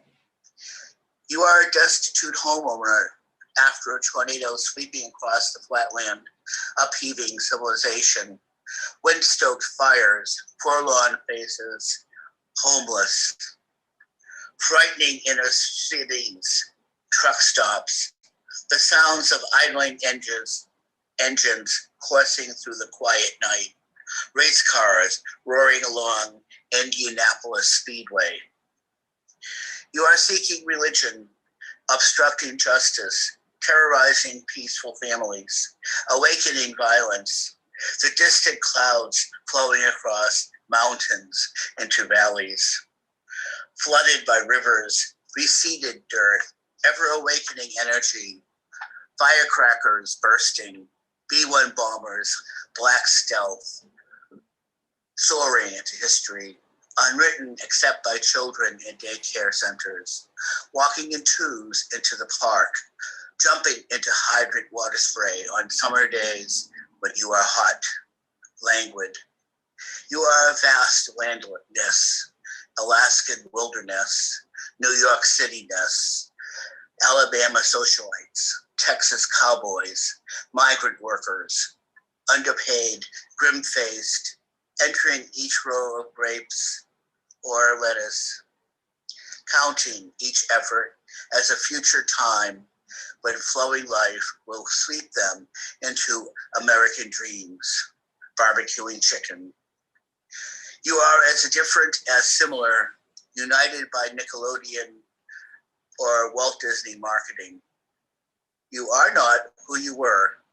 We are waiting for you, America, to shine in the night, like the night-launched space shuttle, pushing free from the Earth, rocketing into a future more amazing than we can think. Dueling racial visions, seeking the absolution of history, as if it were to come without strings attached.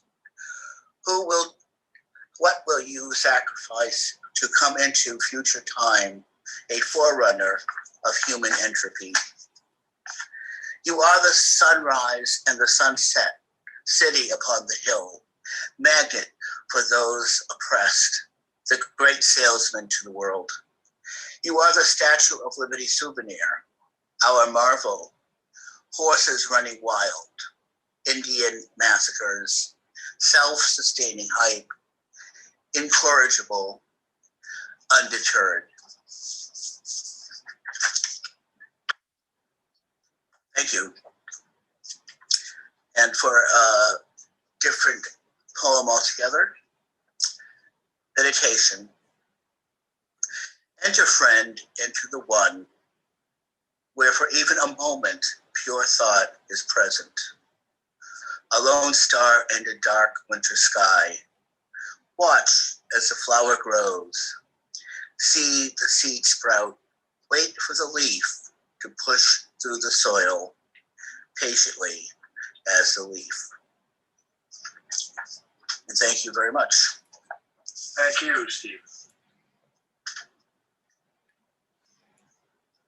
We're getting close to the end of this particular session, and we're going to close with a citizen poet.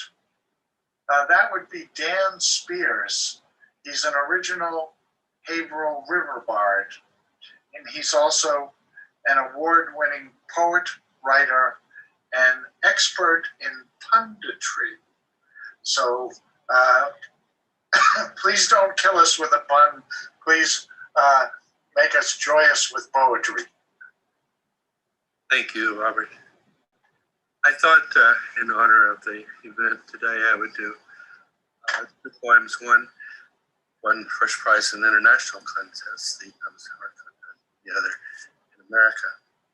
And the international poem is, Does Anyone Know I'm Here? It's every city and every state I've ever been. Sidewalks, the streets, the smells, the noise, the irrational clutter of shops, homes, and offices. Voices that rise and fall, muffled by grits and hazy panes, where graying blinds slight into pails that hide me. And me from them. It's funny how somewhere is everywhere. Does anyone know I'm here? The crowd passes, cold feet stutter, shuffle, skip, dodge, and weave. Some together, others alone. Some will remain and others will leave. Some were never there at all. A neon banjo chatters with a traffic lamp as beer-stained music dribbles from the saloon, trapped in an eternity of aging spirits. I sit in the church and watch her marry and sit down the aisle with a stranger, and tonight they will sleep together. Projectors cast cones through celluloid film in theaters where no one watches or cares what happens in places where lights are dim. It's funny how some of us are never there. Does anyone know I'm here? I found a penny on a sidewalk, a good luck penny, so they say. I smiled at an old lady in the park, and so quickly she hurried away, I wasn't sure she was ever there at all. Bouncing whistles from her hips, a pretty girl smiles as she walks from the office to the quitting time bus. A tired old man sweeps the trash in the gutter into piles. Lovers hold hands and dart into cozy dens that smell of smoke and oak and lemony oils and mist glowing lanterns and the laughter of friends. Doors close and locks snap as the city folds its cracks. And in the cold, even the bugs crawl in the holes. It's funny how somewhere can become nowhere. Does anyone know I'm here? I counted the coins in my paper cup, $4.87. A pint can be had for a tad over $3, and a cheeseburger is 99 cents. It doesn't matter if I'm here.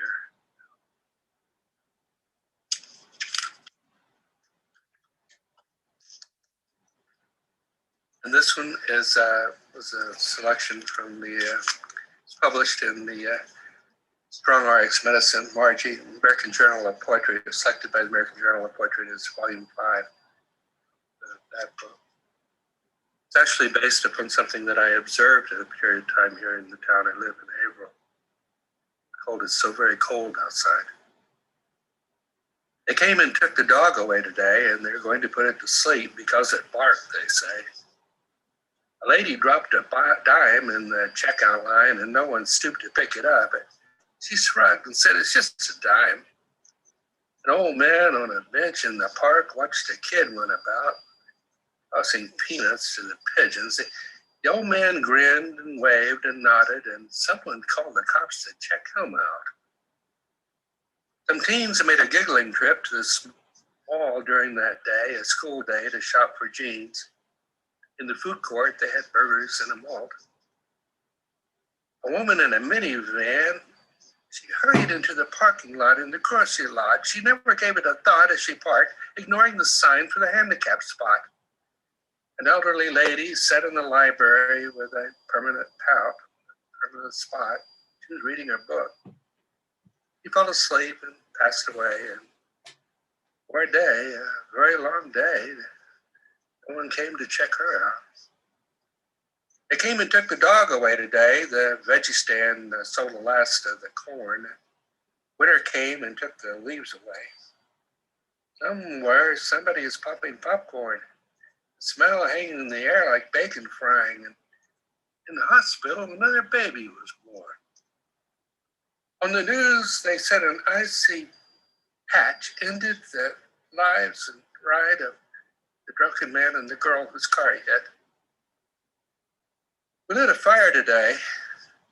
It was cold, very cold outside.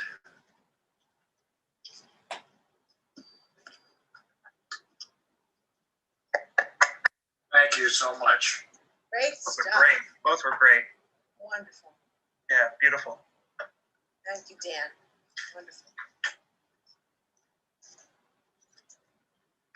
So we're pretty much at the end of this particular session where we were planning a longer intermission, because when we come back at 4, we're going to go basically for another long session and a happy session, but we're going around the world, and we're going to go into greater New England in the next session. Then after that, we're going across the country Canada, the Midwest, and ending in California. So take this opportunity to stretch, get some sustenance. It's a bring your own wine deal here, and I'll see you back in about 15 minutes, okay? All right, take care.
Okay,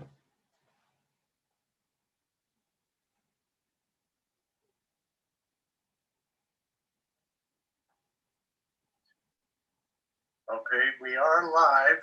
We're just waiting for folks to come in to start at 4, which will be in about 4 minutes.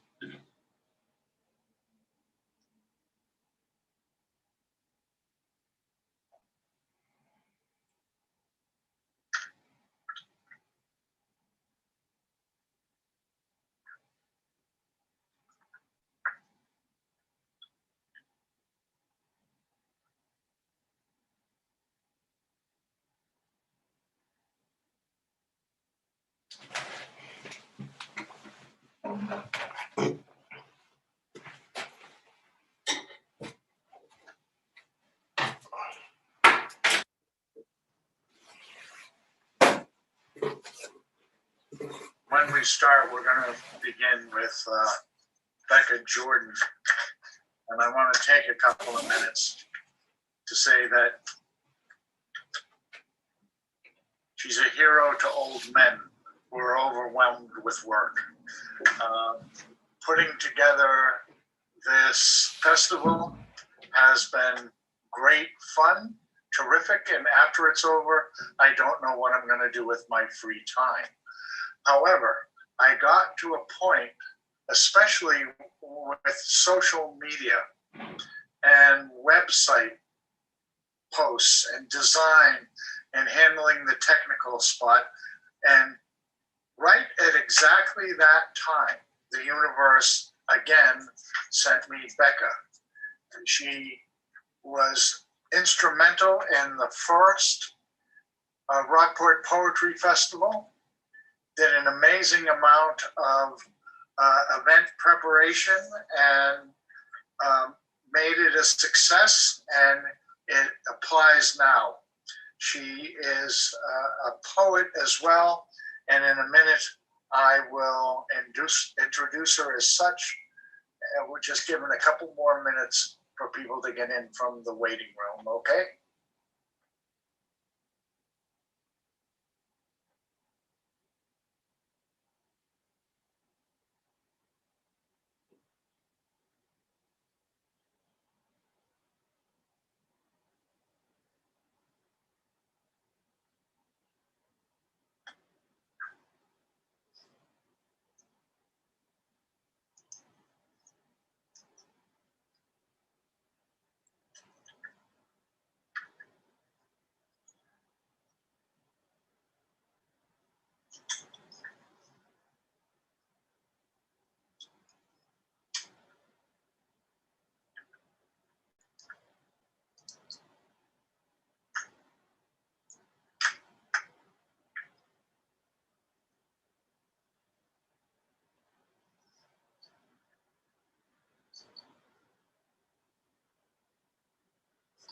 I also want to give another shout out to Dave Somerset, who's been here since the wee hours of the morning, guarding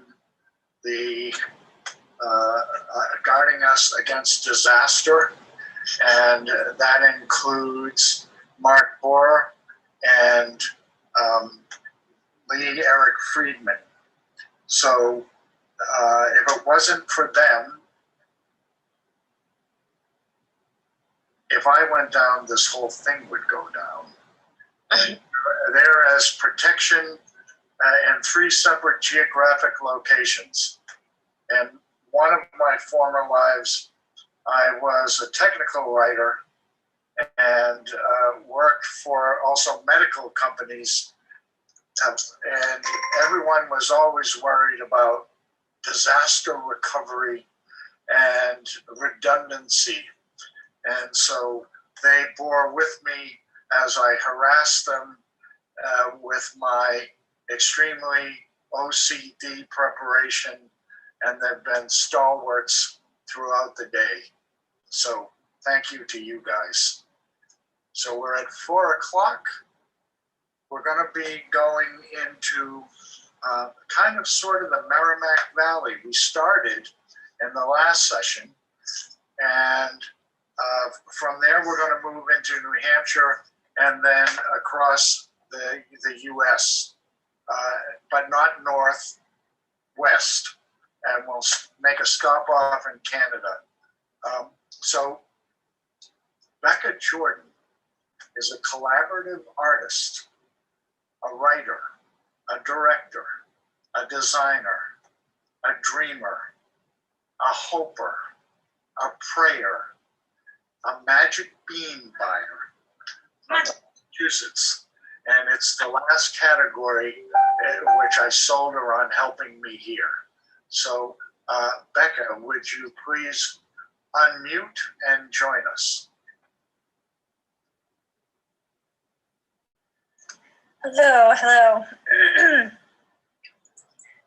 So glad to be here. Whew, catch my breath. So I have 2 poems today. The first is called J. Rex, the Dinosaur King. You've ruled the world for 10 years, 3 weeks, and 1 day now. And it's been 484 days of aching for your summer sparkler laugh that burns little holes in my blanket sadness. And the glitter memories of frog burps and beep boop boop buttons on very serious pillows launching us into space. But I'm laying here alone and it just bubbles up. Your mama. She and I slept in the same bunk beds you're sleeping right now.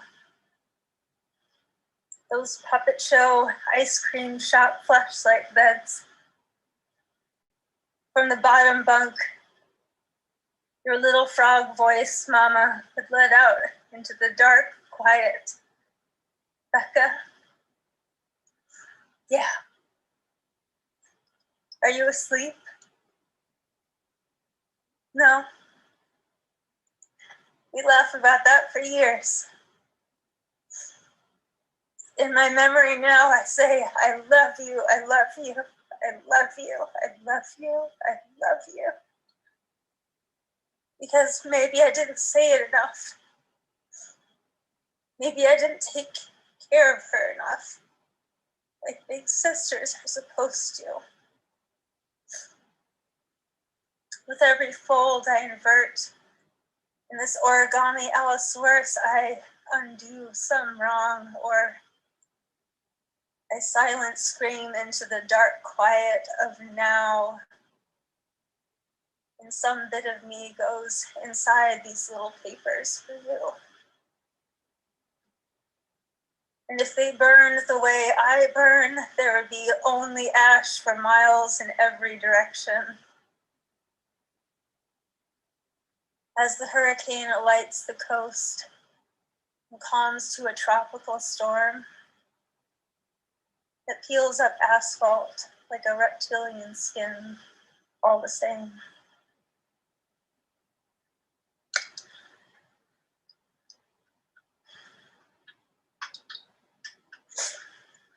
Thanks. Second is called Becoming, or to be alone is to witness yourself.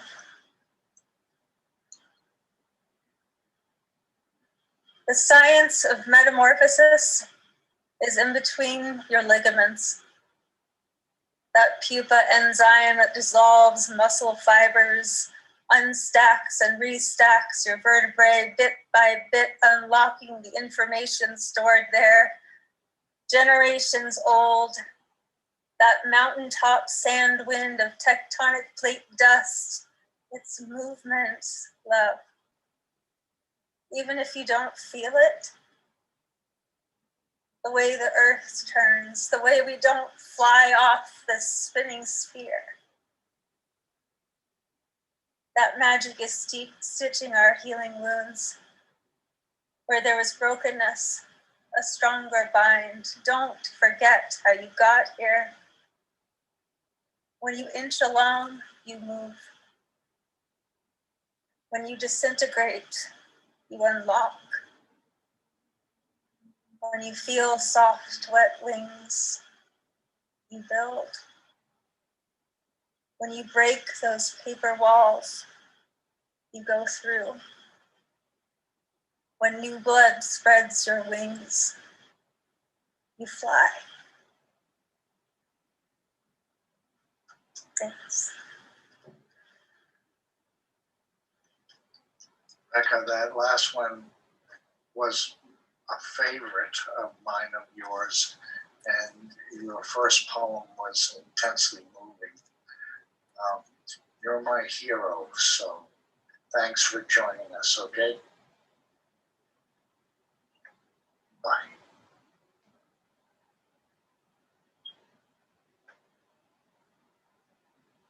So, next, Paulette Turco.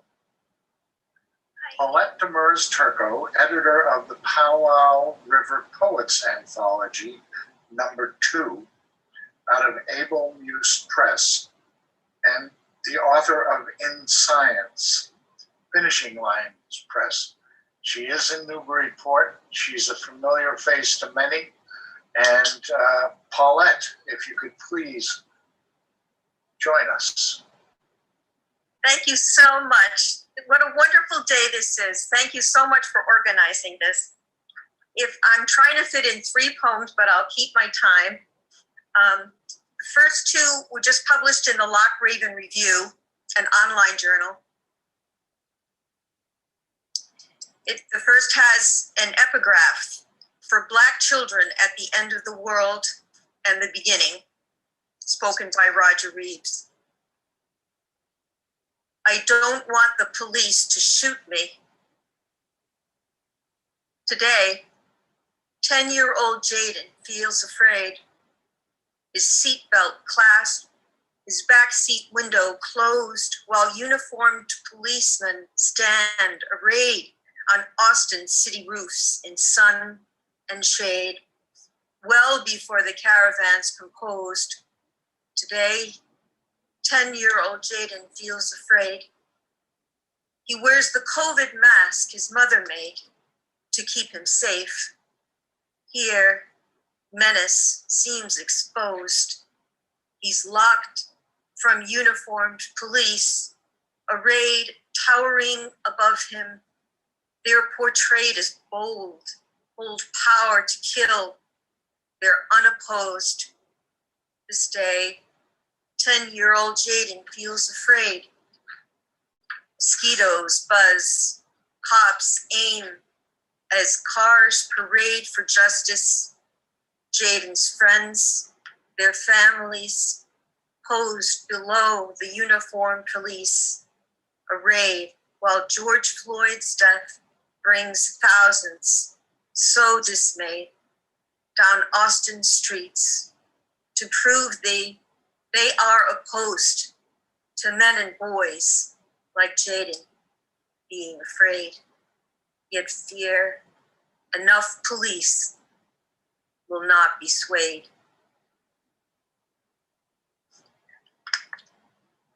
Thank you. This is now a different voice. This is a persona poem. Title is Fitting. Stand tall and hold the pins like this. It's time you know your mother's story. You know, I graduated high school, wanted to be a nurse. I could have been like Florence Nightingale, heroic, saving soldiers' lives in World War II. But when your dad proposed, I had to choose. I promised he'd be my husband once the war was through.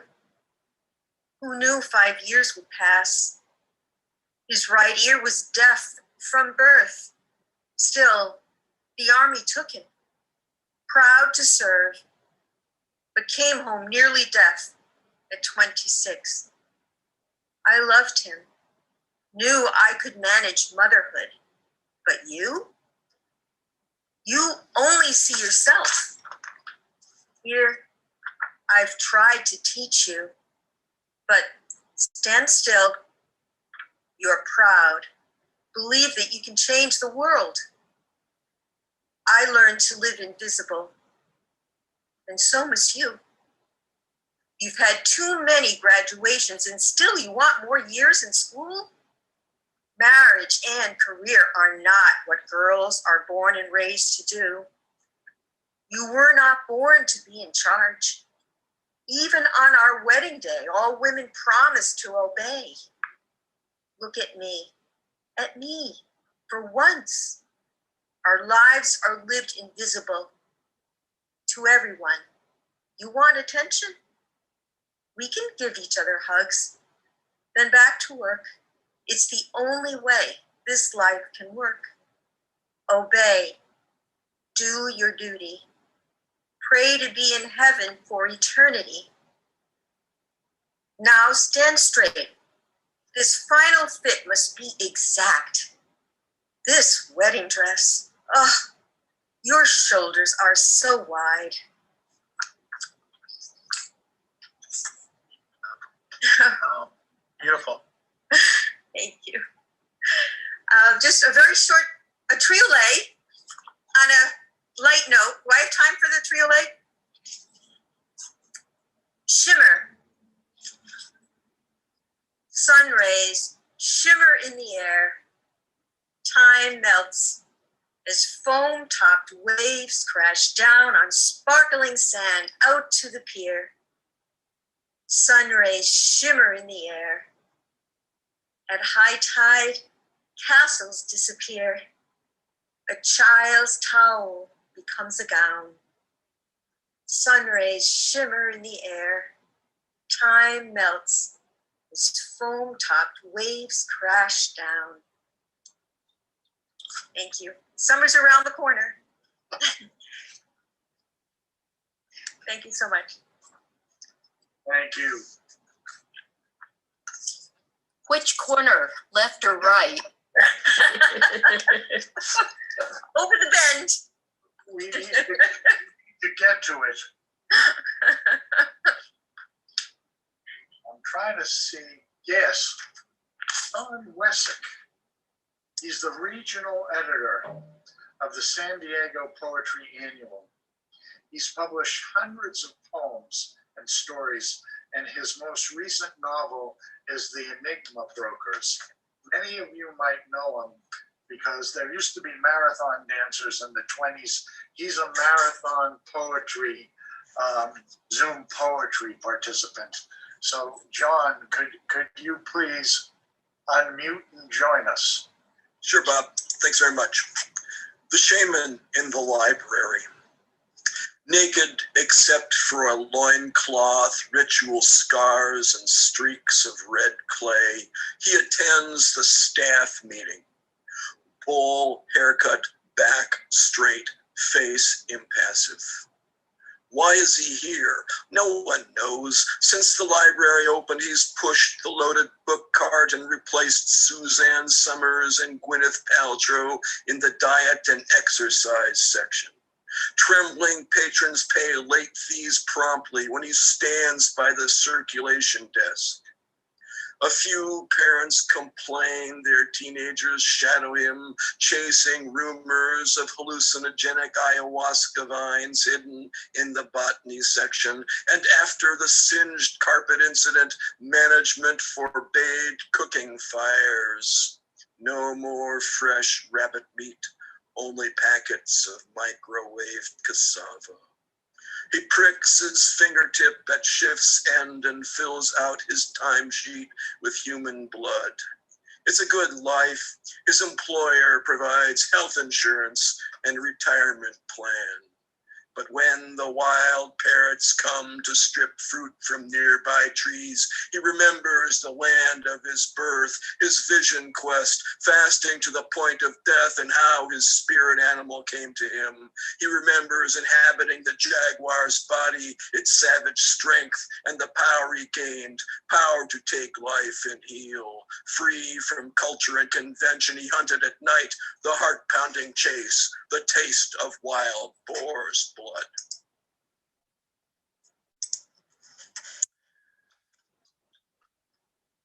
Earth opens. You plunge into the pit of absurdity and clawed, uncaring obsidian walls in a futile attempt to break your fall. Who will help you now? Your lover stabs you in the heart with her IUD and then names you in a class action suit. Friends roll their eyes into their heads to gaze at the machismo Hollywood stamped on their craniums. Your father's advice falls asleep on the couch before the 10 o'clock news. Who will help you now? The old professor replays a taped lecture. The psychiatrist doodles on a prescription pad while you pay him $200 an hour. The minister motions you into a line of followers, getting crosses cauterized into their minds. Who will help you now? The CEO talks competition and teamwork while stuffing broken promises into a deposit envelope. The general delivers a rousing speech and smiles to reveal severed limbs caught in the gaps between his teeth. The politician straps logic to a chair, beats it with a baseball bat, and says it's for the nation's good. Who will help you now? Teenage girls practice pleas for new clothes. A career woman makes love to her cell phone. She arches her back and closes her eyes when you pass. Touts yell credit card offers from your mailbox. A piss-stained blood asks you for a quarter. Who will help you now? The Mexican waiter says, "How you doing, my friend?" Maybe that will be enough. And I'll close with one more called Words of Power, Dances of Freedom. It's the title poem from one of my volumes. A woman sets a plastic bag in front of the stage and puts her purse inside. Her gray hair hangs to the small of her back, and her blue summer dress covers a body that is slender but losing the curves at its hips. Arms now free, she dances when the band begins. Her right foot touches, she listens and plants and pivots her body one full turn. Touch, plant, pivot. Touch, plant, pivot. Uninhibited by onlookers and at ease, she glides across Pioneer Square. A crippled man in a motorized wheelchair is there too. His body is a wreck, slumped posture, tongue protruding and neck bent, locking ear to shoulder. The woman takes his twisted hand, moves in and away, shortening and extending her arm to keep contact, dancing a modified Western swing. The crippled man fingers the controls. His chair dances forward and back. She twirls the chair, circles, the two orbit, and for a moment, infirmity is forgotten. Thank you. Yeah, great job. Thank you, John. Thank you, John.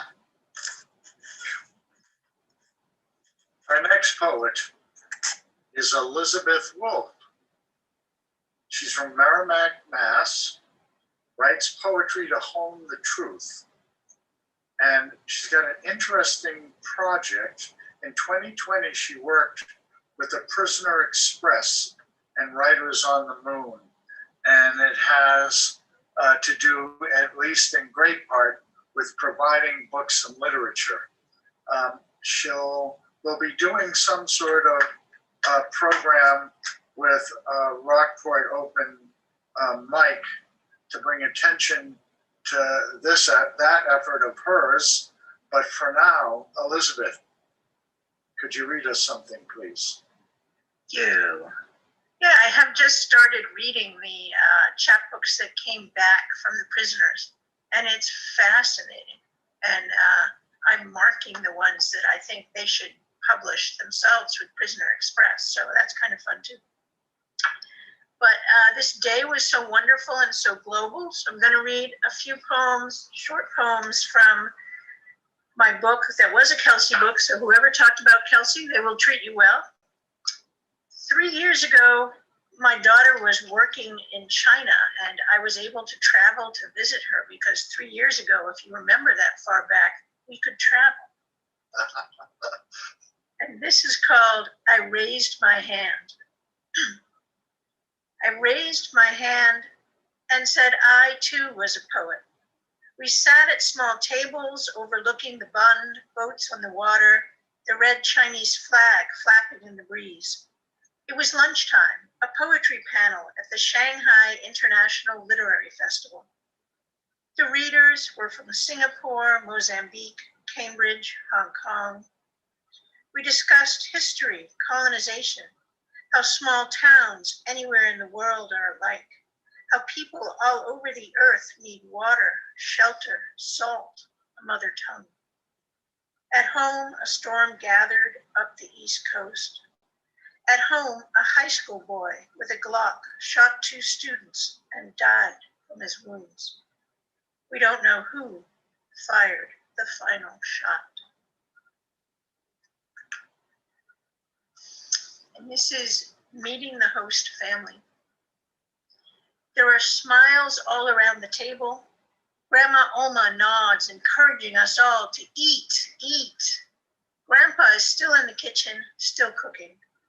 Grandma admires my fledgling chopstick skills.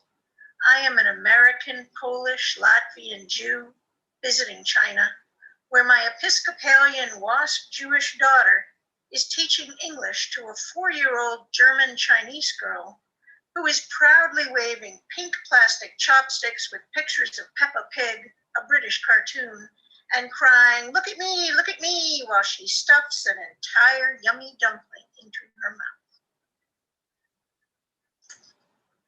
And I have one more from that trip. After I left my daughter, I went to Vietnam for a short visit alone because she didn't have a visa that allowed her to go back and forth. And it was a wonderful trip, but a woman traveling alone is not usual in that part of the world. This is primate customs.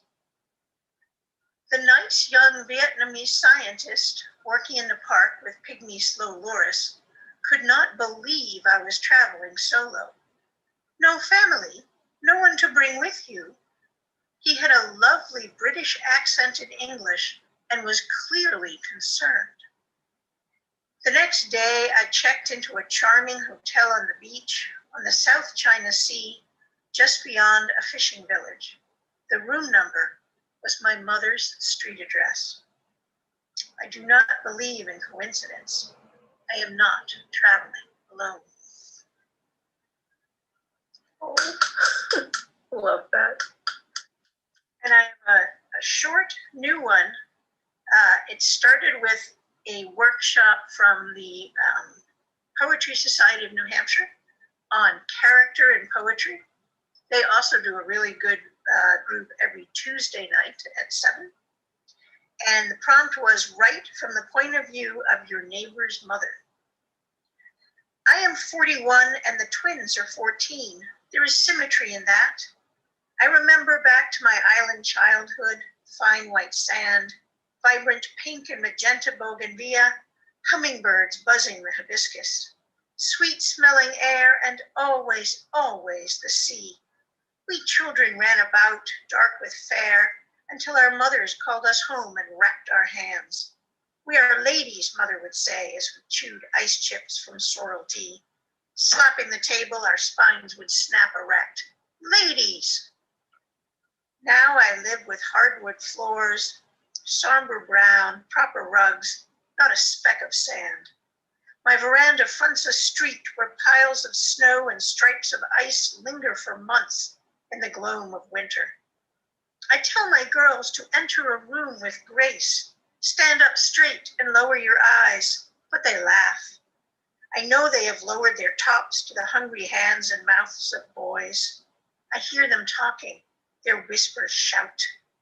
I sit outside in the shade and smoke one more cig, drink one more gin, to quiet the loud, call up the soft tropical breeze and steady lap of the sea. Let the girls do the chores. Let them learn, no matter how carefully you sort the laundry, all colors fade. Thank you. Wonderful. I'm looking forward to seeing more on the chapbooks you have. It sounds terrific. So the next poet is Presence, and the Boston and North Shore poetry community. It's Harris Gardner. He co-founded with Eleni Seneschal the Tapestry of Voices and the Boston National Poetry Month Festival, 2001 to the present. He's also the poetry editor for Ibison Street since 2010. So Harris, glad you could be here. Could you join us, please? Thank you, Bob. Thanks for this opportunity. I really appreciate it. I really enjoyed hearing the poets. So my first poem is called Tikkun Olam. The title is A Jewish Concept of World Repair, Healing the World with Positive Deeds. This is a poem, Tikkun Olam. Summon the mitzvot makers, valiant earth shakers, doers of dynamic deeds, earth doctors who dispense healing remedies to resuscitate an ailing world sustained on intravenous drip. Unfurl your banners and pennants, call forth your valorous forces. Nations yearn for your therapies and cures.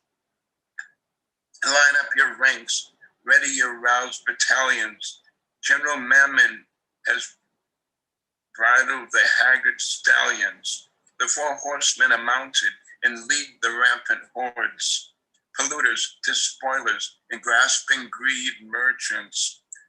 Sound peal the alarm to arms. The marred earth has splintered into myriad fragments.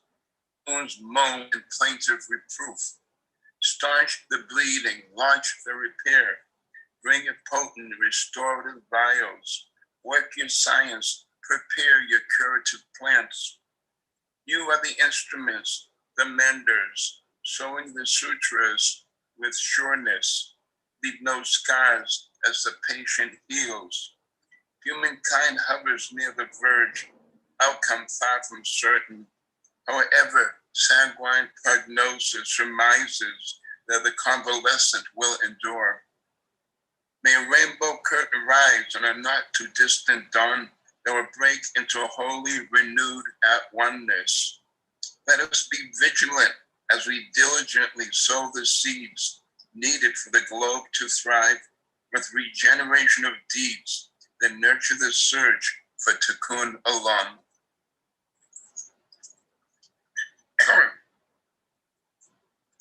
This poem is a lot shorter. This is the title. The title is To Heal a Splintered World, and the epigraph: it is a serious thing just to be alive on this fresh morning in a broken world.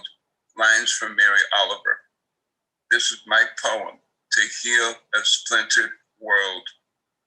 Our wobbly world, whether you observe it, speeds along in a constant orbit. It is too aware of the hazardous affairs of humankind, a rueful reflection on earth care recreants with serious issue, which may bring the teetering thing to the brink unless they reset the course, which just may be minutes before midnight. Half the populace need to focus outrage, act with courage, and to be alive in the exhilarating moment, to march on, protesting against deniers and ignorance. This must provide the spark, a vital and fresh stance, wants to be embraced, lest the morning drearily dawn when we'll have no say in our relevance. It would be appalling if a positive purpose were negated by greed and broken covenants. Heed your resolve to heal a splintered world.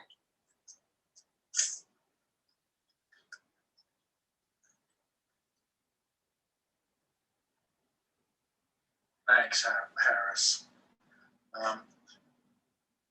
The next poet is also a presence up in the southern New Hampshire and Merrimack area, and this introduction is So Isabel. She loves words and travel, but Isabel Van Merlin came to poetry by giving a ride to a friend to an open mic, and she's been there ever since. So please, Isabel, would you read us something? Okay. Thank you. Thank you. Yeah, I was going to say that I came to. I'm a sculptor by education, and I came to poetry through Speak Up in Lynn in 2008, giving Rosie Teohari a ride, and Rosie was a trip. Anyway, when I moved up to Newburyport, there was no open mic, certainly not on a regular basis. And so I started Merrimack Mike in 2013, and I put together, well, now 6 anthologies, and this is the latest one, Wordplay. And it was supposed to be an art exhibit, and in fact, we are having an exhibit of a bunch of these pieces in this anthology at the Amesbury City Hall. So anyway, so poetry takes up a lot less studio space than sculpture. So it's been helpful, as rents go up. So anyway, I would like to read this poem, Dust. Holy smokes, there is dust on my sheets where the books aren't and where my head isn't. How does that happen? Maybe I should say holy dust. Everything is of spirit. Everything is of God. Did God have the idea of dust? Must have, but what was he thinking? God is always creating, and dust is always accumulating, gathering itself together and forming communities, sculptures in the out of my way places that are quiet and dust welcoming. But I want to know where that dust comes from. I can understand dead skin cells. I can understand the grease that collects on my stove hood. But where does the blue dust in my bathroom come from? I have no blue towels or bath mats. I'm old enough to have blue hair, but I choose Clairol 8N88N. I love to write haiku. Sorry, I skipped around. I'm with you, Bob, on that. Okay, the end of this, my poem, Dust. Ashes to ashes and dust to dust. Ashes are the remains of something burned. But where does dust come from? God must have created it. There is a world with no alpha or omega, no beginning or end. But I'm talking about this earth world, and dust seems to have no beginning or end. I'm also talking about gold dust, star dust, and cosmic dust. What about the little dust mites? Hindus revere all life. Am I writing this piece to avoid cleaning my house and changing my sheets? Probably. Can I just revere dust and let it be? Thank you. Okay. So I'm a haiku freak. I was glad to tune into some of Brad Bennett's stuff this morning. And I wanted to show you this. You can't read it from here, but on the wall back here, this white piece, it was supposed to be in the show, in the wordplay show. Well, it's a haiku made of push pins on a plastic cardboard. It's called coroplast. And I'll read it for you. It's called A Pricking Haiku, made of push pins. Okay, you get it. All right. Don't be so pushy. I'm designed for better things. Where should I stick you? Okay. Oh, and one more thing. I've heard several things about dentists and teeth and so forth. And one of the poets I was listening to, I suddenly came up with this because I've been watching your mouths, behind, there's no masks on this today. So here's a haiku I just wrote. Poets' teeth shape their words or only bite them. Okay. Thank you. Namaste, everybody. As long as they don't bite their tongue, everything is fine. Right, for sure. So next is Howard Kogan. He's a retired psychotherapist and poet-writer. His poetry books, Indian Summer and A Chill in the Air, are available from Square Circle Press and Amazon. He lives in Ashland, Mass. Howard, please. Thank you. And before I start, let me thank Bob and all of your volunteers for what must have been a Herculean effort to put together the program for the last 2 days. It's a marvelous experience for all of us. So thank you for that. My favorite poetic form is a narrative. My first exposure to poetry was as a child coming upon The Death of a Hired Man, Frost's great narrative poem. And here is a narrative poem of my own. It's just one poem called Shadow. You know how at the end of the day I like to walk the path that marks the borders of our small farm and woodlot. You call it patrolling my known world. But this evening it was different, odd, unsettling. I hope if I tell you, the strangeness will diminish the way shame or fear is lessened when it's shared. You know how I am. I would protect us from harm, not bring it home. But tonight, I felt I was followed. Regret coming directly home, though the home lights looked so like a safe harbor through the deep woods, I couldn't help myself. I should have thought of it before, but I was unnerved, as if I'd seen a ghost, knowing full well there are no ghosts. Maybe I was overtired, or it was a trick of the eye, or shadows. What I'm saying is, whatever it seemed, it's not. I was walking the path that runs along the stone wall when some movement caught my eye. A bird or squirrel. It was slipping beyond the hour of deep shadow into dusk, yet it seemed to me light enough to see. I looked toward the movement, saw nothing but a shadow. Though I thought for an instant of a drawing of a family, like you might see in a child's picture book. When I looked again, I thought I saw a woman, someone who looked familiar, someone I've seen before, but long ago, walking with a little girl, As I walked on, they walked along with me, on the other side of the wall, moving neither closer nor away. Nothing was said. I heard only my footsteps on the fallen leaves. Yet, as I turned toward home, I felt I was followed. It was a feeling. I didn't look. Look at what, I said to myself. There's nothing there.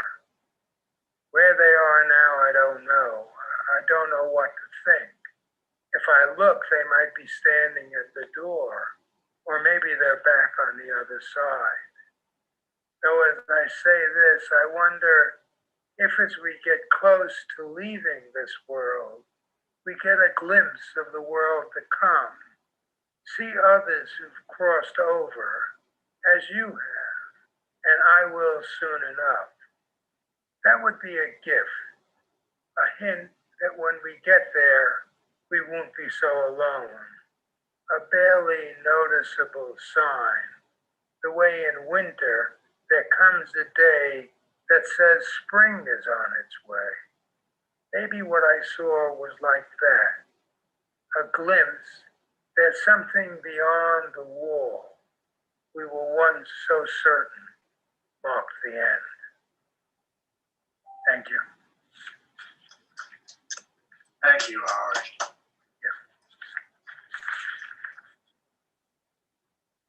Lady Seneschal is from Amesbury.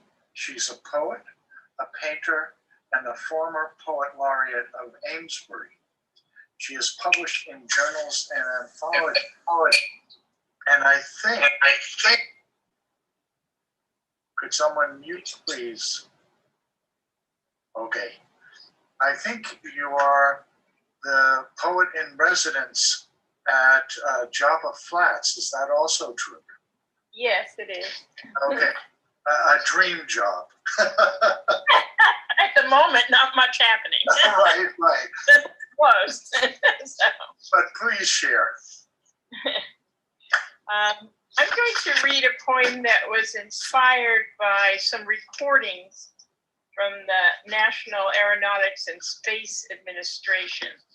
They recorded the sounds emitted by the sun and the planets. And this poem is a reaction to hearing those sounds. Sounds of the solar system. The sun is a steady vibration, a long, low note, a deep breath in and out, an endless pulsation. Mercury is a growl from a monster at the back of a cave, a howl from a hollow throat near the crackling fire. Venus is a large ringing bell, a protracted hum from some ancient temple gong. Earth is a fast flow, the swish of wind and water, the movement of waves or clouds soaring in the wind. Mars is a quiet hush, like a slight zephyr, a distant clanging with the sound of a large, soft drum. Jupiter is the playing of forgotten music, strummed on a two-stringed instrument, joined by steady chanting. Saturn is a loud scream, fighter jet zooming overhead, flying back and forth. Uranus is whooshing and sloshing, a wet sound, heard as if underwater. Neptune is an almost silent wind, a faint breeze blowing through supple spring blossoms. Pluto is a waterfall landing on a gong, an organ played slowly beside a moving stream. These various voices form a cosmic choir which fills the vast expanses of silent space. Wow. And I'm just going to read a little recent spring poem. The rising sun glows red, gleams on the morning lake as a sharp breeze from the sea clears away night's fog and leaves nothing but a trail of thin pink clouds. In the nearly absolute emptiness of early spring, it's awoken by a frenzied growth of color and vibrations of myriad voices, which saturate the warming air, filling the soul with delight.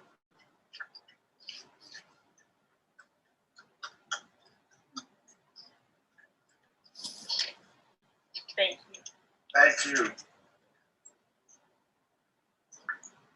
Next, we have Andrea Bellario.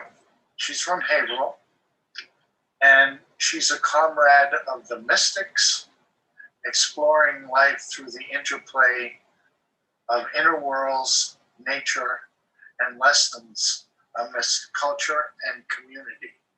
So, Andrea, please. Thank you, Bob. Really wonderful to see everybody.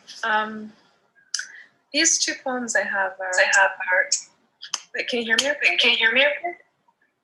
I might be echoing. Oh. I'm echoing. I might. Someone's unmuted. Yeah, so there has to be someone unmuted.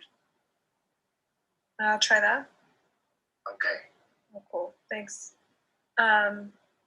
Thank you, guys. And these two poems are, I've been reading them, but they're continuing their lessons. They're two poems on what I'd say are the lessons in love and beauty. And this first one is love. I lay my hands on this great pine, my finger pads tracing her scales. I have no doubt she can feel me, humbled by a story I cannot unveil. Her outer layers giving life to 1,000 more life forms. My palm rests gently. You can feel her peace. It's not the kind that rests in a sacred mystical grove, that without strife, but the peace that comes from withering storms, as mother, sister, companion, just 10,000 souls beyond division. A heartfelt reminder of what we are, holding steadfast, as best we can, in the fire. Another reminder, another elder, another lesson. In love, that stands her ground, while in the pyre.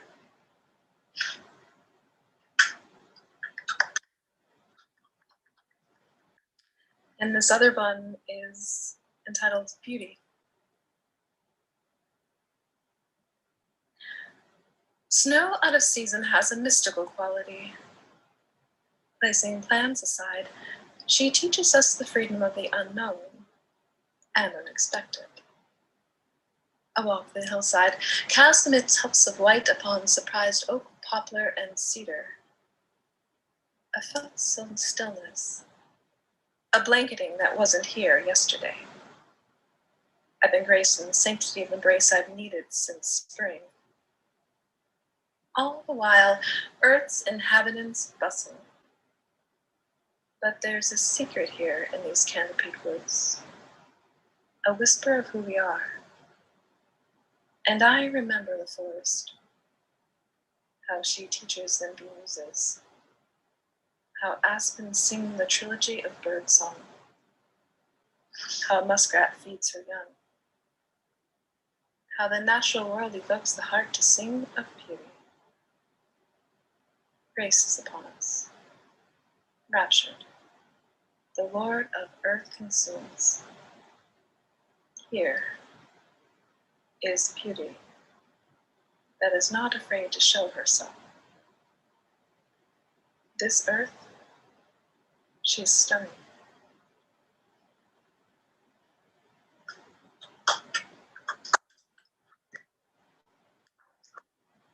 Thank you, Andrea. Wow.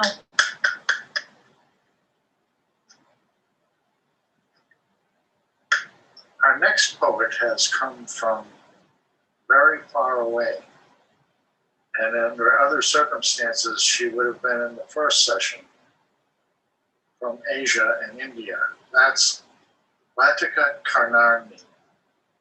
She's a software engineer who was transformed into a poet-philosopher here in New England. Now, that doesn't make any sense, does it? But there you go.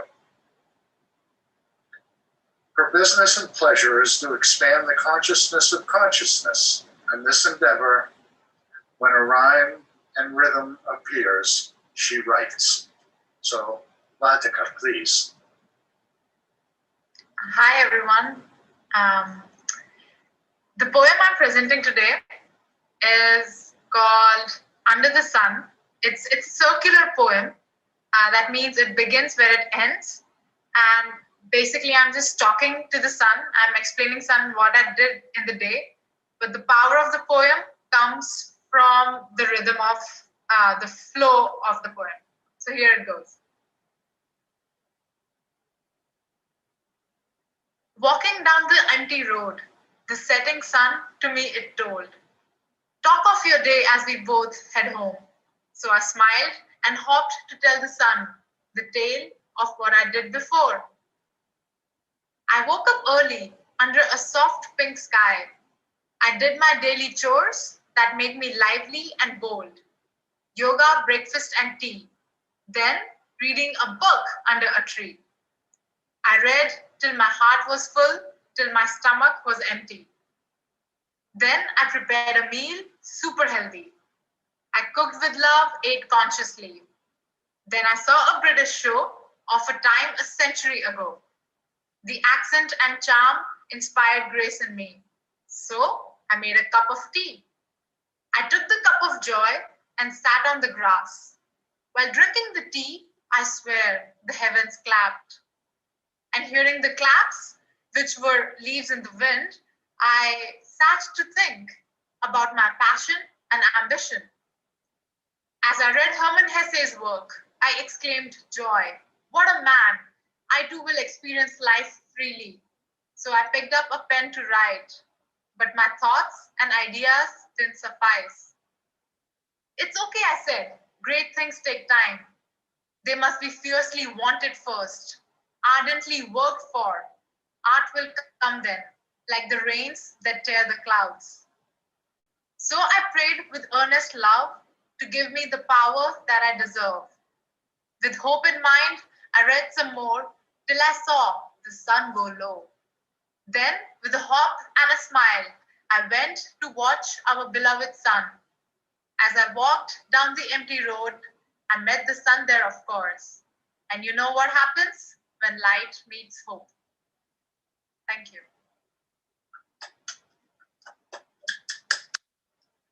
Thank you. Good to see you again. We miss you when you're back. People come in with different labels on their device. So I'm not sure, is Doc Channing here?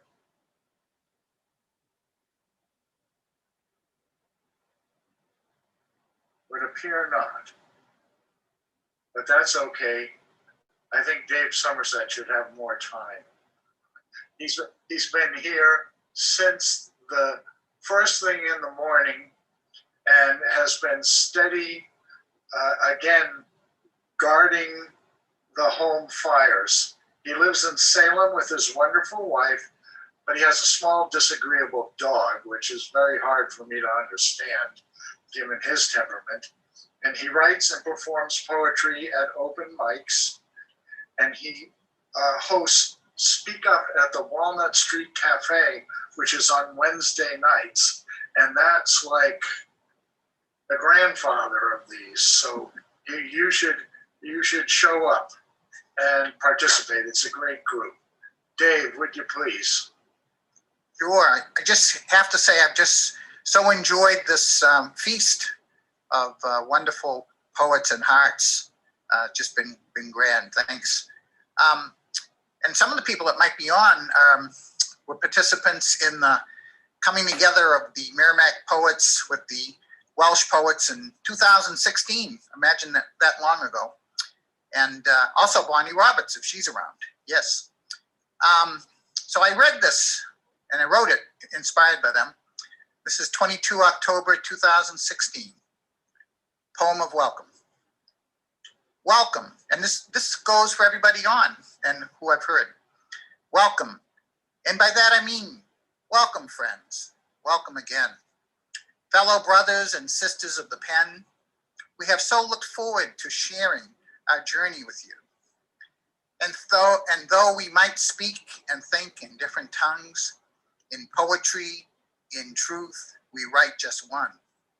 Sadly, we cannot journey back home with you, but know that where you wander and whatever you do, there is always a place with us for you. So anyway, I just thought I'd start with that. Won't take too much time. And I pulled up a couple pieces I haven't read for years, actually. One is this piece. It actually went to a group that posted it on a homeless site for homeless women, and it's called Sister. Inspired by a Facebook post by my friend Justice, who put out a call for size 8 sneakers needed by a woman in Central Square, Lynn, standing under a bridge, soggy slippers, apparently homeless. Did you see my sister under the bridge in Central Square, on the edge in the rain, soggy slippers and cardboard sign going nowhere, surrounded by don't want to know and don't want to care? Don't we know we're all under a bridge somewhere? Oh. And let's see. I'm going to read one last one. I think I have time here. It's a little bit long-winded, but I haven't read it in probably 3 or 4 years.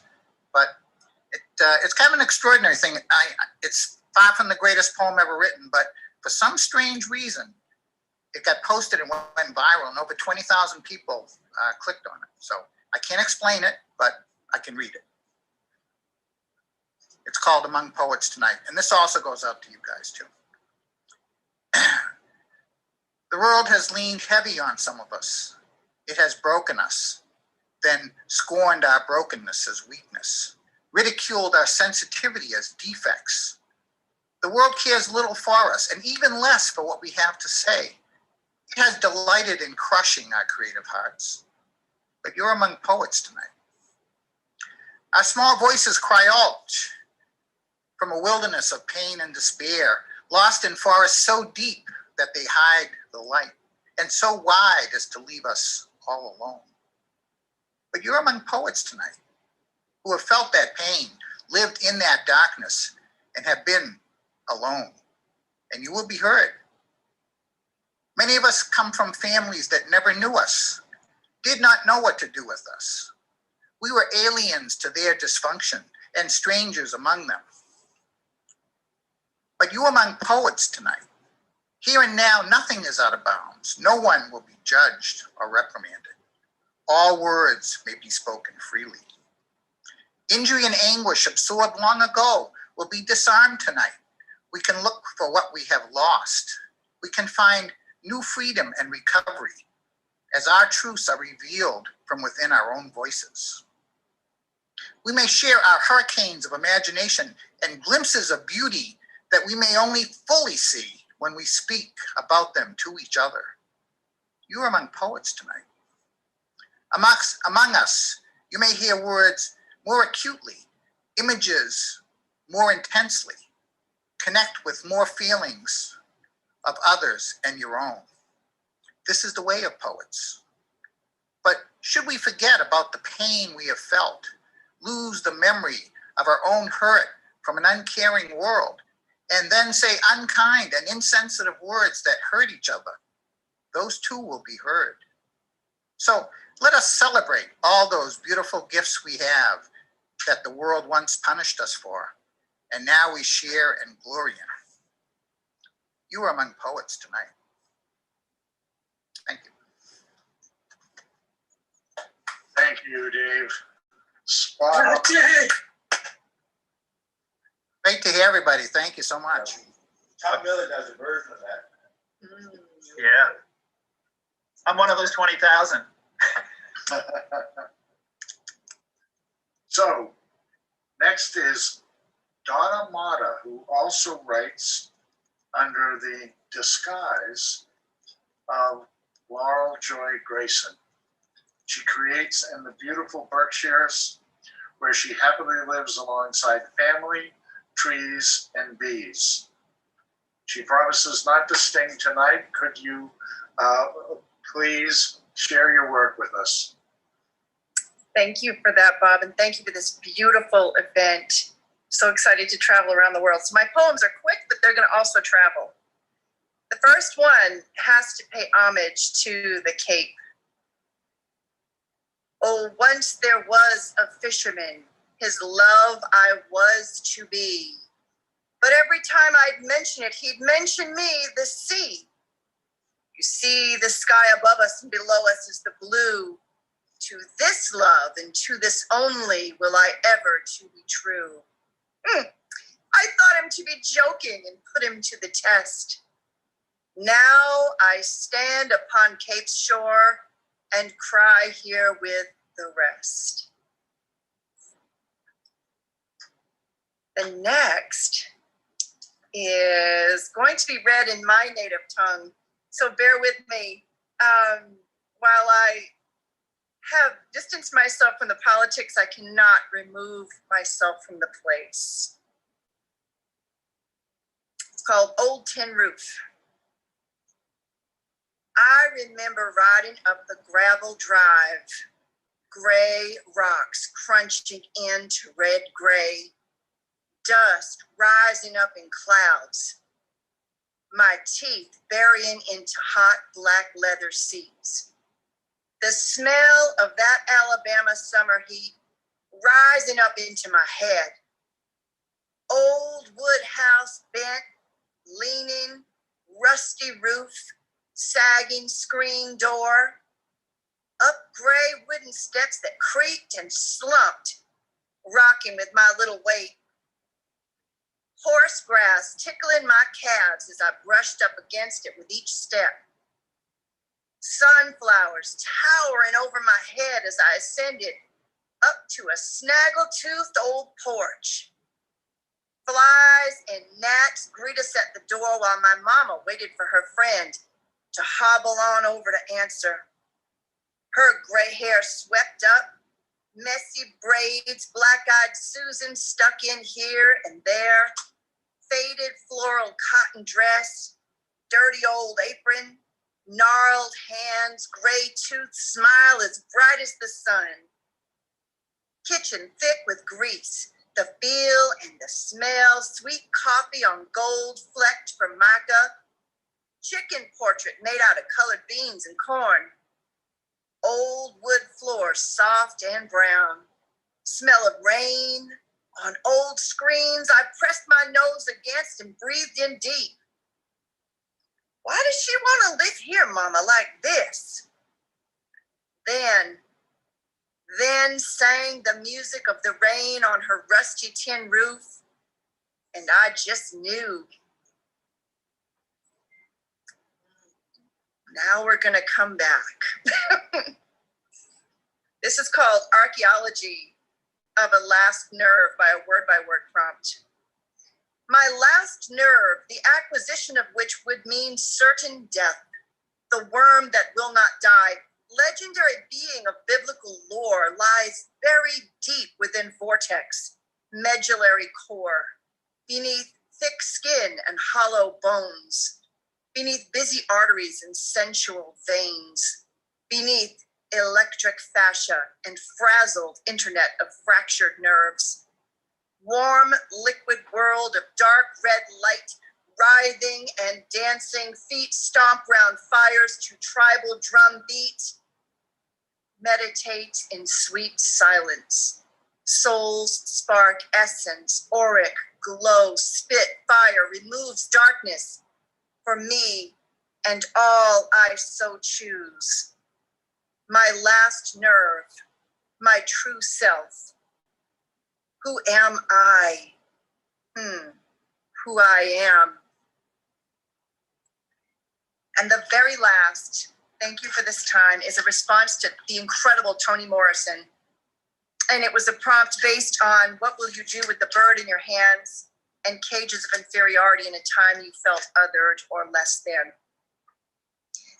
I gently slant on the edge of a dream, a stream. Spirals of light filter into my space through bottles of green glass, amber glass, red glass, blue glass, psychedelic kaleidoscope cast on cheap linoleum. Such grandeur on a trailer floor. Cystine meets Congolium. Strident lovemaking makes me wicked, I'm told, makes me crazy, too bold. I repented, returned, released, broke all ties, heart and soul, still thrust onto razors throb at the mere remembrance of the warm timber of your air as it thrummed and coursed over and through cords and pipes contained deep within your corpse, your body, your throat, your beauty that would radiate while curling and thrusting over and around and into and through mine, spiraling me loosely, rapidly pulsing me safely into the wholesome, warm realm of pitch black silk, piles and piles, layer upon layer, as words and tears and sweat mingled and traveled down vibratory path. From fevered skin surface, long fascia, over synapse, hot liquid moments to deepest heart, beyond skin and bone, brain and cell, each drop of essence processed, captured, stored in dark bottles, locked deep within vaults for later consumption. Blase theistic monotone drifts down from high altar, shimmies along on sunlit dust motes. They themselves spiral down to eye level, lifting now newly white skirts in genteel curtsies to revive me from memories that roil and writhe like seductive dark oil that lubricates dark recesses of my mind. Spaces I damn well refuse to vacate, evacuate, though to be purified it is demanded, commanded of me. Hidden truths and meanings of hands and feet breaking over holy fires. Repent, repent. The words of conversation that leaps and thrusts daggers, no, swords, no, the sword that separates bone from marrow. I am rendered, rent, left a mess. But the worm that will not die does not. Thank you. Thank you, Donna.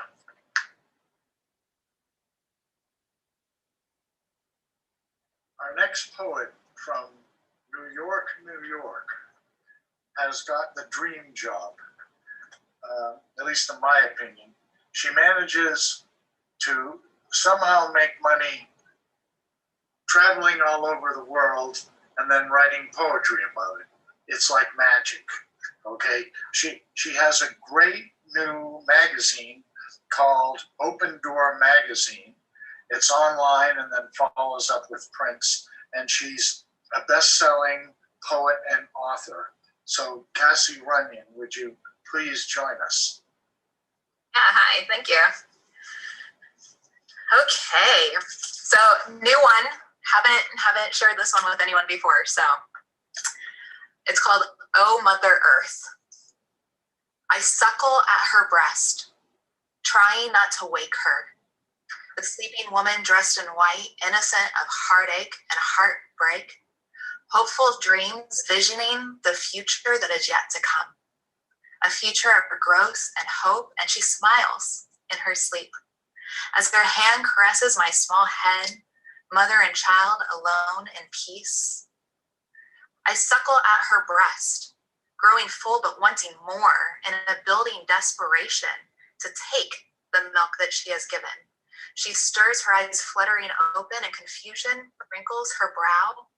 As her dress dyes from white to green, Her nipple is torn from my lips, my body pulled back by another child, a child like me, but different.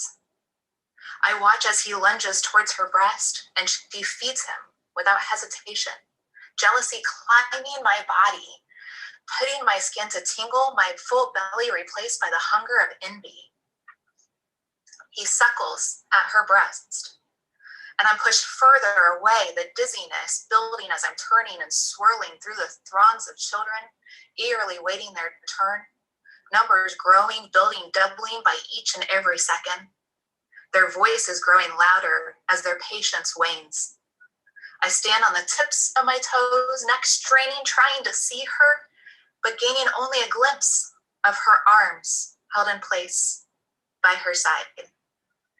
And the ripped sleeve of her dress turned red, the torn edge of silk held up above the crowd by a dirty hand, and the crowd cheers and jeers, their ownership desire unchecked.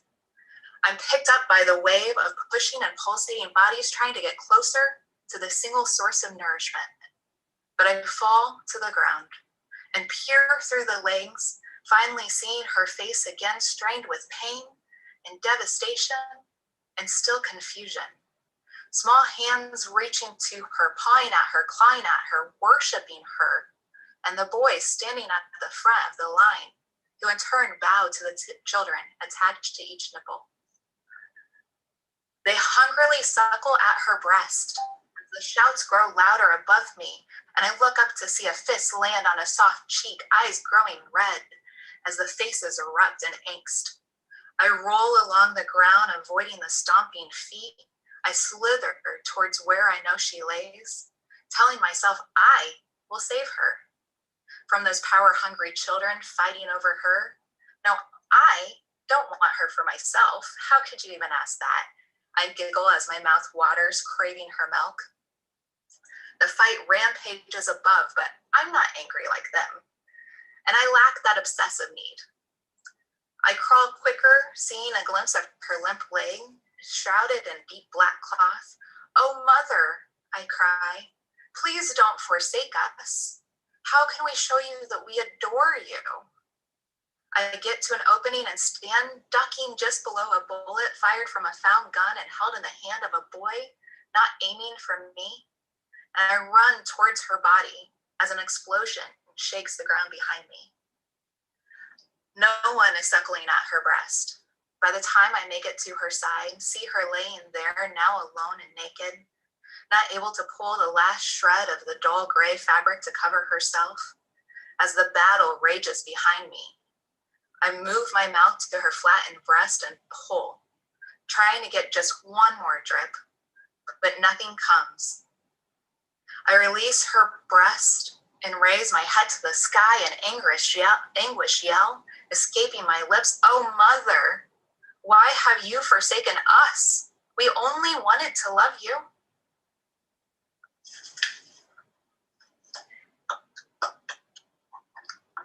Thank you, Cassie. Our next poet, we're bouncing a little back and forth in the Northeast here, is Priscilla Turner Spada, who is known also in the Merrimack Valley. She took a second in our Haiga contest. So she's a visual artist as well as a poet. Priscilla, could you please join us? Thank you, Robert, for organizing this wonderful day. It's amazing, just overwhelming. It's amazing. First, I'm going to read a poem that was written for Women's Herstory Month, and it's in a video that we did through the Actors Studio here in Newburyport. It's a villanelle, and we had to write about stalwart women, and I wrote about my mother. It's called No Car, No Problem, 1950s, with my sister. We rode and rode. It felt like flying when Mother brought us on the bus. The route we took was mystifying. A single mom, No time for sighing, she'd pack a picnic, make no fuss. We rode and rode, it felt like flying. The trip, 2 hours time, belying our fidgeting, delighted us. The route we took was mystifying. Around the bend, there, we are eyeing Nantasket Beach, the ocean bluffs. We rode the waves, it felt like flying. The Ferris wheel was like defying gravity. The downs and ups, the rides, arcades, so mystifying. Our hands and mothers, her stance denying obstacles, instilling trust. We rode and rode, she set us flying. Left to cope, since father's dying, cleaning houses, others' dust, was her route, but mystifying how she made life satisfied, juggling things to save a buck so we could ride, feel like flying. The routes she gave us, mystifying.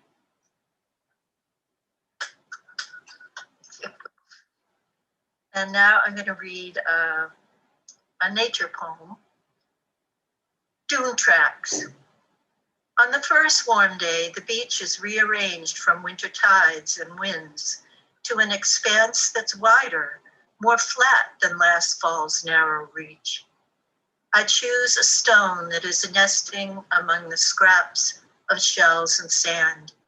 Sun glints off bright mica bands that stripe the smooth gray rock resting in my hand. 2 gulls are floating on shallow rills of breaking waves like bobbing boats. This feather you gave to me might be from their molting. Light accents its iridescence, white reflecting gold and green and blue, showing a silvery sheen, a flash of feathery pearlescence. We turn inland towards steep dunes, and right away we see the tracks, small skiddery marks that seem to lack an orderly pattern.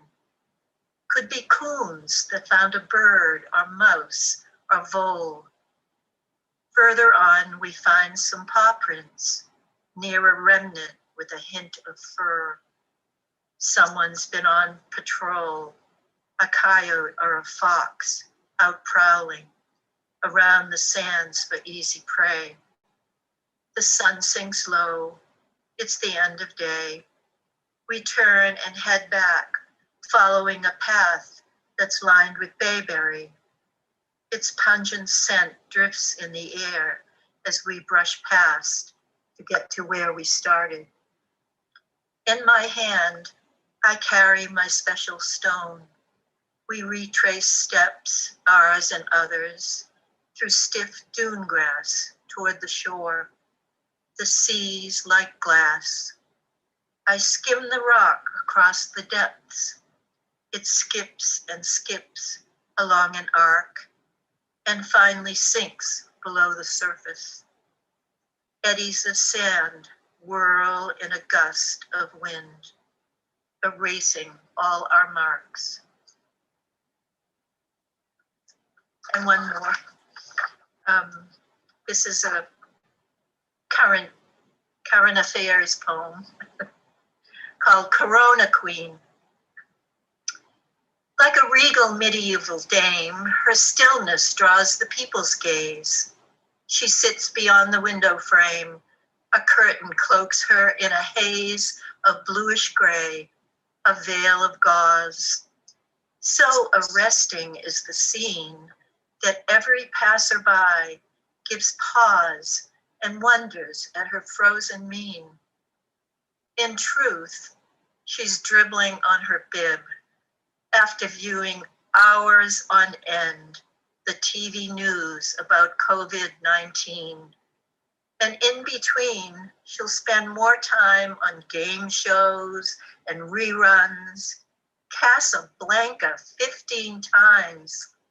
She's Ingrid Bergman, Irene Dunn, in an endless loop, a pantomime of life. She looks like she's been posed by Leonardo, caught in paint, immortalized, sedate, enclosed inside a frame.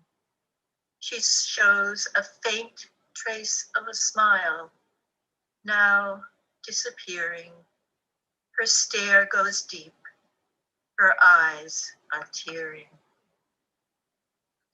Thank you. Thank you, Priscilla. Thank you.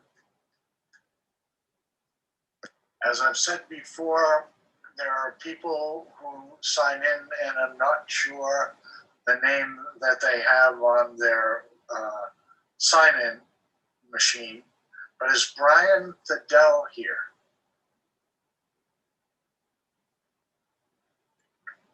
Okay, if he pops by, we'll let him drop in. Sandra Thaxter is also from up that way in Newburyport. She studied poetry, writing with Alfred Nicole and Rena Asplat. Her chapbooks, The Colors of Water, The Shapes of Stone, and Illuminated. So. I'm here. Okay, great. I'm unmuted. Thank you so much. I love this day. I loved hearing hearing so many people in their native language. I'm sort of a language maven. I've studied 6 and speak a couple of them. But I'm going to read from my second poetry book. The first one, The Colors of Stone, is very New England coastal oriented. This is a little more mixed, and I'm working on a third piece, which is about Gloucester some events in Gloucester between 1700 and 1750. The first poem I'm going to read from Illuminated is called Child of Your Dreams. This poem was a bit inspired by my reading the journals my father wrote when he was in the submarines in the Second World War, and how much he wrote about what it was going to be like when he returned home. And there's also this line in here about being spun out, which I found in an anthologized poem, which I can't remember, but it has something to do with looking at the stars and feeling spelled out. And it feels to me like, the way the universe organizes our DNA for us is maybe like the stars, or the way the patterns of the stars fall together. So that's in here too. Child of your dreams, spun out from your night sky, from your dreams in distant wars and seas. Here I am, dropped, cold, shivering on the wet sand, picking up pieces I find scattered and strange at the edge of the strand. I gather some, turn over each one in my wet hand, bits of glass and wood, worn, dark and smooth, bright pebbles and a scrap of paper. Did you leave me here without showing me where the beach pea grows, where to pick the sorrel, or how to sing out the snails?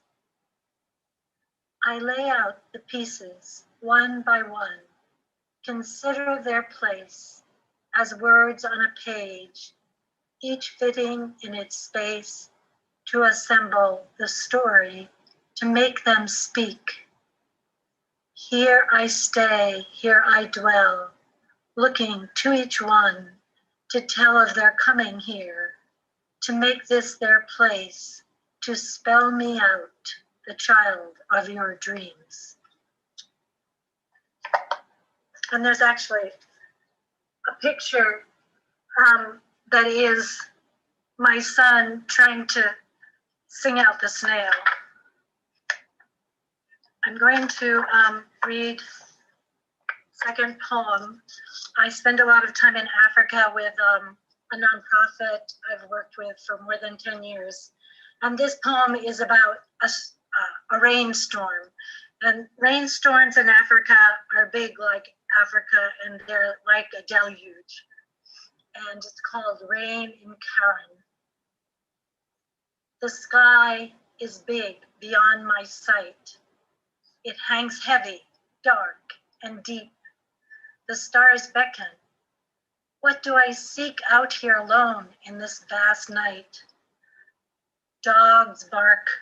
What do they hear? Thunder rolls. The rain is near. It's coming. Who is out there? As lightning cracks, I shiver with fear. Rain rolls out off the eaves, pounds the walks and bends the trees. No mercy here, no place to hide from rain that swallows all outside. Where will all the people go who hawk their wares along the street? Will the crowds flow in and out like schools of fish in rain and heat? A dog howls in his cage, birds screech in escalating rage. Water rushes down from croton trees, joining roaring torrents in the gullies. Umbrellas collapse, limbs bow down, the deluge drowns out all other sound. My heart is beating, waiting for the end. The trees surround me, ghosts, not friends. And the dawn, the cicadas' high-pitched cries build to a screech as the dawn arrives. Their urgent sound scours the sky. There is no time to let a day go by without being full-pitch alive, without taking up the song of the hive. But this is not the only chorus, listening to what the day brings for us. Ripe fruits drop on the earth and lie in beads of sweat, and dogs stare at the sky. Do I have time for one short one more? Sure.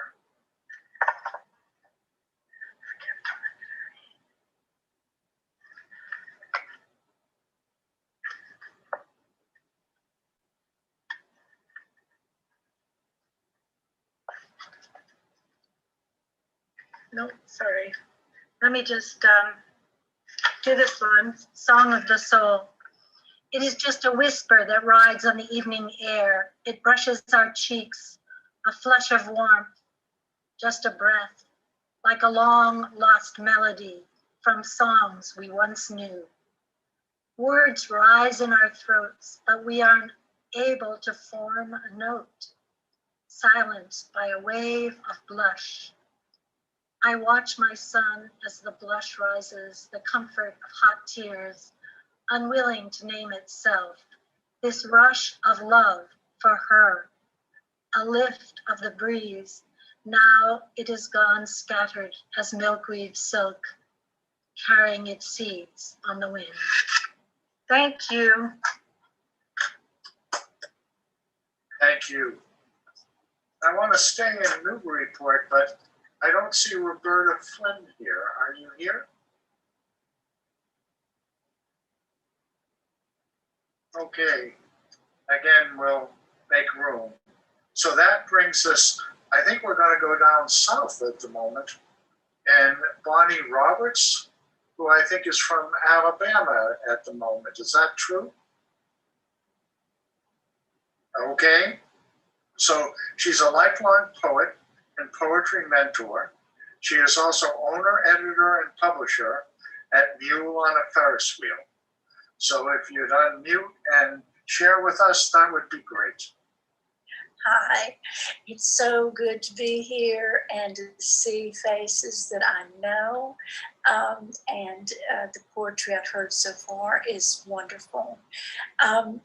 I came prepared today just to read one poem, but I do think it'll be like 2 minutes because both of these are very, very short. The first one I'm going to read is called Along the Midway. Climb onto life's centrifuge, ride for pocket change or for free. For whatever is in your pockets will fly away. We each have our compartment on this fairway ride, our bare place of metal, with men and women who have been drinking or slamming speed or going hungry and without baths to bar us and strap us in to keep us from flying away. We all face outward to the expanding universe. But when the machine is still, we can sometimes look over our shoulders and catch a glimpse of a soft blue sweater or a hand holding on, or the white of an eye 1 billion years old. The rest is the comforting whirl of darkness and stars and midway lights, tinny music, cotton candy, sawdust smells, and a painted horse, immutable, lacquered above our heads. Thank you. This is the poem I originally planned to read today. It's very short. It's about my father's love was revealed when he thought that he had lost his 2 daughters, my sister and me. We were swimming at Gulf Shores and he couldn't find us. And I find it interesting how fear so quickly can turn into intense anger or even rage. My father was a very loving man and he loved his daughters so much. This is called The Bottom of the Sea is Silent. The day we fell on the railroad track, Daddy gave us the whipping of our lives. His fear of losing what he most loved became the train that overtook us. Then there was the time in his blazing yellow swim trunks, like the sun itself had fallen into the sea. He beat and boiled the waves, his ray arms digging for us, thinking we were lost forever. His 2 sand dollar girls, adrift somewhere on the bottom. When we touched his back and he turned, grabbing us with sea monster claws, stinging and relentless instead of hands. At first, there was only creature fury in his eyes, not joy, and behind it, suffering that branded us forever with the unbearable weight of his human heart. He released us without a word, only the sign language of the red imprint of his hands and the warm sea hissing his love in merciful waves. Oh, Oh, wonderful. God. Wow. Thank you so much. Wow, that's right. Oh, come down to Huntsville and see them in Huntsville, Alabama. I'm not going to get over your poem for a long time. Thank you. Oh, thank you so much. Good to hear you again. I was trying to chat back, but I don't know how yet. This is my first Zoom meeting ever. And so, but it's good to see you. Very good to see you. The faces of Merrimack and my wonderful trip to the library.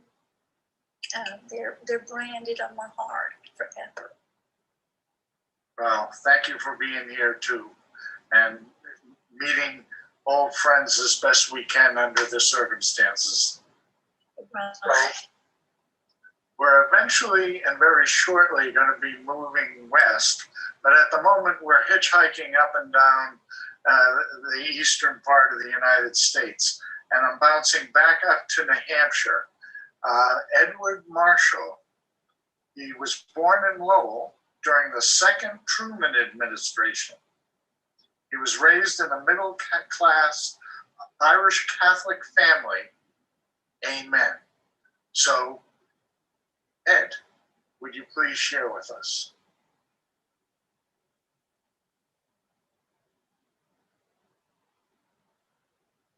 I see you there, but I don't see you. We have to unmute.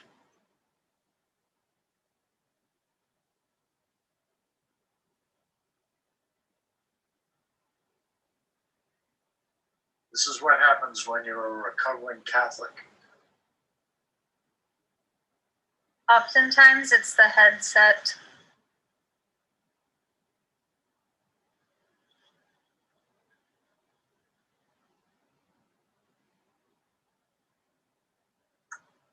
All right, how about we swap? And you work that out while I go to Sandra Williams in Rockport, who authored Moss on Stone and Time and Tide, and she co-chaired the first Cape Ann Writers Conference, Dogtown Writers Festival, Finding Words in Place. So, Sandra, are you here and ready to go? Yes, I am. Okay, thank you. Thank you very much, Bob. It's an honor to be here among poets tonight and a wonderful event, so thank you. I have several poems, short poems. The first one is sort of the inspiration for my writing, whether it's poetry, fiction, or essays. It's called People Tell Me Things. People tell me things. I listen, I see, I remember. Not lost to me, a casual thought, a memory, a mood, a moment shared, spoken in gaze or gesture. I fill in the blanks with imperfect truths from shards of stories that never finish what they have to say. I create composite effigies, patterns, themes, tales of grief and gallantry, magical thinking and illusions, doubt and faith, sorrow and despair, love and loss. Do I betray a trust, elevate to myth, redeem a transgression? People tell me things, and I write. The next one is a tribute to Rockport, Massachusetts, and all the little quiet coves around where we can contemplate beauty and truth. The coves quiet in the cold, a few gulls sweep the blue air. A wild sea flows from the horizon. It doesn't matter now, the chaos we have wrought. Losses suffered, changes to come cannot touch, taint the heart of things, the quiet, the blue, the flow, the deep. And this one is called Equinox. Finally, the sun, warm and golden, new leaves tender on greening branches. The cold winter in my bones ached. The coming of darkness every evening closed my heart. Then endless rain, more cold. Why? And I said I wouldn't complain. I wonder less often what purpose my life serves as I move more slowly, even in the warmth, becoming the dullness of winter, the fullness of summer. How vain and small such musings seem to me now. Two things keep me from sadness. Perfect cherry blossoms, each year they appear, fragrant and pure, and the sun's arc moving toward a midsummer sky. And the last one is a little, what I call a death ditty. It's questions and answers. Where will you lay your head? Deep in the forest where the wood thrush sings. Where will you leave your heart? In the high tower where the church bell rings. What will you leave behind? Loaves and fishes for the hungry poor. Where will you sail your ship? Over the sea to the starry shore. Thank you very much. Thank you. I'm going to bounce back to Ed. I see that your microphone is on. Hello, America. I was going to say earlier, Bob, I don't know that Ed knows you're coming back to him because he had taken off his headset. So I don't know if he was hearing.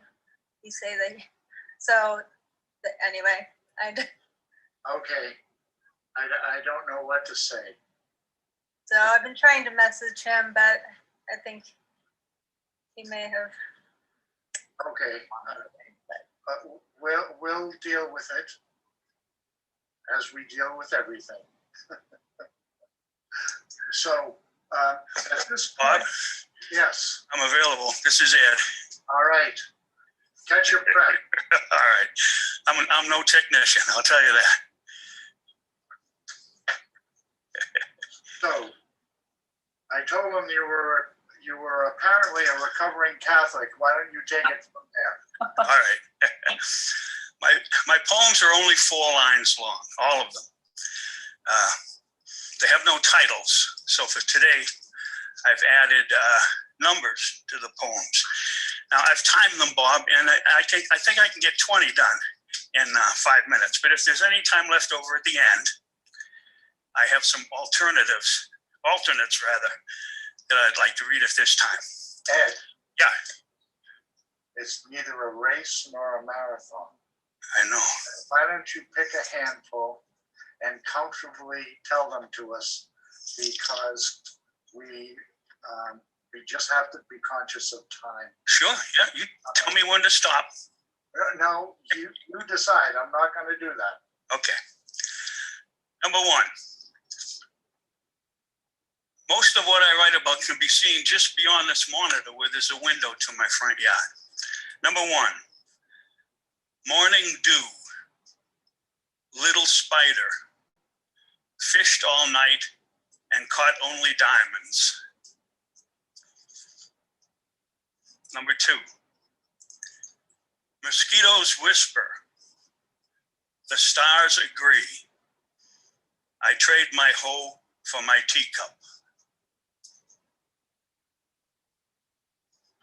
Number 3, the wind blows, the old oaks laugh. No umbrella have I in this acorn rain. Number 4, Mother Goose, Father Time, fighting for custody of my grandchildren.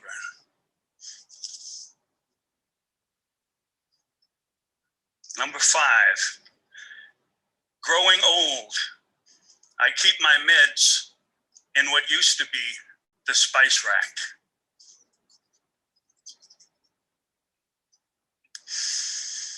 Number 6, midnight autumn garden. Only you, little bird bath, know it's raining. Number 7, nudist neighbors, herd feeding, birds all winter, mosquitoes all summer.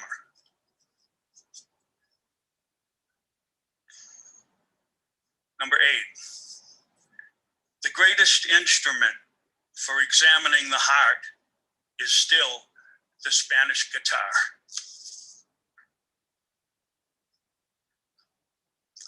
Number 9,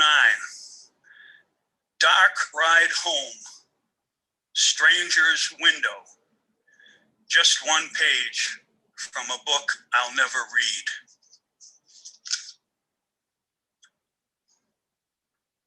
Number 10, Sunday church bells, crosstown rivals, volley gently just above my pillow.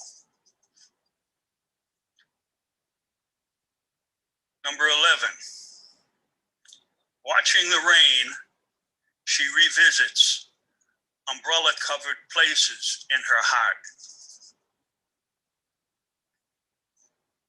Number 12, breakfast table, feeling the void between soldier's mom and tooth fairy.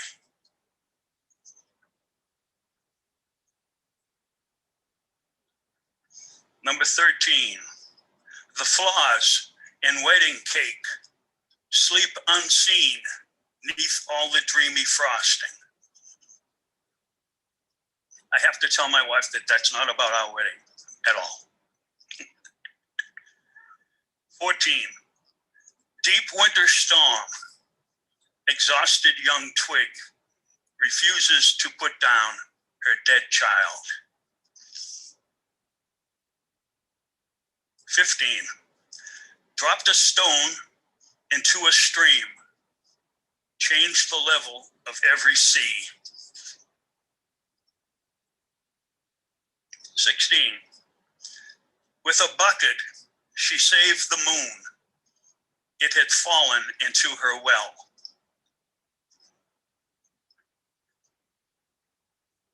17,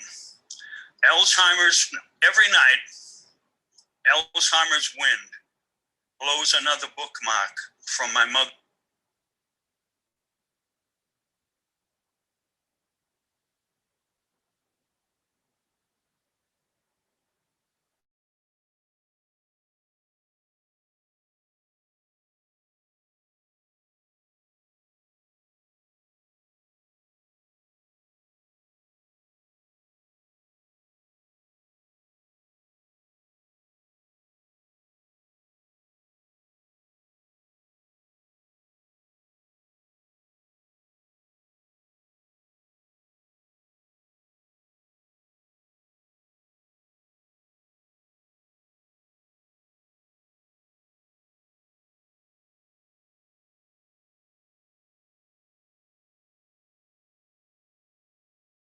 Where do I start?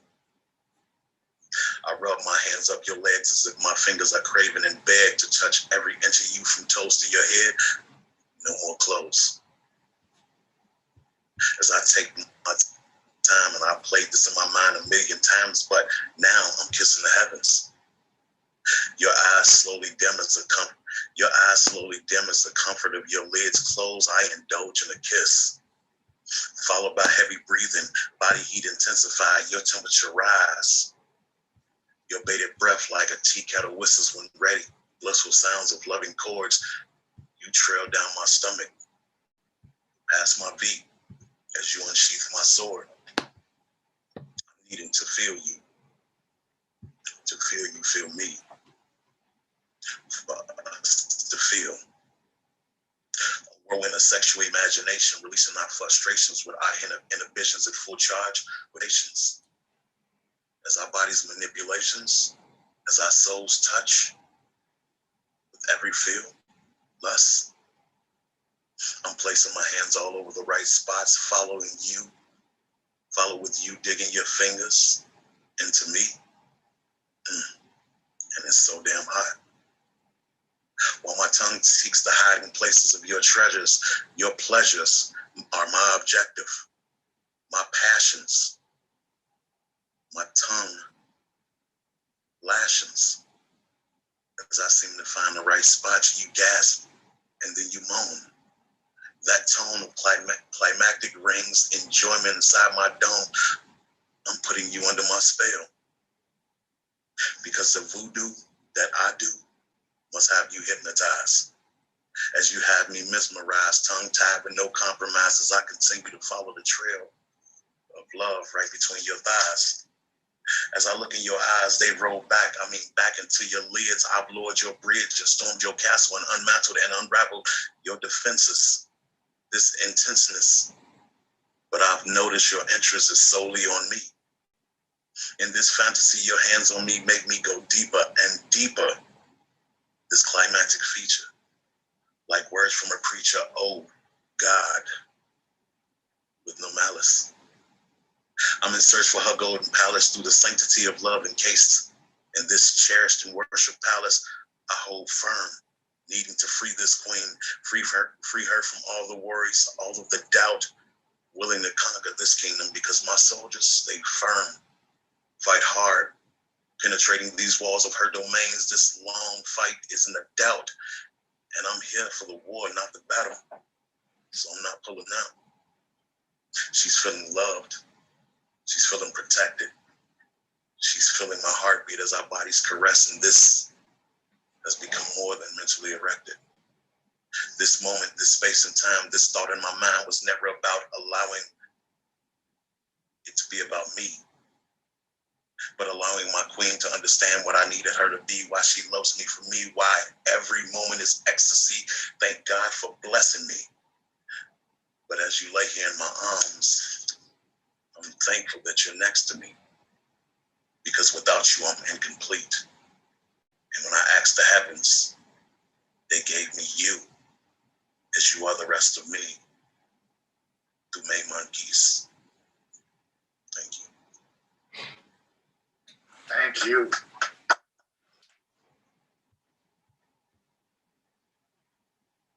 Amazingly good. Amazing. I love it. That was fantastic. Make sure you read the chat there, Davino. Read who?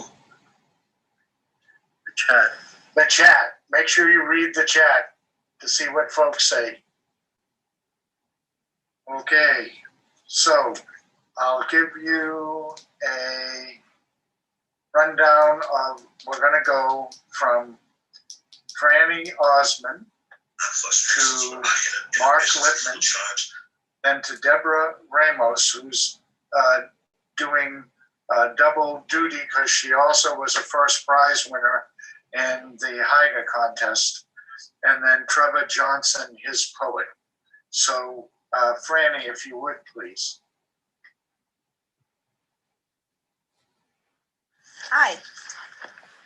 Thank you for organizing this and for reading and listening.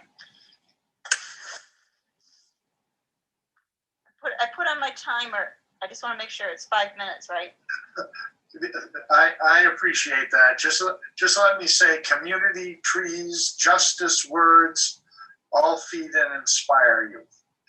You're actually 35 miles from the sea, which may be an advantage in the future, in Acton, Massachusetts. Yes. Yeah. I hope I don't get closer. So you're going to hear it ring in probably 4.5 minutes.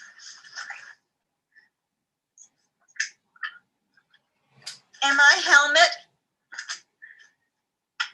returning the neighbor's dog after the walk, I catch my reflection in the tall window by the door, and I am agape.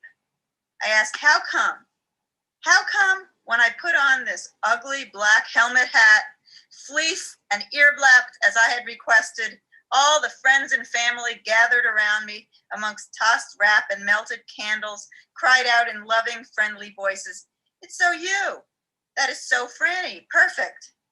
Darn it all, why is ugly practical helmet hat me? It is true I requested ear flaps, but the relatives didn't know that. I want a fashionable hat. The part of me that started the sentence, I'd like a hat for my birthday. Wanted a dotty acrylic thing, feminine, matching other accoutrements, something that says pretty, shopping trip, sidewalk. Have I gone practical and warm for too long? Are standards of beauty for me unique? Am I helmet?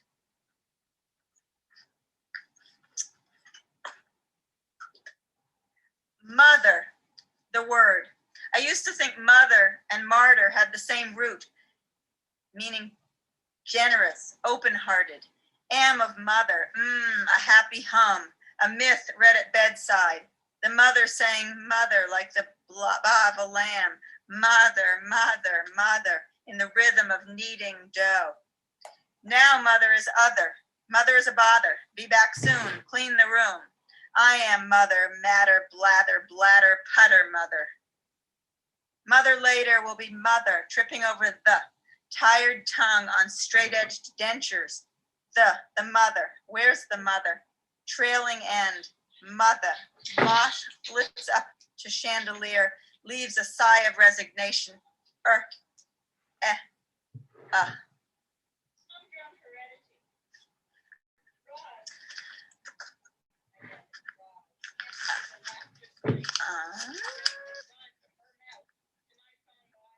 Humdrum heredity. Roz, my daughter, Roz, can't see the laughter strings that run from her mouth to my prone body in bed. She hums little scales behind the whir of the electric toothbrush. So far from what Grandpa Joe knew in shtetls and steerage and shoe factories. Yet he handed the hum to my father Marty, my father to me, and effortlessly, unnoticeably, I handed the hum to Roz. She has no idea I can hear her hum, and the hum tugs the strings that make me laugh on my pillow. A hello to Grandpa Joe and whoever hums before.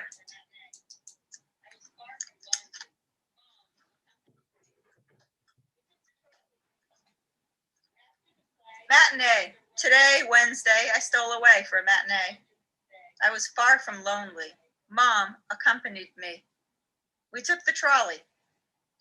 After the play, in which there was a ghost, coincidentally, Mom didn't stay. She went away again.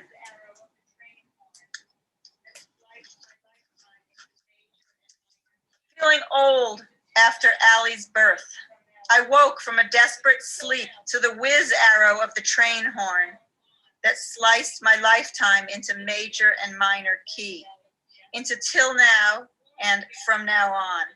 With the till now peopled and familiar, and the from now on a dwindling campfire lit today at the birth of Allie Jessie. Warm together in their uncertain futures, these this year babies ride, Allie, Josie, Noah, and Nancy's yet to come. My old kids leading the sensible and independent way in flip-flops on broomsticks out into the divided night. It feels like a goodbye.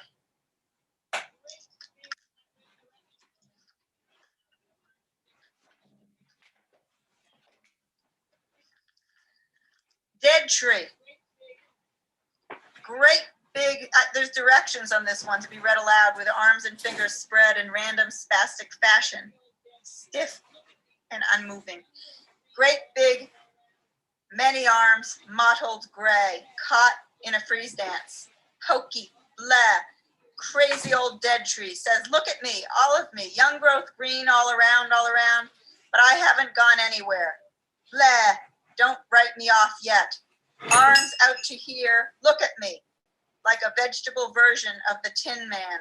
Big, crazy, pokey old dead tree.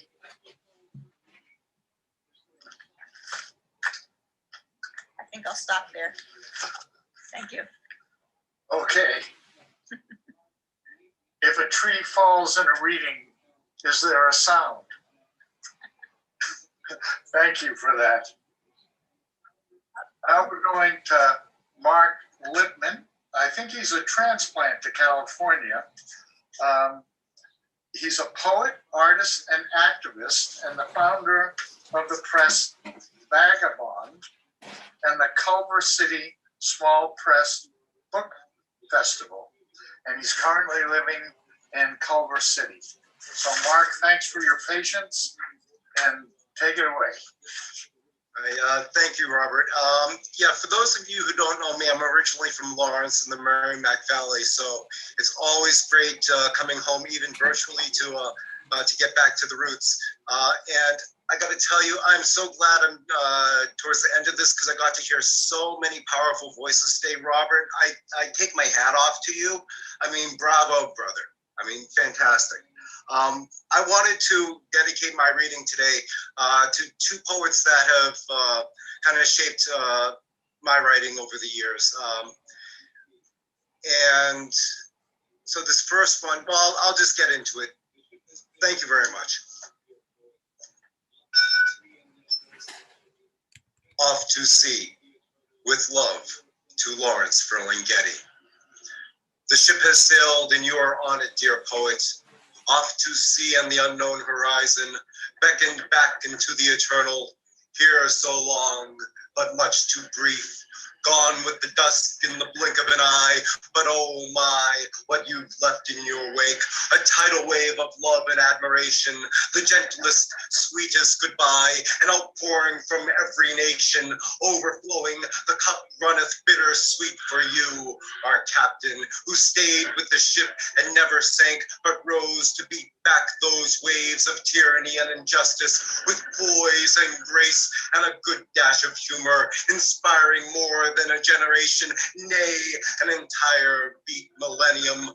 Your lighthouse, an entire city, a citadel on the beach of forevermore, aflame with words and heart and courage, the North Star of poetry, the guiding light by which all sailors may find safe passage past those jagged shipwrecked rocks to a safe harbor and welcoming destinations, alight with the fire of pure imagination that woos even the most dubious siren away from her cliffside lair, with songs of truth and beauty and love, lifting hope unto the air, filling your sails with the possibilities of all that yet remains undiscovered as your ship fades from view unto the vast ocean, calling you evermore to the shores of our hearts.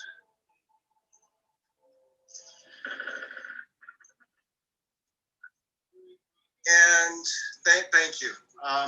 For the second one, I'd like to dedicate this to Amiri Baraka. Amiri Baraka told me last night that when they're dishing out the punishment, how much you receive will match exactly to what you're willing to take. If they kick you in the ass 3 times and you don't say a word, you can be sure that number 4 is waiting right around the corner. When you finally stand up and fight back and make a ruckus, that is when they'll take you serious. When they want to silence your words, you had better speak louder, just like Robeson did when they stole his passport, setting up a stage on the US side of the border while thousands of Canadians lined up on the other side to hear what he had to say. If they won't print your words, start your own publishing house. If they won't let you on stage, start your own theater. If what you've got to say is making them that uncomfortable, then you must be on the right track. When you're lying on your back, chained to the floor at the bottom of a boat, wondering how you got there, alone in the darkness, and they've taken your boom ba-boom away from you. When they've taken your boom ba-boom away from you, you know you're in some serious shit. It may take hundreds of years and generations for you to get it back, but you owe it to that river of bones lying at the bottom of the Atlantic to keep the fight alive. Injustice never goes away. The struggle is always with us. The only question is, what are you going to do about it? Thank you. And thank you for letting me share here today. Oh, thank you for sharing. Great, Mark. Great. And when we can travel, come home. So, for sure, I love getting back east. Deborah. Yes. Knows. She's from San Diego. She's a poet, a writer, an artist, a photographer. She hosted readings at the Poetry Bench in Balboa Park. Now that was pre-pandemic, and she's now on Zoom, and she's the author of several books. She was a feature at Open Mic, and I'm glad to see you again, Deborah, please. Thanks for having me, Bob. Yes, I'm in San Diego and I live near the borderlands. So I'm going to read a poem about the family of 3 that was crossing the Rio Grande, and the father and the baby drowned in the river. And we have a group here in San Diego called Border Angels, and they go out in the desert and they leave jugs of water and blankets and food and supplies for those people that are crossing the desert. And oftentimes the Border Patrol will go out there and dump the water and take the supplies. And we're still having a crisis at the border here. I live near Tijuana, just about 20 miles from where I live. Summering in the desert. They told us safety is everywhere. So we started walking across the desert, my family of 3. They told us water is everywhere, but we only found tipped plastic jugs emptied onto the dusty sand. They told us asylum waits on the other side. When we reached the river's edge, we listened for the angels to sing us over, but all we heard was the scorching howls of coyote at our heels. Where were the sacred flute players, the divine labyrinth walkers, the drumming goddesses? They were at $1,000 island retreats, healing their inner child, becoming mindful, tapping into their true selves. They were learning to chant prayers to protect us and guide us to a better life. They say love is everywhere. God is everywhere. So I looked for stacks of heart-shaped rocks, for heart-shaped fluttering leaves calling us to cross over. While enlightened saviors were drowning in sound baths, my baby was drowning in the river. Mi corazón was drowning in the river. Love abandoned me on the muddy bank. And now I spend every morning giving birth to a broken heart. I spend every night grieving, weeping, regretting. And in every dark life before me, I will spend bathed in tears, knowing and never knowing why love was a ghost that day. Thank you for listening. I have another quick one if you want to hear it. Lips sugared in coral rose ring the cocktail cigarettes and inhales the honeydew night. Pry me open like a wishbone until the blush floods between my legs. Funnel me like prayer beads with your dark confession. The holy communion of skin and sweat smolders in secret tunnels, leaving our smiles wet and weary. Thank you. Thanks for listening. Thank you for being here. Wonderful stuff. Can I? Next have Trevor Johnson, who's known as his poet, and I'm looking forward to this, so please take your mic. This never gets easy. Of all the interviews, speeches, and talks I've given, this will never be easy for me. Mothers can say so many things about their children, things a mother will never forget. I can remember so many things about my boy. I remember when he was born and how I counted his fingers and toes, the brightness of his eyes and the beauty of his nose. His head was perfectly round. He was a good baby. He was my very own precious jewel that had been found. I remember how his smile would light up my day, and when his teeth came in, they were perfect, I would say. I was so young. Mama helped me raise him. He was spoiled, rotten. Yes, he was. We loved him so much. Emmett Till. He could be so silly at times. And he could be a little boastful and loud. See, we taught him to be unashamed and proud. He was always joking around and always had something to say. Unashamed and bold. That was the Chicago way. We may have been a little citified, but we never hurt anyone. He and I were so close. Almost like brother and sister. When we moved away from Mama, all we had was each other. You know, I thought I would have him for life. I never imagined so early I would be forced to say goodbye. My son had just turned 14 when I sent him off to Money, Mississippi. It was the summer of '55 and the ways of the South, full of hate. But I never imagined that much hate in my life. So much hate causing so much strife. He left his watch with me that day in August, and he kept his ring with his initials in it. It was his daddy's ring. I remember he wanted to show it off to his cousins down in Monday. Who knew it would be used to identify him one day? The whole world saw that ring. You know what almost killed me when I saw him? When I saw what they did to his face.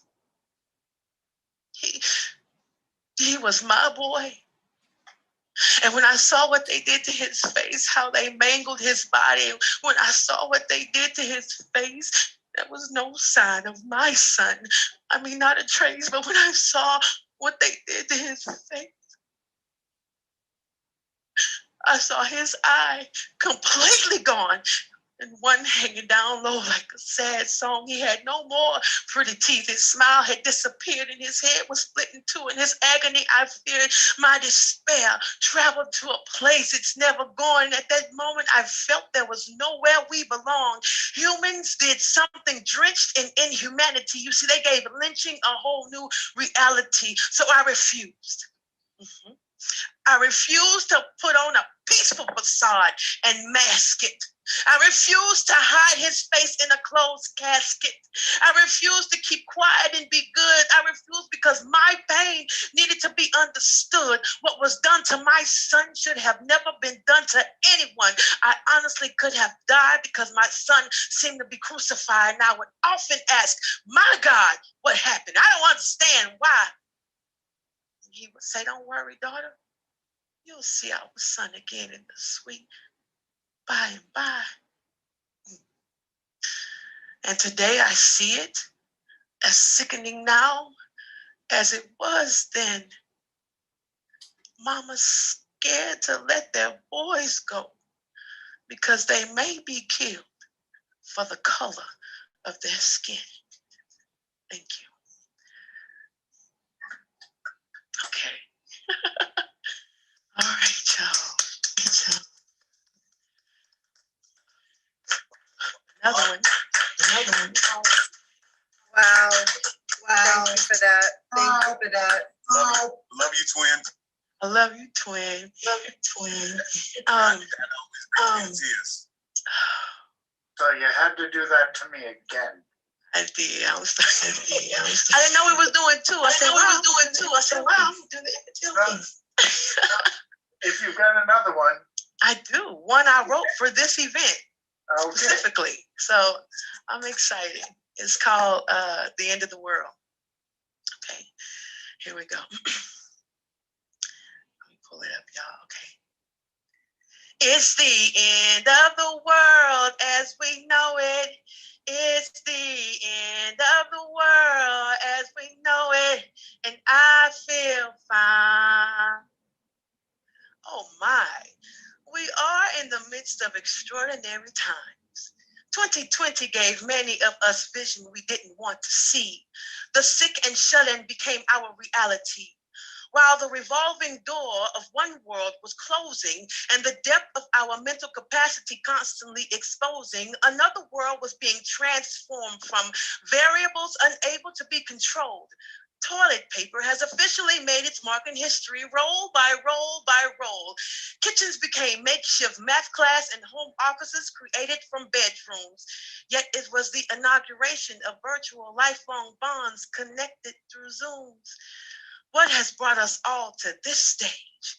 Lend me your ear while we poetically engage. The school halls closed. There was nowhere left for the wallflower to fit in. We were all bullied by the same deadly infectious villain. Forcefully, we forfeited the manual labor of basic physical contacts like handshaking. We had quality time to investigate that which we were all forsaking. No friendly hugs, no mistletoe kisses. And we remembered the simplicity of starlit wishes. There was times I was haunted in my solitude. Sometimes I failed to show up, y'all. I didn't mean to be rude. The people became thirsty for a normalcy they wanted to return. They searched high and low for a scapegoat, so the stakes began to burn. Was it the apocalypse or an assimilation? An unbiased rival, this Goliath affected every nation. I've seen the desolation of spouses who ached for the sweetness of their mistresses inside pieces. Was the pandemic the crude step-parent to pandemonium?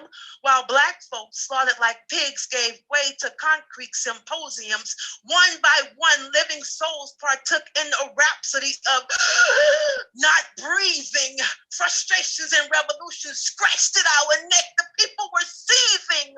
We saw age-old, familiar, filthy stains of color-coded injustice in digital view splattered upon patriotic gust of red-hot crosses, white pointy hats, and skies of blue.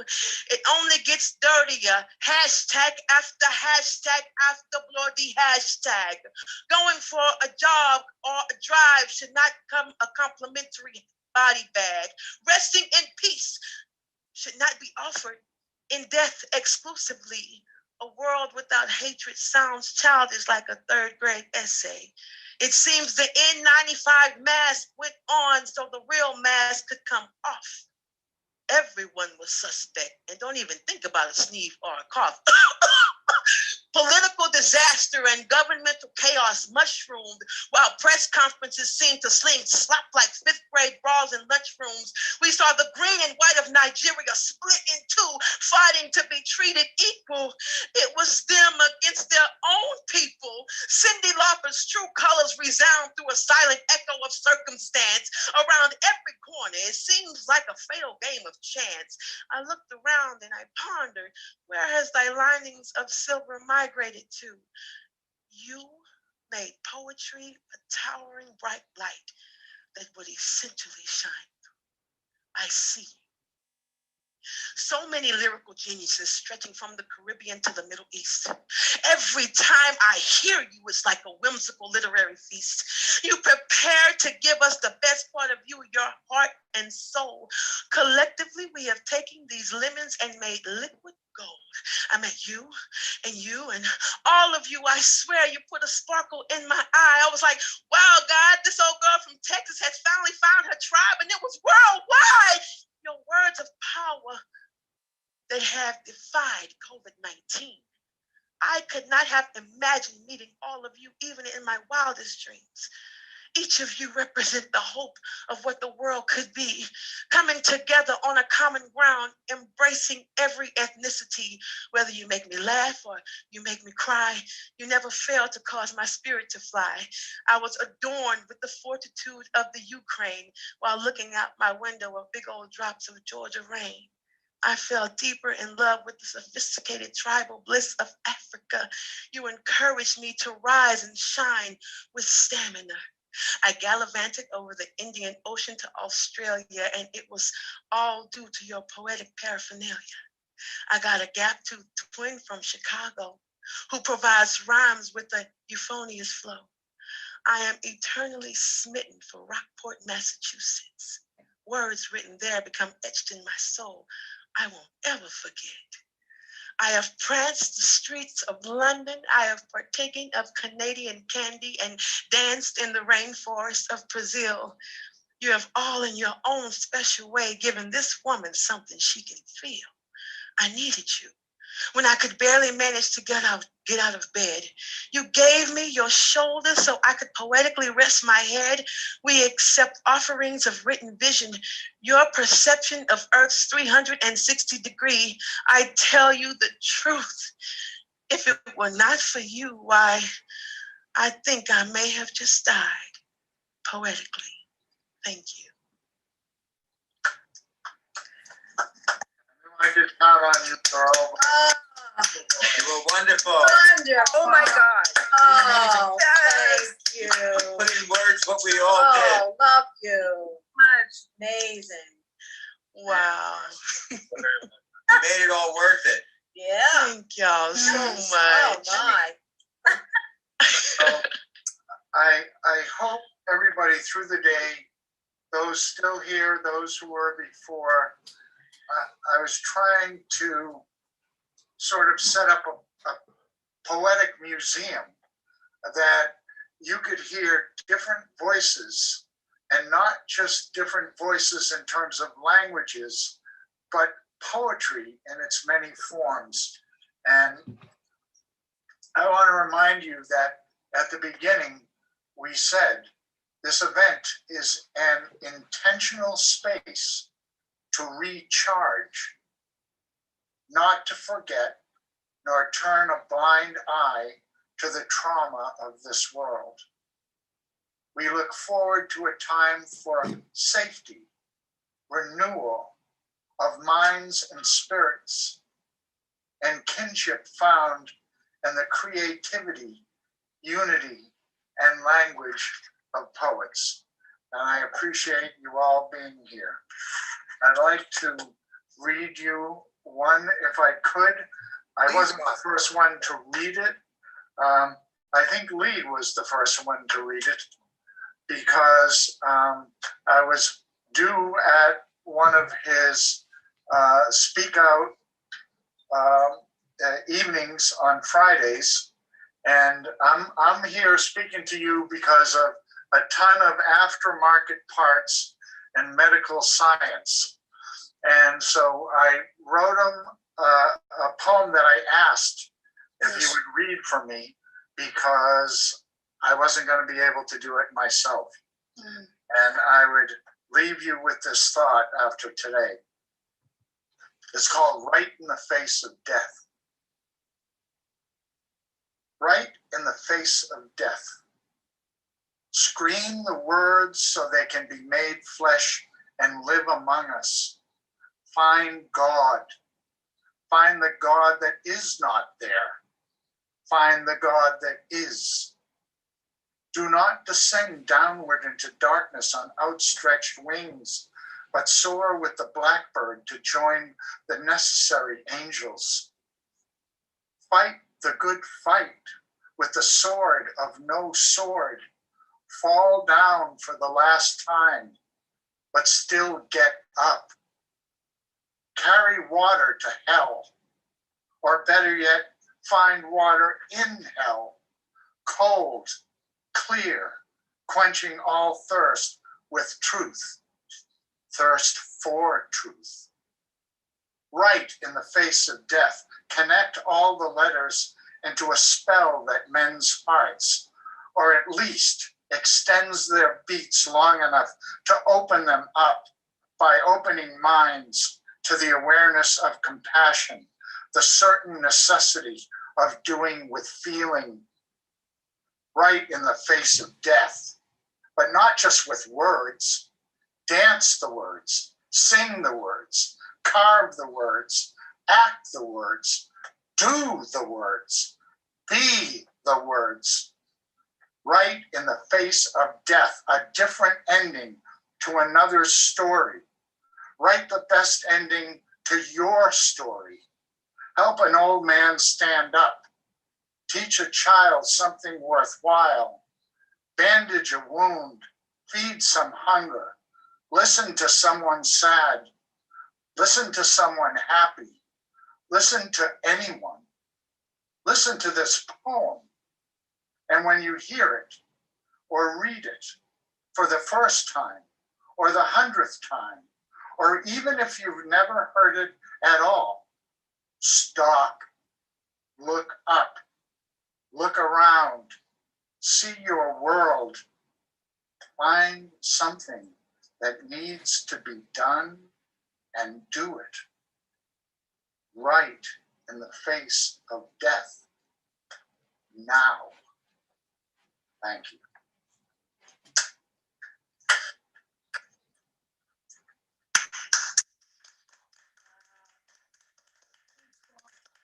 Thanks, Bob, for reading that. Wonderful stuff, and thank you so much. Thank you so much, Bob. My God. Thank you. Yes. We have a family. We also have our families, but this kind of connectedness, I'm convinced, is the energy we need in the world.